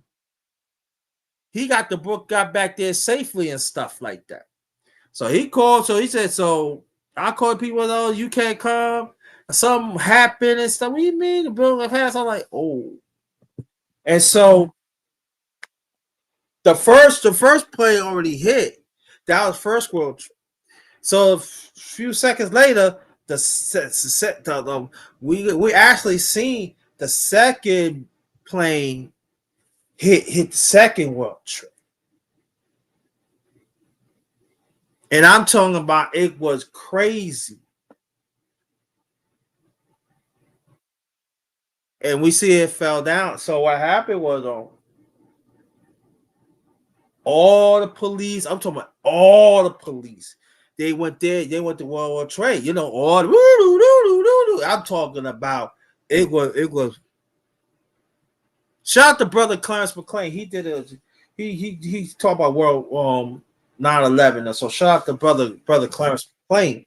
And this is at the time I was married. I was married. And so one of the brothers, I know his name is King. God bless him. Rest in peace. And so we live in the project. So we went to the roof. So he said, "Yeah, let's go to the roof and everything." And I'm talking about when we see in the roof, there were people breaking it. I mean, the cops cannot do nothing. They say, "Hey man, you might as well." Nah, we ain't doing that dumb shit. You know, they were getting clothes and stuff, food and stuff. Man, you can go, man. You know, projects. You know how projects don't like other people. No, they was all robbed. They said, "Yeah, man." Joe, they were like, "Yeah, man, you might." So we went down. We came downstairs. We see all the cops going in. They said, "Yo, homie, man, you want food?" Nah, man. yo, you get anything? Or you know, mom. I said, they go, nah, we ain't gonna let nothing happen to y'all. Y'all cool, man. Man, you get all shit you want. Fuck that. You need clothes and stuff. I'm like, that fool.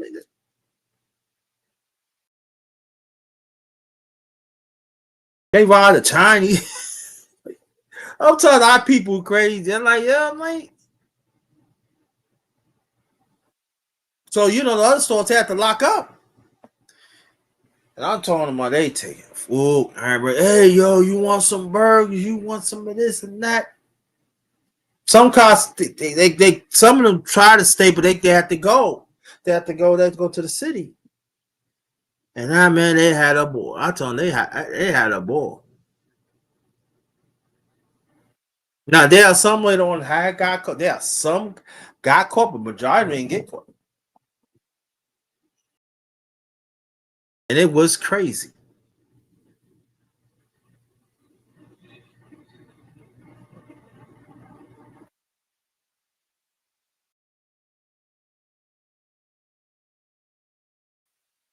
It was crazy. It was crazy. And so what happened was we went back upstairs. We went back upstairs, right? And we went to the roof. And we actually seen people was jumping. They looked like gnats. Because when we look at that, we was like about 5 or 6 miles away. We actually see people jumped. They said, oh shit, let's see that people. Because it was constantly, it was burning. It was burning. People was jumping. And so it was other projects, you know, the sword, you know. They said, oh, jump.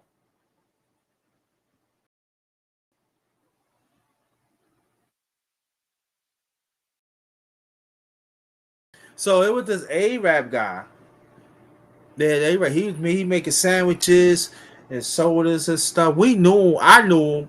And he said, hey, B, he always, because he used to have a cousin live in the same building we do at the time. So he said, hey, man, he said, you want, he said, my uncle said he wants some food. Yo, he made some sandwiches, all that, because you know he locked us up. What happened? We built up the store stuff. Like that, like, yeah? I said, yeah. All you do put some mayonnaise on and everything, man. It's fresh. He said, fresh. Yeah. He said, you might have to come back and make 2 stops. Shoot, at the time, we had sandwiches, chips, beer, some cool. He said, yeah, I know you. You know, I know you, JT. I know you, you know. You always good with me. So I said, you know, why let me go? We go. Nah, no. You don't give me nothing. No, you don't give me always so respect and everything. And he got, wow. Cut up some meat. I know you like bologna, and I know you like cheese, and I know you. I make sure you cut it the way you like. I said, what? There's bread.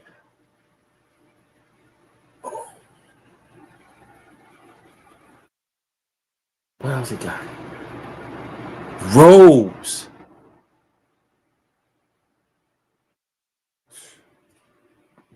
Blessed. Like we was all right for almost like a week. He said, don't tell nobody. No, don't tell nobody. No. Ask wife. I don't, no, don't tell nobody. No. Right. The Kool-Aid, sugar, and all that because people started to break in, and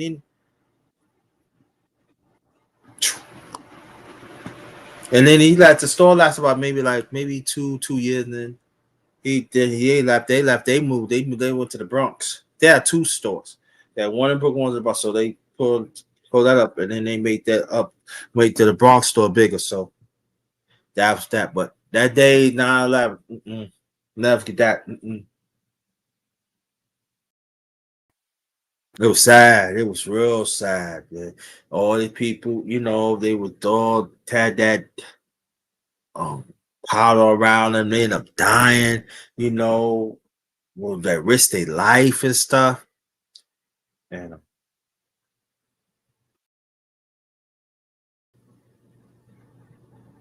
Then the Mets had to play, Yankees had played. They had NYPD had, or sometimes they had they could also wear the police hat and everything, and it was sad. And that's when it like the first time I ever see New York was together.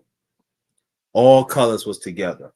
After that gone, they went back they England way, but actually white people like, yeah, New York. I said New York. Yeah, New York. Band together. At the time, um, Rudolph Giuliani, he was the mayor. The same one. That was the same one that was the head attorney of Trump. But he was the mayor back then. No good mayor. I'll probably talk about it maybe in the near future. But yeah, talking about he's American mayor. He's a mayor. He's supposed to do that. What are you talking about? But see, us New Yorkers, we know it. Especially us as a people.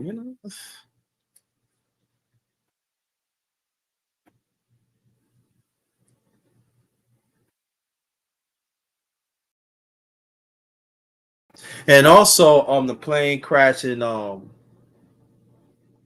Pentagon too. Again, they so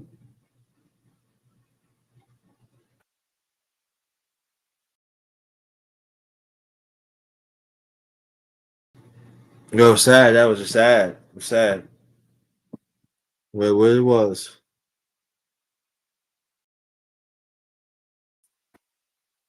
It really was. So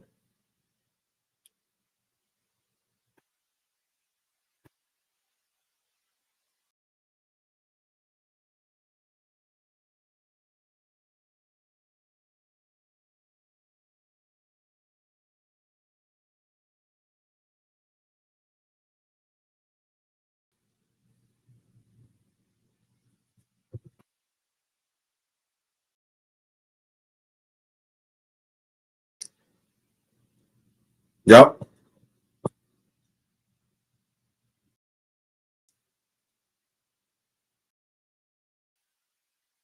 So whoever was down there when it happened, they had they got sick, they died. And you know what the sad thing about it? That New York, the people, New York, the city New York, they ain't want to help them. Especially the workers down there, they had to actually fight almost for years.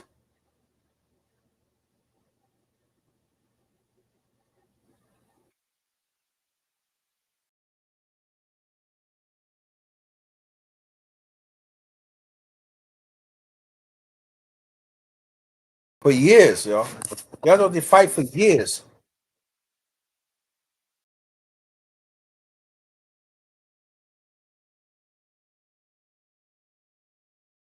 And people have to fight to have the memorial down there for years.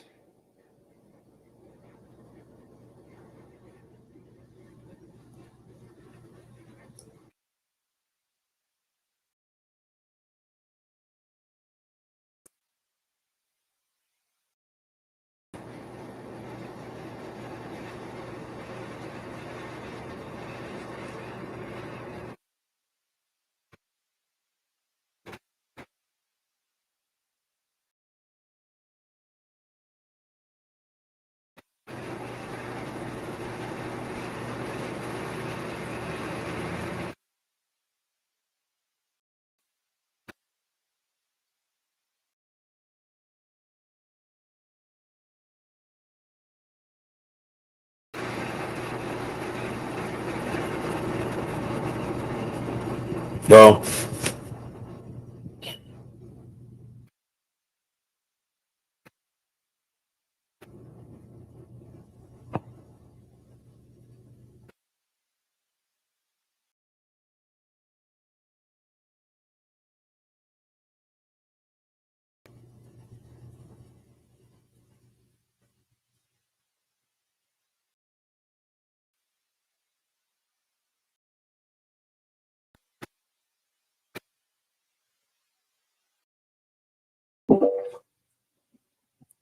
So,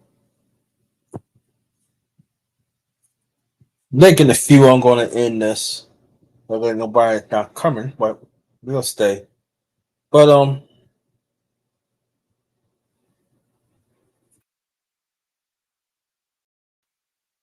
that day. Ooh, stuff like that stays with you. It really does. It stays with you. Never forget the images.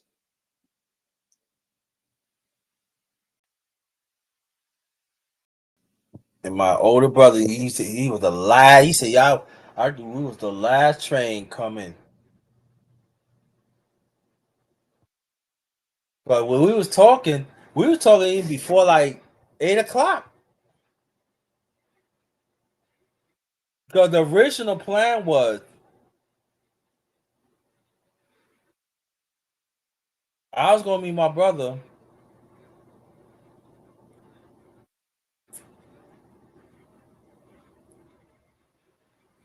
I was gonna meet my brother on the A train. Cause we both live at the L, but he lived further. But and we was gonna meet. He said that we were gonna do. We gonna be at Boise, York, and then we was gonna go up there together.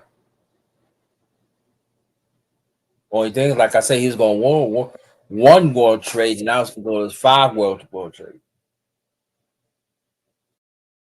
And 5 world trade was short of building. So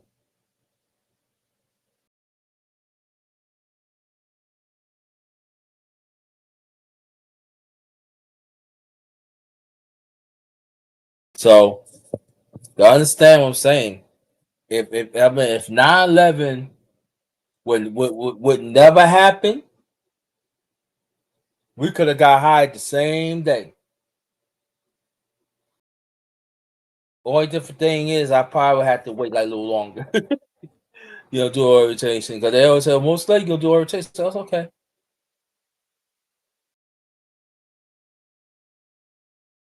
That would never happen.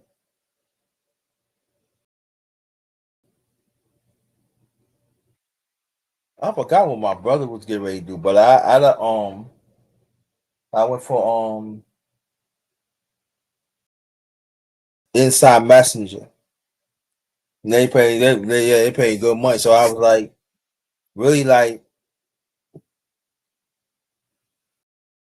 deliver mail, and sometimes they most likely they were telling me that most likely you gonna be out. We're gonna see you in the car to deliver because I had experience already. So they said we're gonna see you in the car. You have to go. Sometimes you have to go like Westchester County, upstate New York, and don't worry, make sure you get home safe and all that. And I said, okay.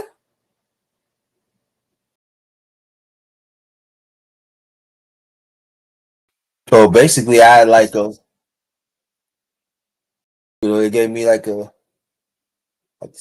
jacket, with their company on, and that's when I would work inside it. But out and then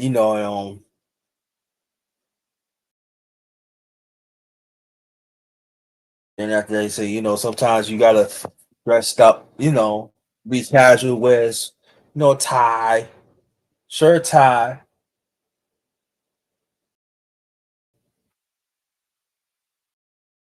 Because sometimes I have to go. They let me know. Sometimes I have to go. I have to wait like maybe a few hours, get the package and bring it back. So they said sometimes we'll go take it. Sometimes it'll take all day. Oh, you with that? So see, like a lot of people with that's what about what about? I said no. You get no. We take you home,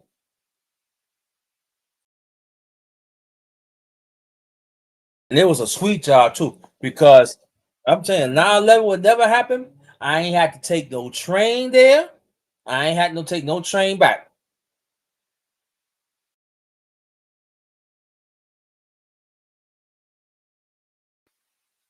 And we come pick you up front of the house and everything. I said, nah.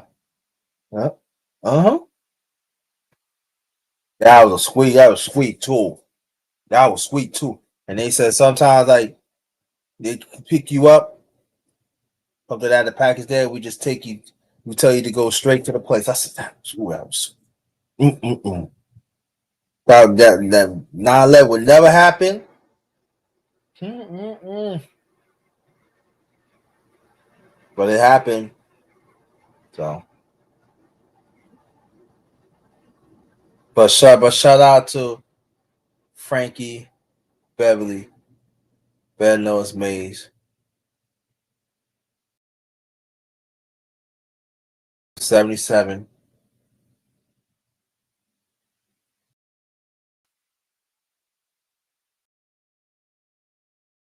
Also, we're gonna dedicate this live to 9/11. What a loss.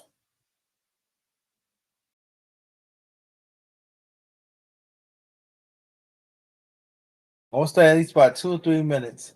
And nobody coming, I'm gonna shut this down. But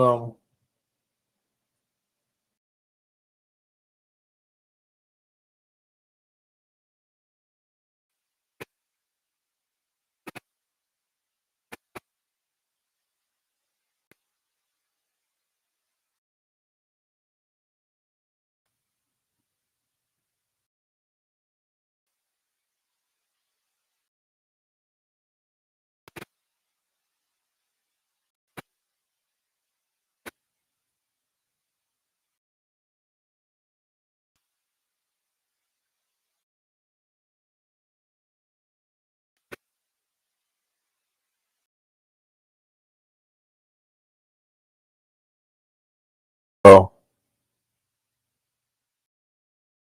that's what's up. Yeah.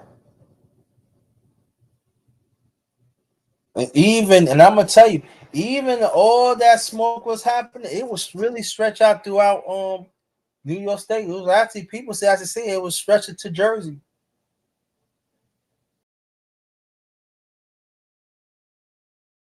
It was a terrible smell.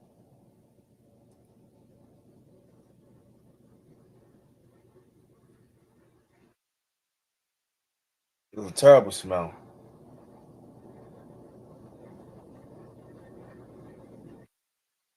It was some wind was blowing. Uh-oh. All the buses, the subway stop. Stop at a standstill.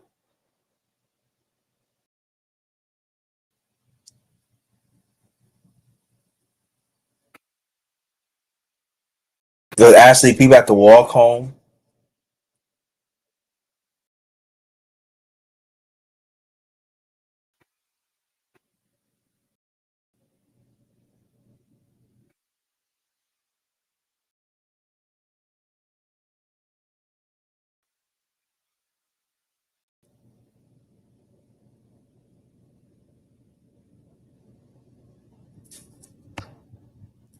It was a mess. So picture if somebody worked at World Trade or around here, you have to walk to the Bronx or walk to Westchester County.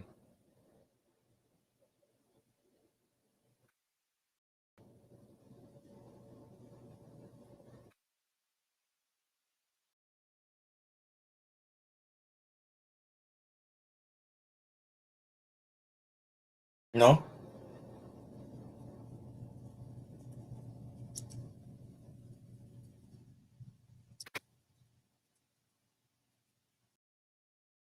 Think of that, y'all. Think of that. Walk to Brooklyn.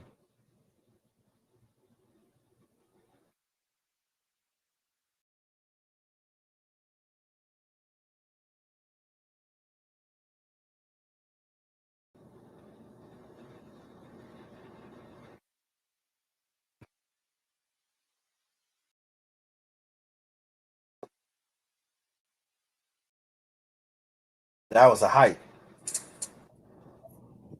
Oh.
I'm sorry. You want to come up? Come on up. Come on up, brother.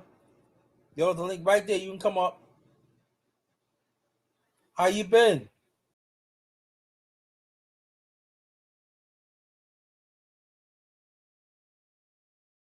How soon?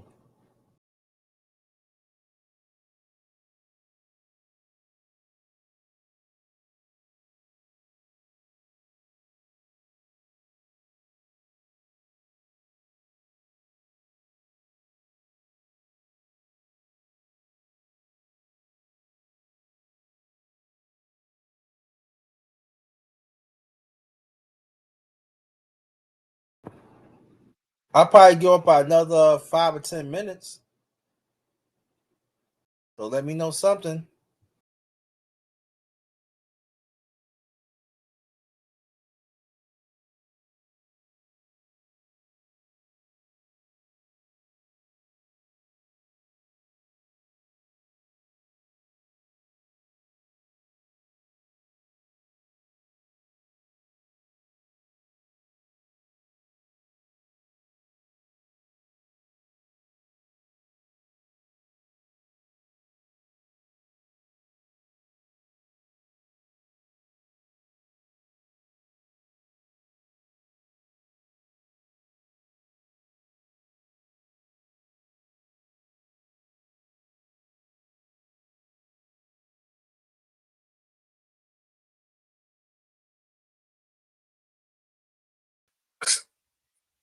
Many times, the people with the biggest smiles and the loudest laugh, those are the ones that are often the bearers of the deepest scars. Think about it for a second. How many? There you go. What's up? What's up? What's up? Good afternoon, brother. How you doing, man? Just woke I'm up. fine, thank you. How you feel?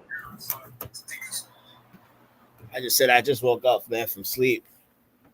Got you. What did I miss? You ain't miss probably nothing. You know, it was a little scream here and there, but it's all right.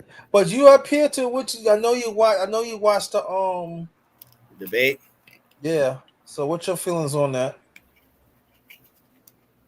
Um, I don't know. I still don't think either candidate still try to help out the community, our community as a whole, man. Got you. And basically, like I said, I'll say this though. I still think that Trump wanted the debate, but he didn't really dominate it because there, like I said, there were some talking points that he said, man, about the Central Park Five, man. That was just outrageous when he said that shit, man. Yeah. Like I said, it was to the point that it was really annoying, that like he keeps saying the same predicate, same thing, like they uh, what they done to the country, et cetera, et cetera. But like like I said, this is the election. You're supposed to try to like speak to the people. You try to tell us what is your plan. And I know a lot of people made fun of Trump when he said that concept plan. Listen, the reason why he said that because he didn't want to give out his actual plans because we all know Kamala Harrison is just there just to steal his plan and she'll use it towards her campaigns. And on the other hand, though, I said this plenty of times that when they do the debate, that it should have been on an even playing field because, like I said, the last two debates was done on CNN and ABC, and those are pro Democrats. And like I said, I said that the debate should have been an even playing field so that the moderator could fact check both Trump and Kamala. Because to be honest, though, both Kamala and Trump were both up there, which is lying like a motherfucker. And like I said, we saw it that they only fact checked Trump, but they didn't fact check the lies on Kamala Harrison. And basically, another one too that stand out was that they talk about her race, right? They brought up her race, and basically, you saw her that she had no answer for it. You know what I mean? Because we all know that she's up there, pandering to the black community. You know what I mean? But she's not black. And like I said, we talked about this plenty of times on the channel that she's not going to do anything for the black community. And there was, like I said, there were so many talking points that Trump could have said to her. But like I said, to me, like I said, I just felt like that debate. Like I said, like I said, I still think Trump won the debate, but like, I just felt like both the candidates didn't like really like stand out, you know what I mean, still for our community because like I said, we still want reparations, we want tangibles, and we like I said, we want our hate crime bill. You know, that's what I was actually wanting to hear which one of these candidates was gonna bring up, but like I said, neither one bring up that the topic. And like I said, what I said in my video yesterday, like I said, the two like I said, that was what I wanted. But the two main things from the debate that I heard where he said that, listen, you're in office now. Why all of a sudden now you wanted to wait until you win the elections to do stuff?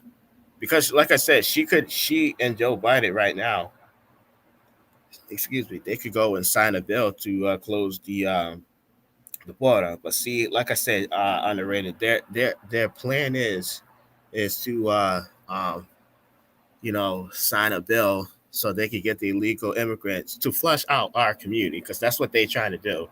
They're trying to push out our communities, bring in the illegal immigrants, have them to vote so that the illegal immigrants can put the Democrats in office because that's what they're doing. That's what they're doing. They're trying to flush out the black community, and that's why a lot of these black Democrats they need to see this. But I know, they're still waiting for a handout for the from the Democrats. It's not gonna happen, man. Like I said, the Democrats they don't want, they just don't want the black community no more. They just don't want us no more. You know what I mean? That's why, like I said, over the course when the Democrats, won the election, they haven't really done anything for us, man. And I'm trying to say, why are these black Democrats still voting Democrats? They're not going to do anything for you. Like I said, they just want your vote, and that's it. And they're not going to do anything, man. And yeah, but like I said, man, I still don't listen. I still don't trust neither candidate. But I said this plenty of times. I just think life was just better under Trump. Um, I don't know. I just don't trust Kamala Harris and just as president. I'm sorry, man. Like I said, her economic plan. It's like seriously, who's gonna pay for all that? You can't just like I said, you can't just give out. You can't just give out money. You know what I mean? You know what I mean? Yeah. So, Got you. Well, my feeling is this, that it's different, but I want you to understand what I'm saying. I believe Kamala Harris won because to me, Trump was saying the same thing. And Central Park jogger means something, as you know, me originally from New York. That didn't sit fly with me. Even that don't sit fly with me.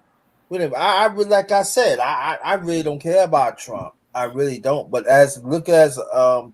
by me looking at it, Kamala Harris, I feel Kamala Harris was stronger than Trump. And so for me, and again, let me put this out there. I don't care about none of them either. I don't. I really don't. But I think of what it is on. When you keep on saying the same thing, it gets tiring. And I think that I know people will support Trump, whatever it is and stuff like that, and it's cool and everything. Or Kamala Harris is cool and everything, but no party had never done anything for us as a people. right. And so for me,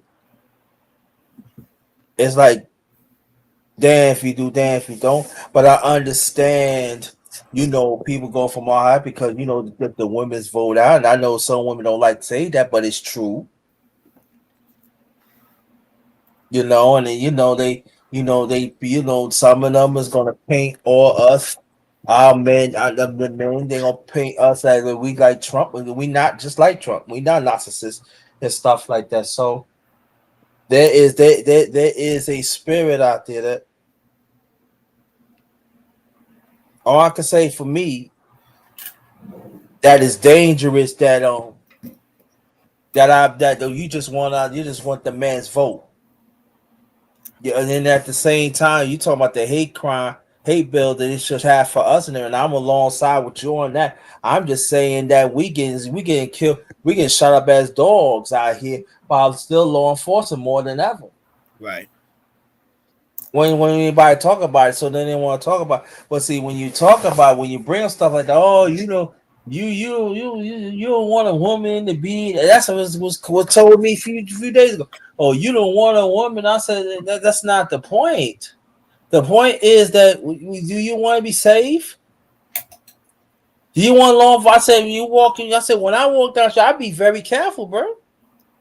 No matter where I'm at, and this is real.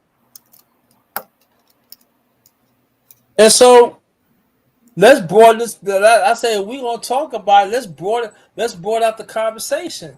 And so just understand and also I said this on my commentary this morning too. And and I'm saying even if you have women that do fight for men's rights and everything, they gotta watch their back too. Cause quite a few of them they ain't going for Kamala Harris. Yeah, but like I said, it's the immigration thing. That thing is just getting out of here, man. Because I saw this. I, I I believe it's called the Black Afro Network, and it was a brother, man. He was doing the recap of the debate, and there was this. It hurted my soul when I saw this black veteran, and he was talking about how the illegal immigrants, they got 13,000 in food stamps, right? And they got 5,000 in benefit cash, and that he was like saying that he fought for this country, and that the only how much that he gets on boost on food stamp was only $23. You know what I mean? And that hurted my soul when I heard him say that, man. But yet, like I said, brother, we are, like I said, me and you, FBA, born in this country, right? And basically, we don't get the exact same, treatment like these immigrants, man. And that's what's really bothering me about these Democrats. Like I said, there's so much into like putting so much like help into the immigrants, but yet, like I said, where is this help that you guys are not giving to us black community? And now I'm not saying that the Republicans don't think that I'm jumping on Republicans because, like I said, I don't like I said, No. You don't have to explain that. We know we get. because like I said, Some I people, don't like I said, I don't some like. people don't get it, bro. They don't get it. I I don't know like I said, exactly. I don't like neither. I don't like Me neither. either. No. Either party. But like I said, when Trump, the white man, when he was in office, life was a little bit better. I was making a little bit money. You know what I mean? Because like I said, nowadays, man, it's just so hard to go grocery shopping, man. It's like sometimes I don't even feel like going grocery shopping because it's Tell me so about it. expensive, man. Rent Because is you so can, yeah, expensive, you can't do nothing. and then You gotta cut corners. right, If I don't and get this, it's like I said, it's just really frustrated because uh I don't want to snitch here on live, but the DTA, basically they give me food stamps, and and basically they give me like $293 a month. And to be honest, like I said, that is still not enough, man. That's just not enough because basically grocery is just out of control, man. And like I said, you know, just picking up a couple items, 2 or 3 items, it's almost like $20. You know what I mean? And like I said, back when Trump was president, I could pick up 2 or 3 items. It's only like $5, man. And thing too is that I don't even go out. I don't even go out like for restaurants anymore. Because before I used to go out, I was always ordering pizza, but now it's just too expensive, man. and you got might as well go cook it. Yeah, pretty much, man. It's so expensive, and and that's why, like I said, when Kamala Harris was talking about, like I said, her plan just to give out all this free money, but she doesn't know what's going to happen when you give out all this money, because it's going to cause more inflation in the near future when she's giving out all this money, because who's going to pay for all this stuff? And like I said, and top it off too as well, is that, oops, He be back.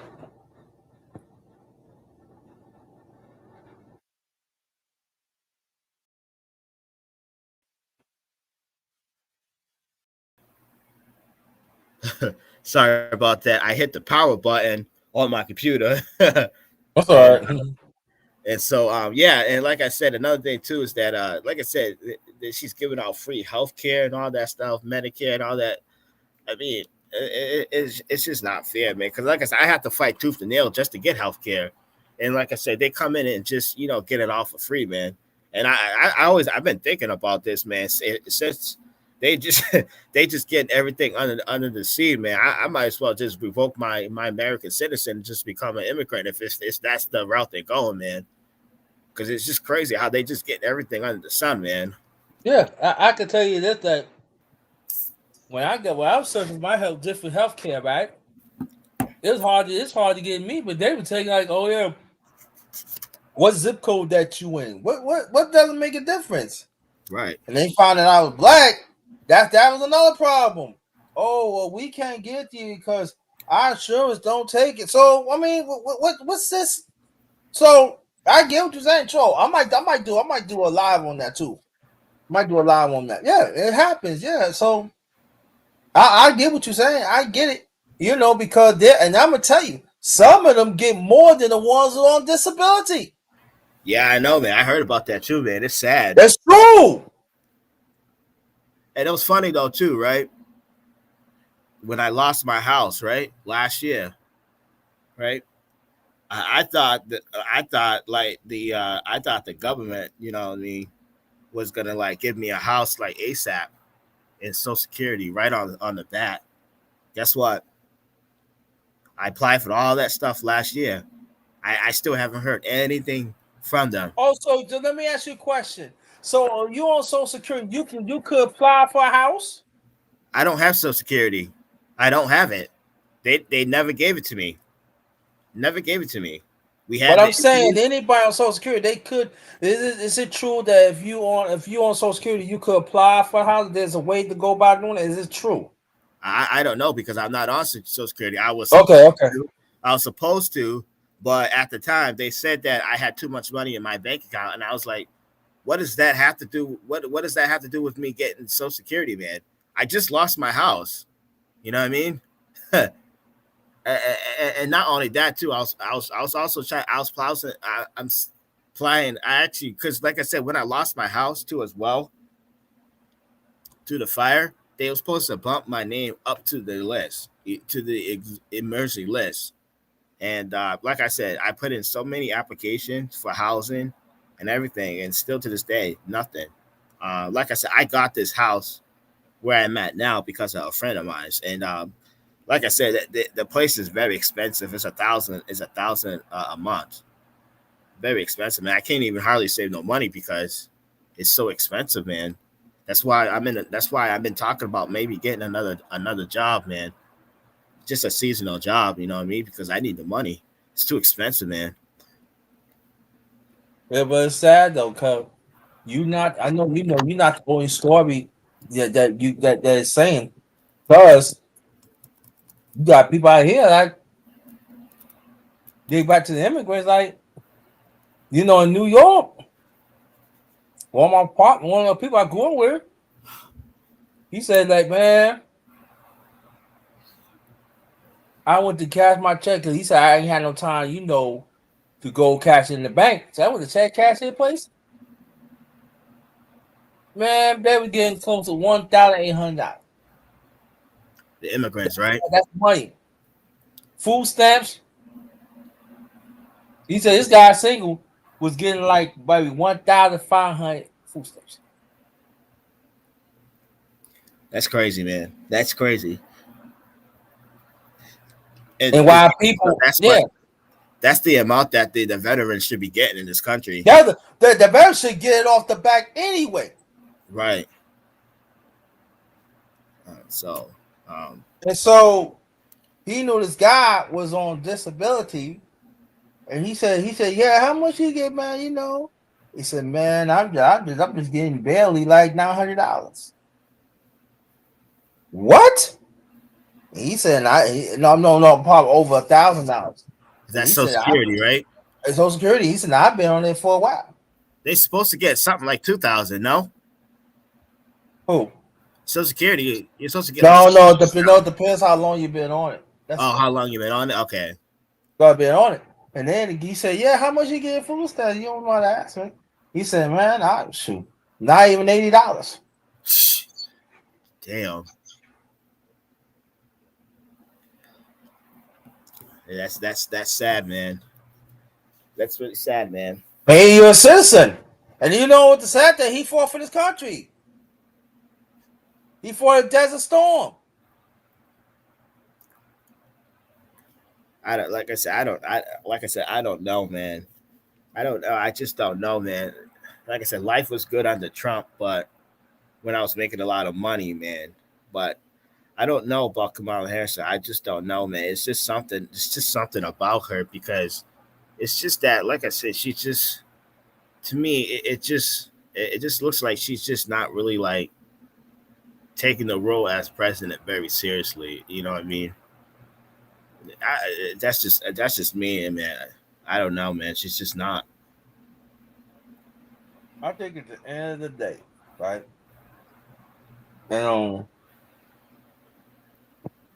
I think the immigrant. I think the part election was going to be. It's going to be women, right? Women's body, abortion, right?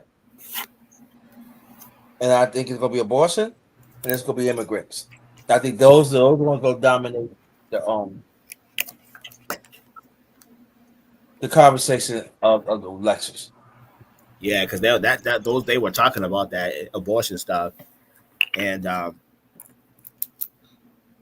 listen, let me say this: I'm not a woman, but at the end of the day, though, if you don't want the child, because like I said, if you don't want responsibility, like I said, you could just give the child to somebody. You know what I mean? And I know, because I don't want to piss off the woman, because I'm not a woman, but I heard stories of, where these teenagers, they have kids, instead of like giving up the child, they end up killing the kid. You know what I mean? And like I said, that's just me. I think that should be the law. If you don't want the child, just give it up to another person and they'll take care of it. But I still think that it's a travesty that that you could kill the child. You know what I mean? That's my weakest talking point, because like I said, I'm not a woman, when it comes to that. But I still think that they should just, have it. You're right if you want to, give up the child. You know what I mean? If you don't want the responsibility. Yeah. Also, I think they should have a DNA mandate too. Right, and that too as well, because that is getting out of control now. Because a lot of women nowadays are, are lying, saying that you're the baby daddy, so that they could get a check off you. You know what I mean? Also, there are some women saying that same thing too. There are some women saying it should be a DNA mandate. Mandate DNA test. Yeah, a lot of women. Let me tell you, quite a few women saying that. And also another thing, a talking point that the Brother Town Business brought up was that they got to do something about, like I said, they got to do something about the child support, because it's just ridiculous what happened to Tyree Gibson. They want him. What is it? 70. His ex want like $75,000 a month in child support. That's just ridiculous, man. And that's why I'm gonna be honest, man. That's why I don't want to get married. I really don't want to get married at all, man. I think that the question is, I think the thing is that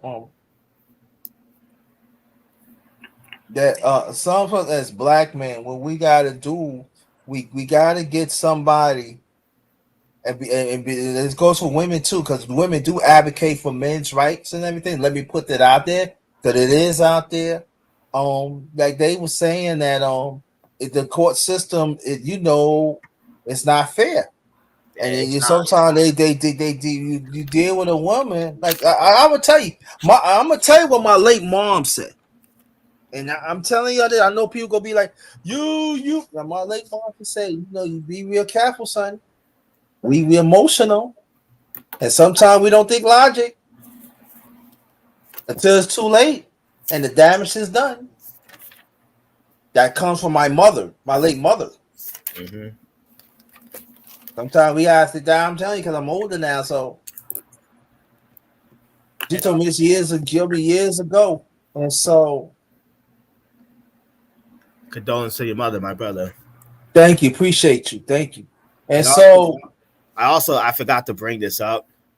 And also I just want to give my condolence. What happened and on September 11th? Like I said, it's the anniversary. And like I said, we won't forget. Like I said, that was a very tragic moment. It is, yes. In our life, man. At that time, I was a young lad. I didn't understand what was going on. You know what I mean? Because I was in middle school. You know what I mean? At that time, came home from school. Just watched cartoons. But as I got older and I started to see it, and I said, wow. That time, that during that time was very, very tragic, man. And now, like I said, man, I give my condolence to those people who lost their life that day, man. You know what I mean? Yeah, everywhere. Not just happened in New York, happened in DC. So everybody lost their life. Yeah. I said, that day. So I was referring everybody that day. That's what I. Okay, got you. Yeah. And so. Well, I did dedicate live to the 911. I did. So it is tragic. Me from Richmond, New York. I'll never forget. You was there that day. Where were you at? I will tell you. I just finished telling the story, but I don't mind again. My older brother has an interview. Matter of fact, today is his birthday too. Oh, happy birthday to him. Yeah, today is his birthday too. What happened was, he had an interview at One World Trade the same day, and I had an interview at 5 World Trade. What happened was he was going on the orientation because they called him an E before it happened, and so his thing was like they called for orientation. This is like maybe something to eat. So he got on the train. And he said, "Yeah, And my second interview was at 8:45. So he said, "Whatever you finish, I'm just gonna wait for you, and walk with you World Trade, stuff like that." So after he finished, got going, he was the last train went into Brooklyn safely.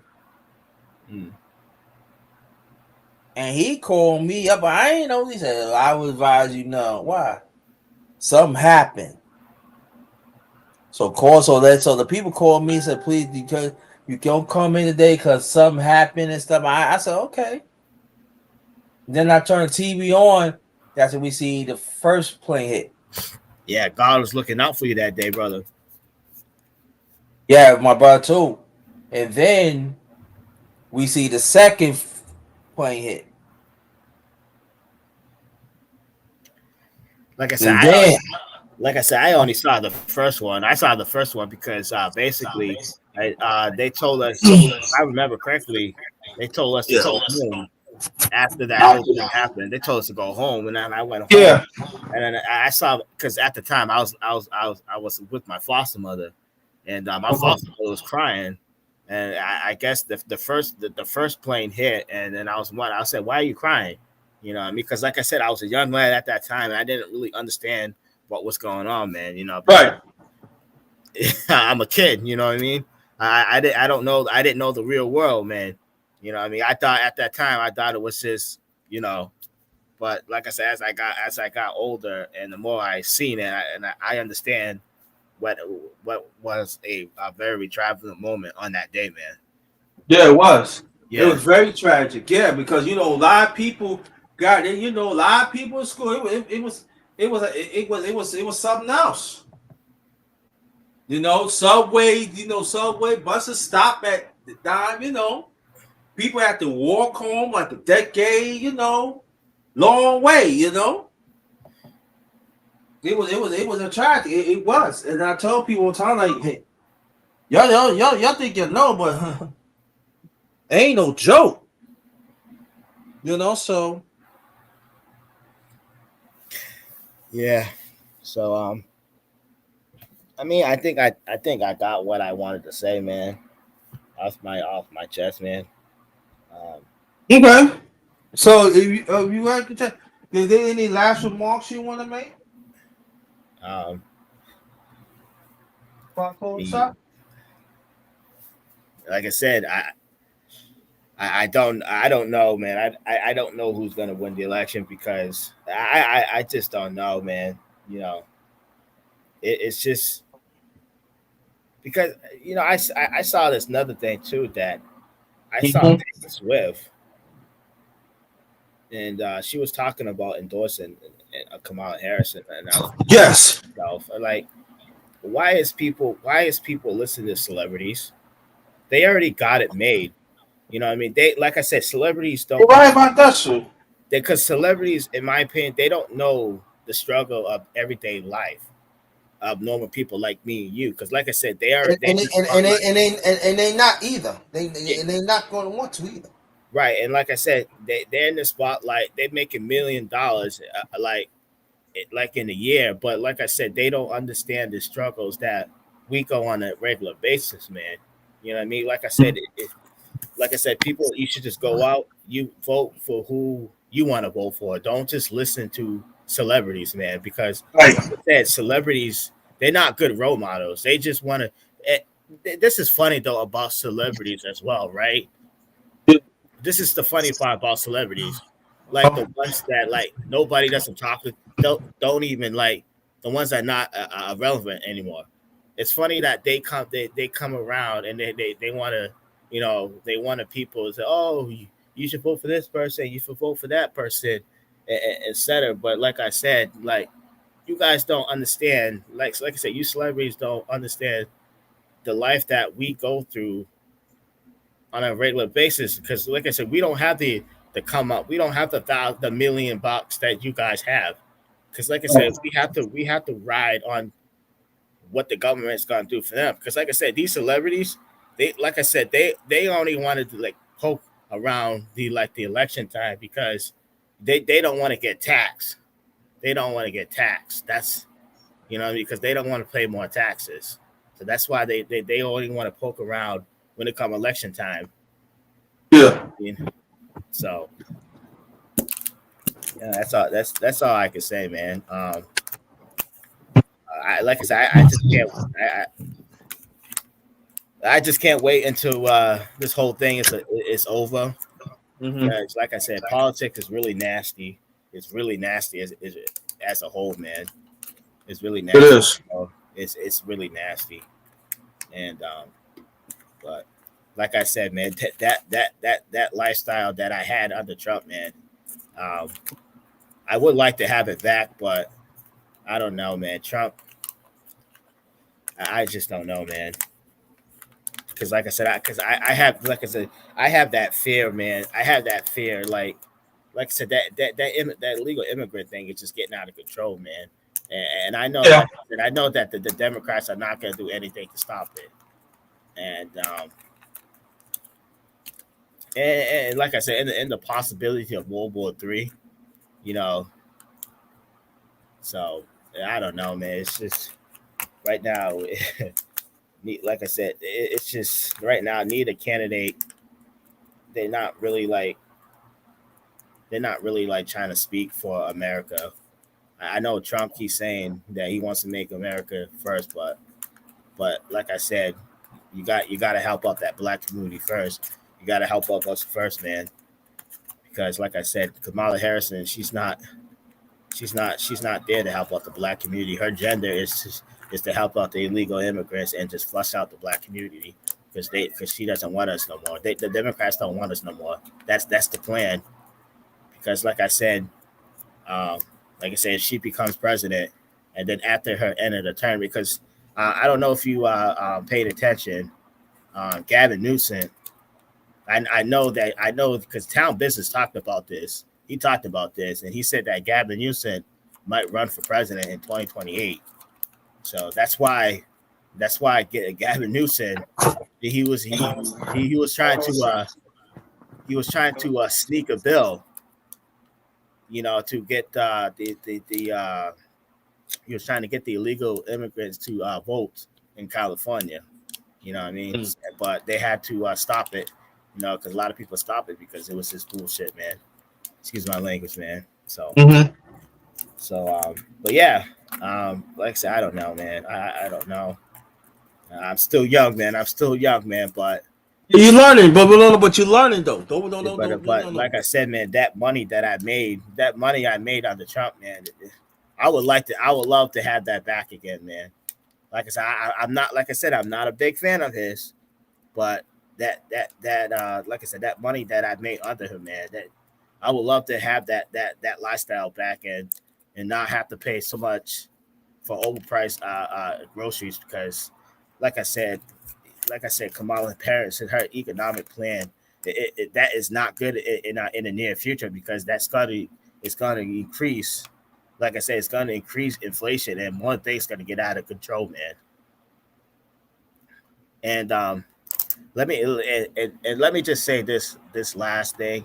I know that a lot of people want to make history of her being the first woman as the president, but like I said, man, you gotta have to see. You guys gotta see that. I hate saying this because women are good, but I still think that you running for president, it should be a man. It should be a man's job. It should be because we've seen how they put women in power and it doesn't work out. You know what I mean? And like I said, what people want, they want to see history, but I still don't think she's fit to be president. I still don't think she's fit to be president because it's like I said, it's a whole new ball game, man. And in the way that she's always giggling at her, like she doesn't take it seriously. You can't be playing around when you become president, especially when you try to meet with world leaders. You can't do that. You have to take this job serious. I still don't think she takes it serious. I still don't think she's unfit, man. But people, they want her as president. She's getting all this endorsement, all this support. I mean, it's just what American people want. But like I said, man, there's a lot of bad things gonna come when she becomes president. Because like I said, her economic plan, her policy right now is just not a good start. It's not a good start at all. Like I said, she's giving you all this money, but you guys got to look at it in the near future. So you're getting all this money, but then, like I said, inflation is gonna get out of control, and a lot of people are not seeing that. You know what I mean? So I would say this before I close it out. Yeah. Is this that I'm gonna say this respectfully, goes for men and women. Don't get too emotional up.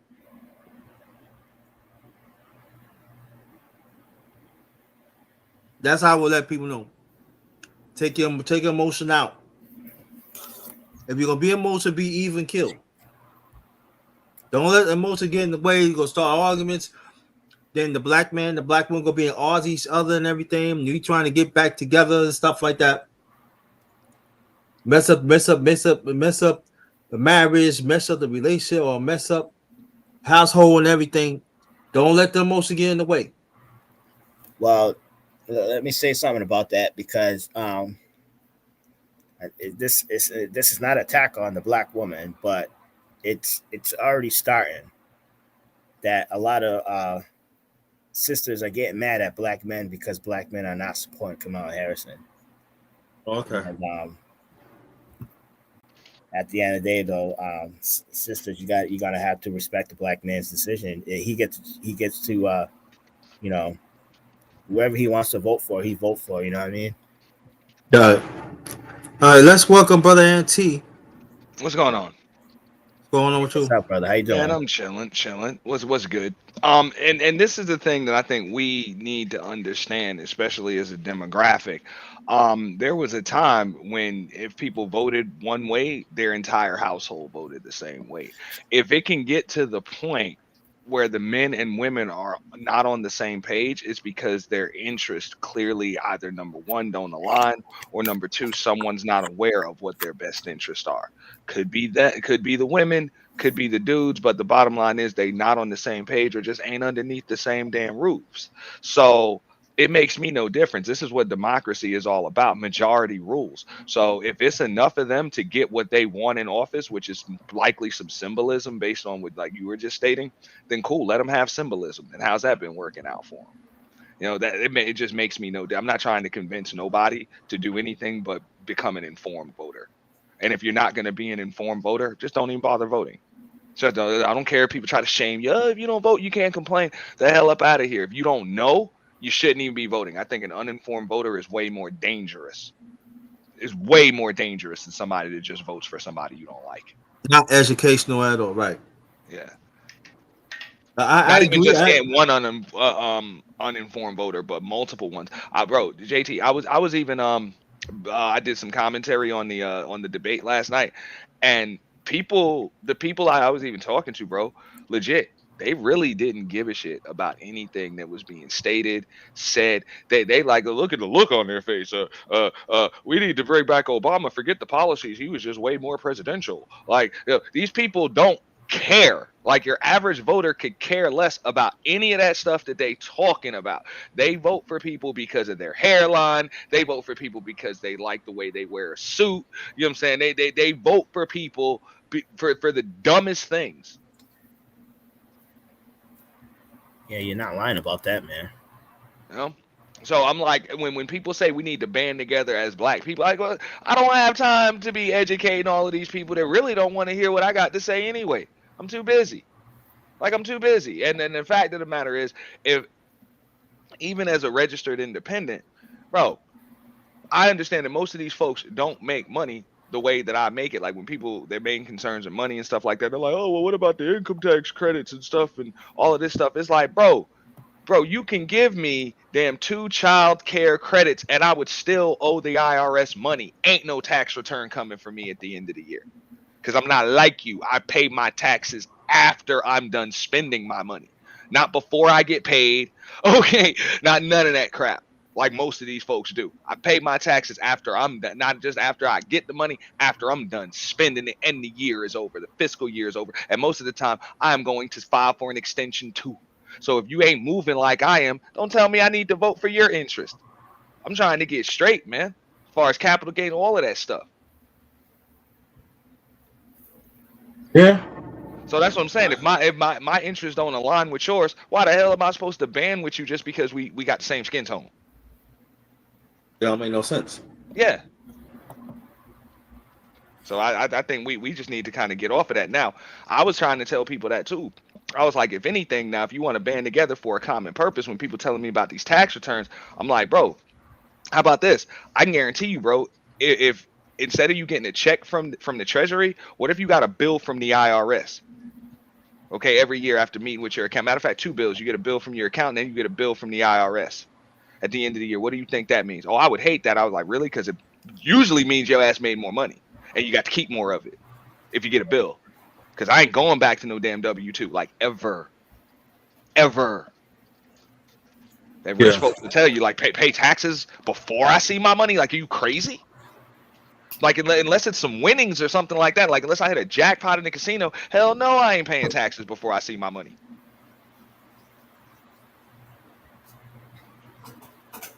Yeah. But these other folks, that's what I'm saying. Our interests don't align.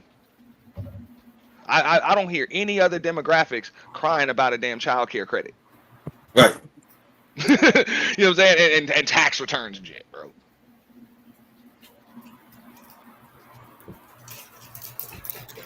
Because they know what's up. It's like, bro, if you truly making bread, bro, you ain't waiting on a check from the government. No. You waiting on a bill from the government, and you trying to make sure the check you got to send the government is as small as it can possibly be. Yep.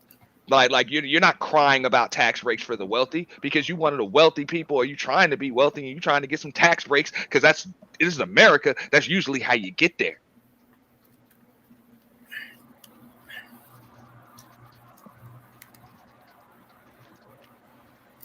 Yeah, that is true. Yeah, but I did a commentary this morning. Y'all want y'all go check it out.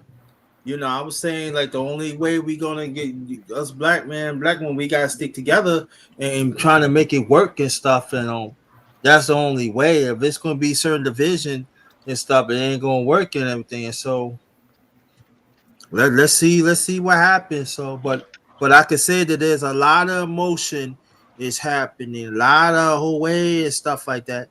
So my thing is throughout the day. You know, let's make sure this conversation be broadened out, not just be just this and that. So that's what I'm bringing. Yeah, check this out, JT. Like, okay, so I even almost got into a damn debate, not even an argument this morning, because they was like, oh, they asked Trump if he supported a federal ban on deletions.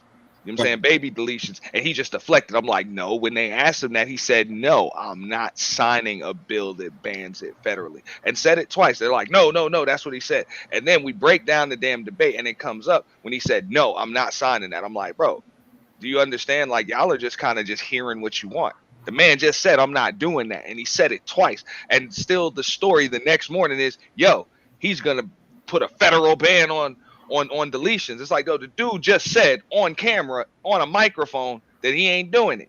Now, granted, I get it. Her response was he's lying, and maybe he is. But that's what he said. He said he's not doing it.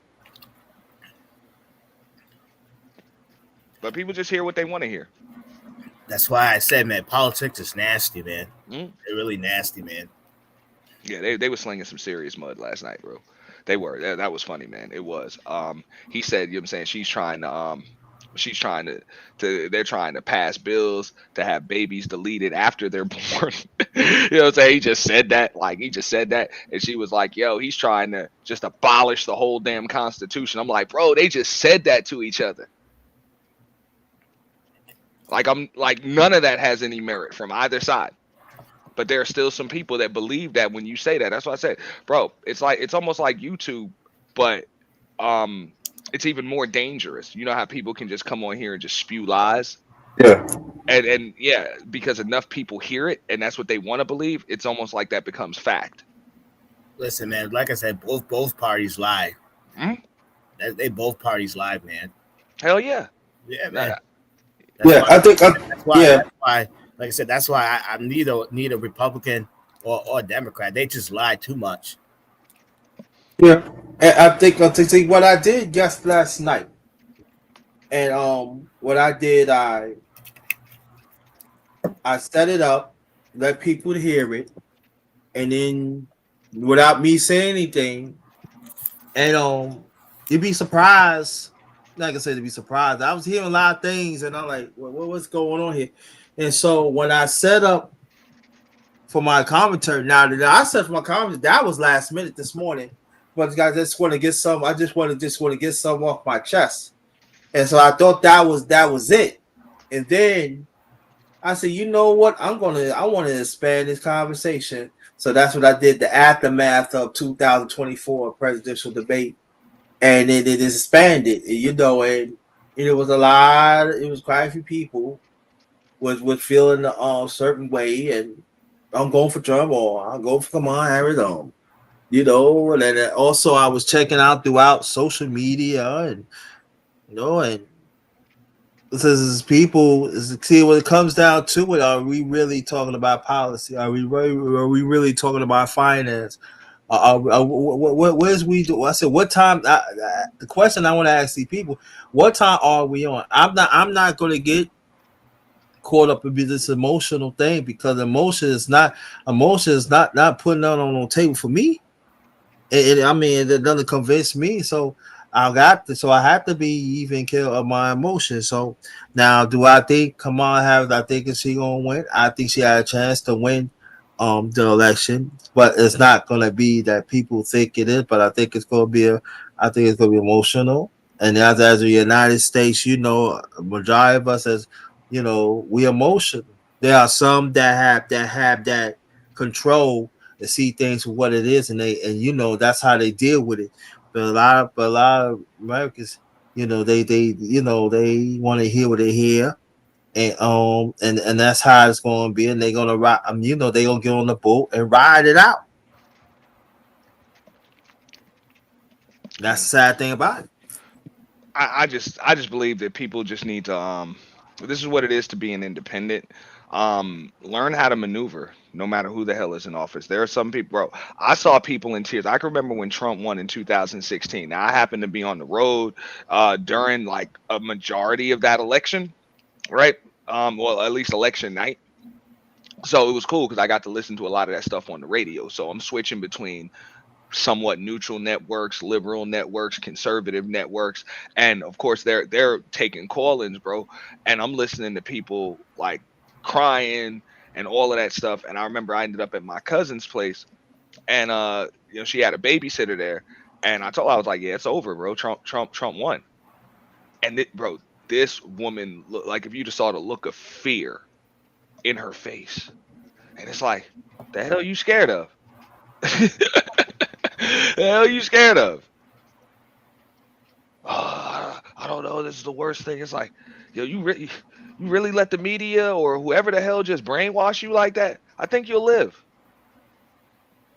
You be all right. Yeah. Like, come on. Let me tell you what. Let me tell you what happened, brother Auntie and brother Escacha. When Trump won, I never forget. I was doing, matter of fact, that night I was doing some food shopping, and I got me some stuff for the house, and I got me some. I never forget. I got me some Wendy's, and I took the bus home. And they said Trump won. Okay, he won. You ain't sad for what? Trump won. And what you want me to do? I still gonna go home, put my key in the door, put my food up, and I'm eating my Wendy's and drink and go to sleep. All right, he won. He's the president, and despite how you feel about Trump in New York, okay, yeah, I get it, yeah, but he's the president. Mhm. What do you want me to do? Cry And with you? You want and me to bring? I mean, yeah, come and this on. is something that does kind of piss me off though, because I mean, as black folks, most are still embarrassed to even say they would prefer to vote for Trump. And I'm not saying that most people want to vote for Trump. I'm saying the ones that do, they're embarrassed to say it. So Yeah, instead of just going in there and pulling the lever for Trump, they know damn well Democrats have been kicking them, ignoring them, and they only come around every damn, I don't know, every 3.25 years. You know what I'm saying? 3.25 years, and come and give you some more promises that they're gonna break, or don't promise you nothing, or right. whatever. Like, they've been doing that. And but people don't, it's like, okay, I understand both candidates are bad, so they'll just sit home, they'll just sit out, or they'll go vote for third party. And I'm like, yo, at this point, bro, maybe you should, if you feel that passionate, maybe you should pull the lever for the other guy. It's just like a chick, bro, that says, you know what I'm saying, she complaining about how unhappy she is, you keep dogging her out and all of that stuff, bro. She's, oh, I'm gonna leave you, I'm gonna leave you, I'm gonna leave you, but she don't go nowhere. Or she might just, yeah, I'm going back to my mom's, and she'll go to her mom's house, or she'll go get her own crib or whatever. What happens? You still smashing. That don't stop until she get her a new dude. Okay? You still gonna be susceptible to getting kicked around until you get you a new boo.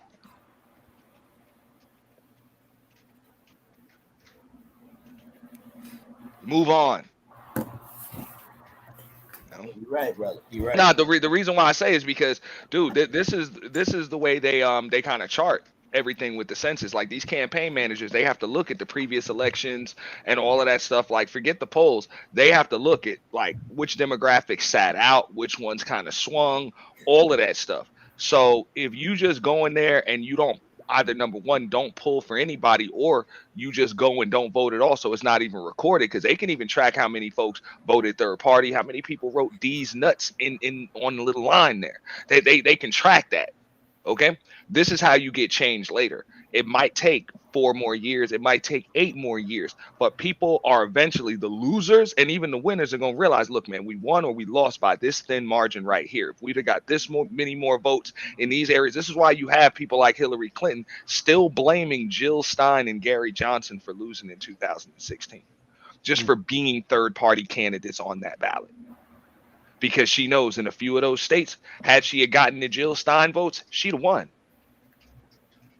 So, brother, She let me knows ask you that. a question. So, who do you think is going to win the? Who do you think is going to win the election? At this point, I don't know. I do believe, and I said this on his show, I do believe that Kamala Harris is the next president of the United States. She is the 47th president of the United States. Whether people like it or not, I just don't believe she has to win the election to do it. No.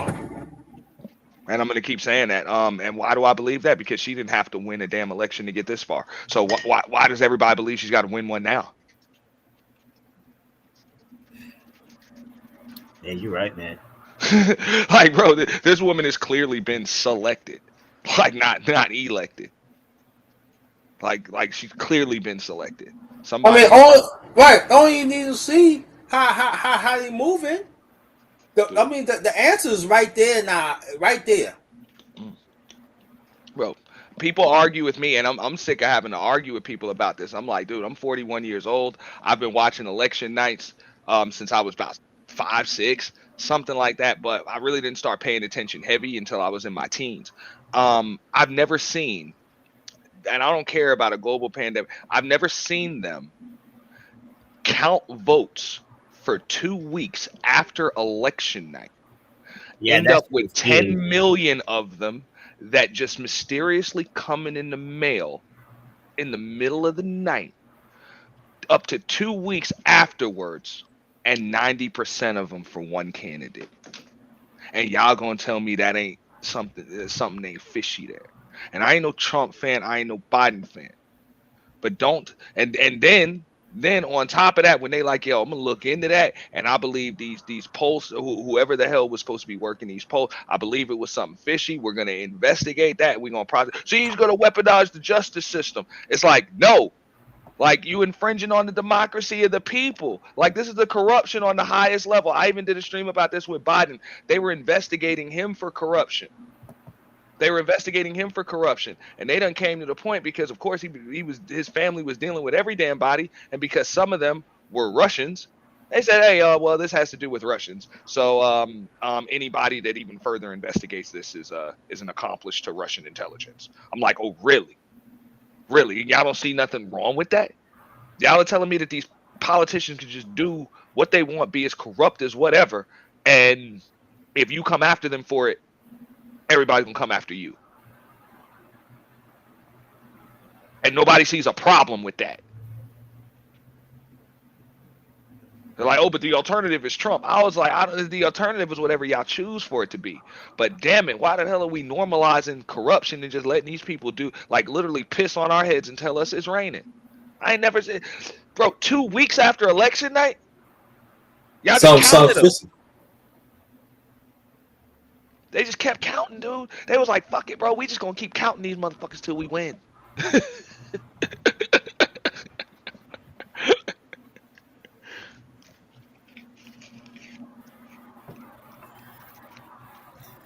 That is something though. You ever seen that in your entire existence? Never. I don't care. And I'm like, I don't have to be no Donald Trump fan. I'm not gonna vote for no 34-time convicted felon anyway. I hope he wins his appeal, but for real, we're a nation of laws, bro. So that's just not a good look. No, there's not a good look. But I'm not gonna lie. Had he not had them felonies, he earned my vote. He didn't get it in 2016. I voted none of the above in 2016, but that was because he had no track record. He earned it just from his 4 years in office. His 4 years in office, he earned it, which is what the damn politician's supposed to do. They're supposed to earn your vote, right? So I'm like, I heard a lot of stuff up there last night, and it's amazing how you got folks in there that have literally created the problem, allowed the problem to get worse, and then they're like, yeah, well, whatever. He's just gonna make it even worse. It's like, no, you created the problems and you have made it worse. I mean, from the Ukraine to the damn rising inflation to the migrant crisis to the opioid epidemic, y'all created that.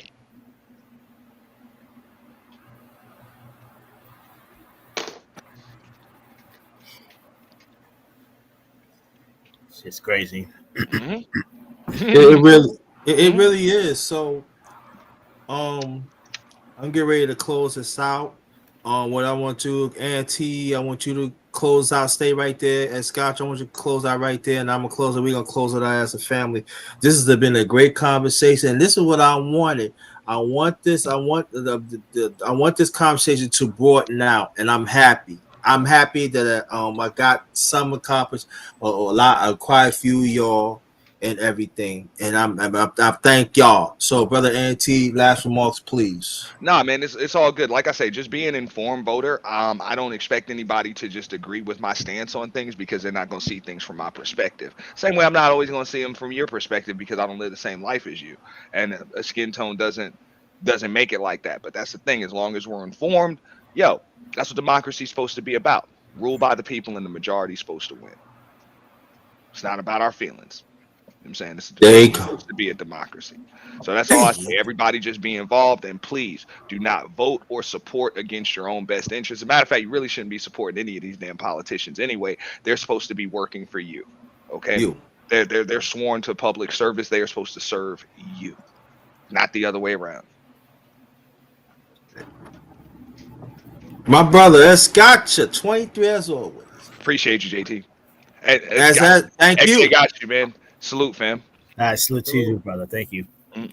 And well, like I said, I just want to thank you, Underrated, for having me come on the panel to speak to you.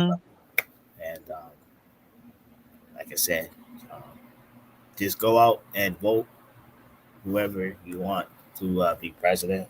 Um, like I said, um, don't be emotional. Whoever you guys want, just go ahead and do it. Um, like I said, for me, I don't know. I might set it out and just watch. But yeah, that's pretty much all I gotta say, man. Like I said, thank you, brother, for having me come on the panel. And like I said, like what we talked about early on, like my condolence goes out to the family and people who lost their life Yes. on the tragic event that happened 23 years ago. Yeah. Yeah, Exactly. that's my final remarks, man. And once again, brother, thank you for your comment, and thank you for the stream that you always provide. Because I like listening to, I appreciate that. yeah, I really do like listening to you. Because like I said, I think it was around like 10 o'clock in the morning. I was at work, and I saw you was live, but by the time I got home, I fell asleep, and then I couldn't, jump. It's okay, but you're here now. But I saw it. I woke up and I saw the notification. I just wanted to jump on and give my remarks, man.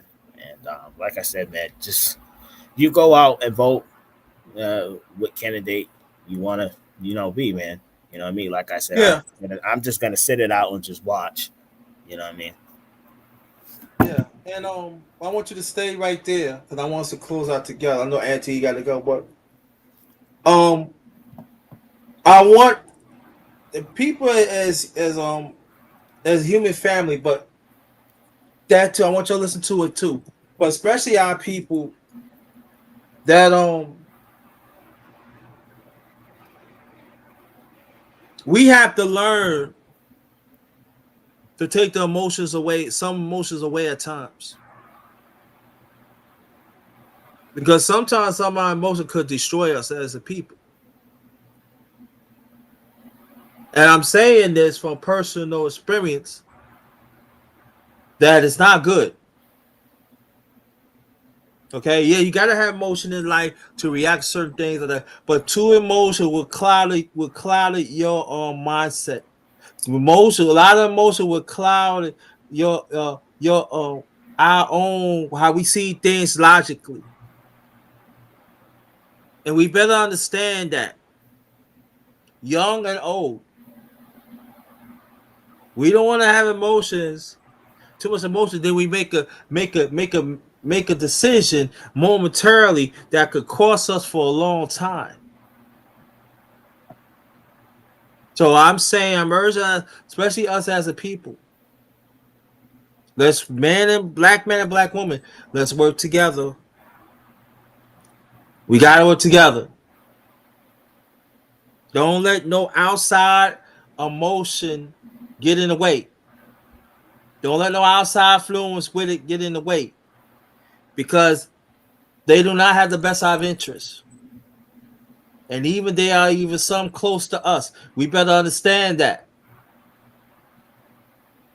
But like some of y'all that listening, y'all ain't gonna listen to me.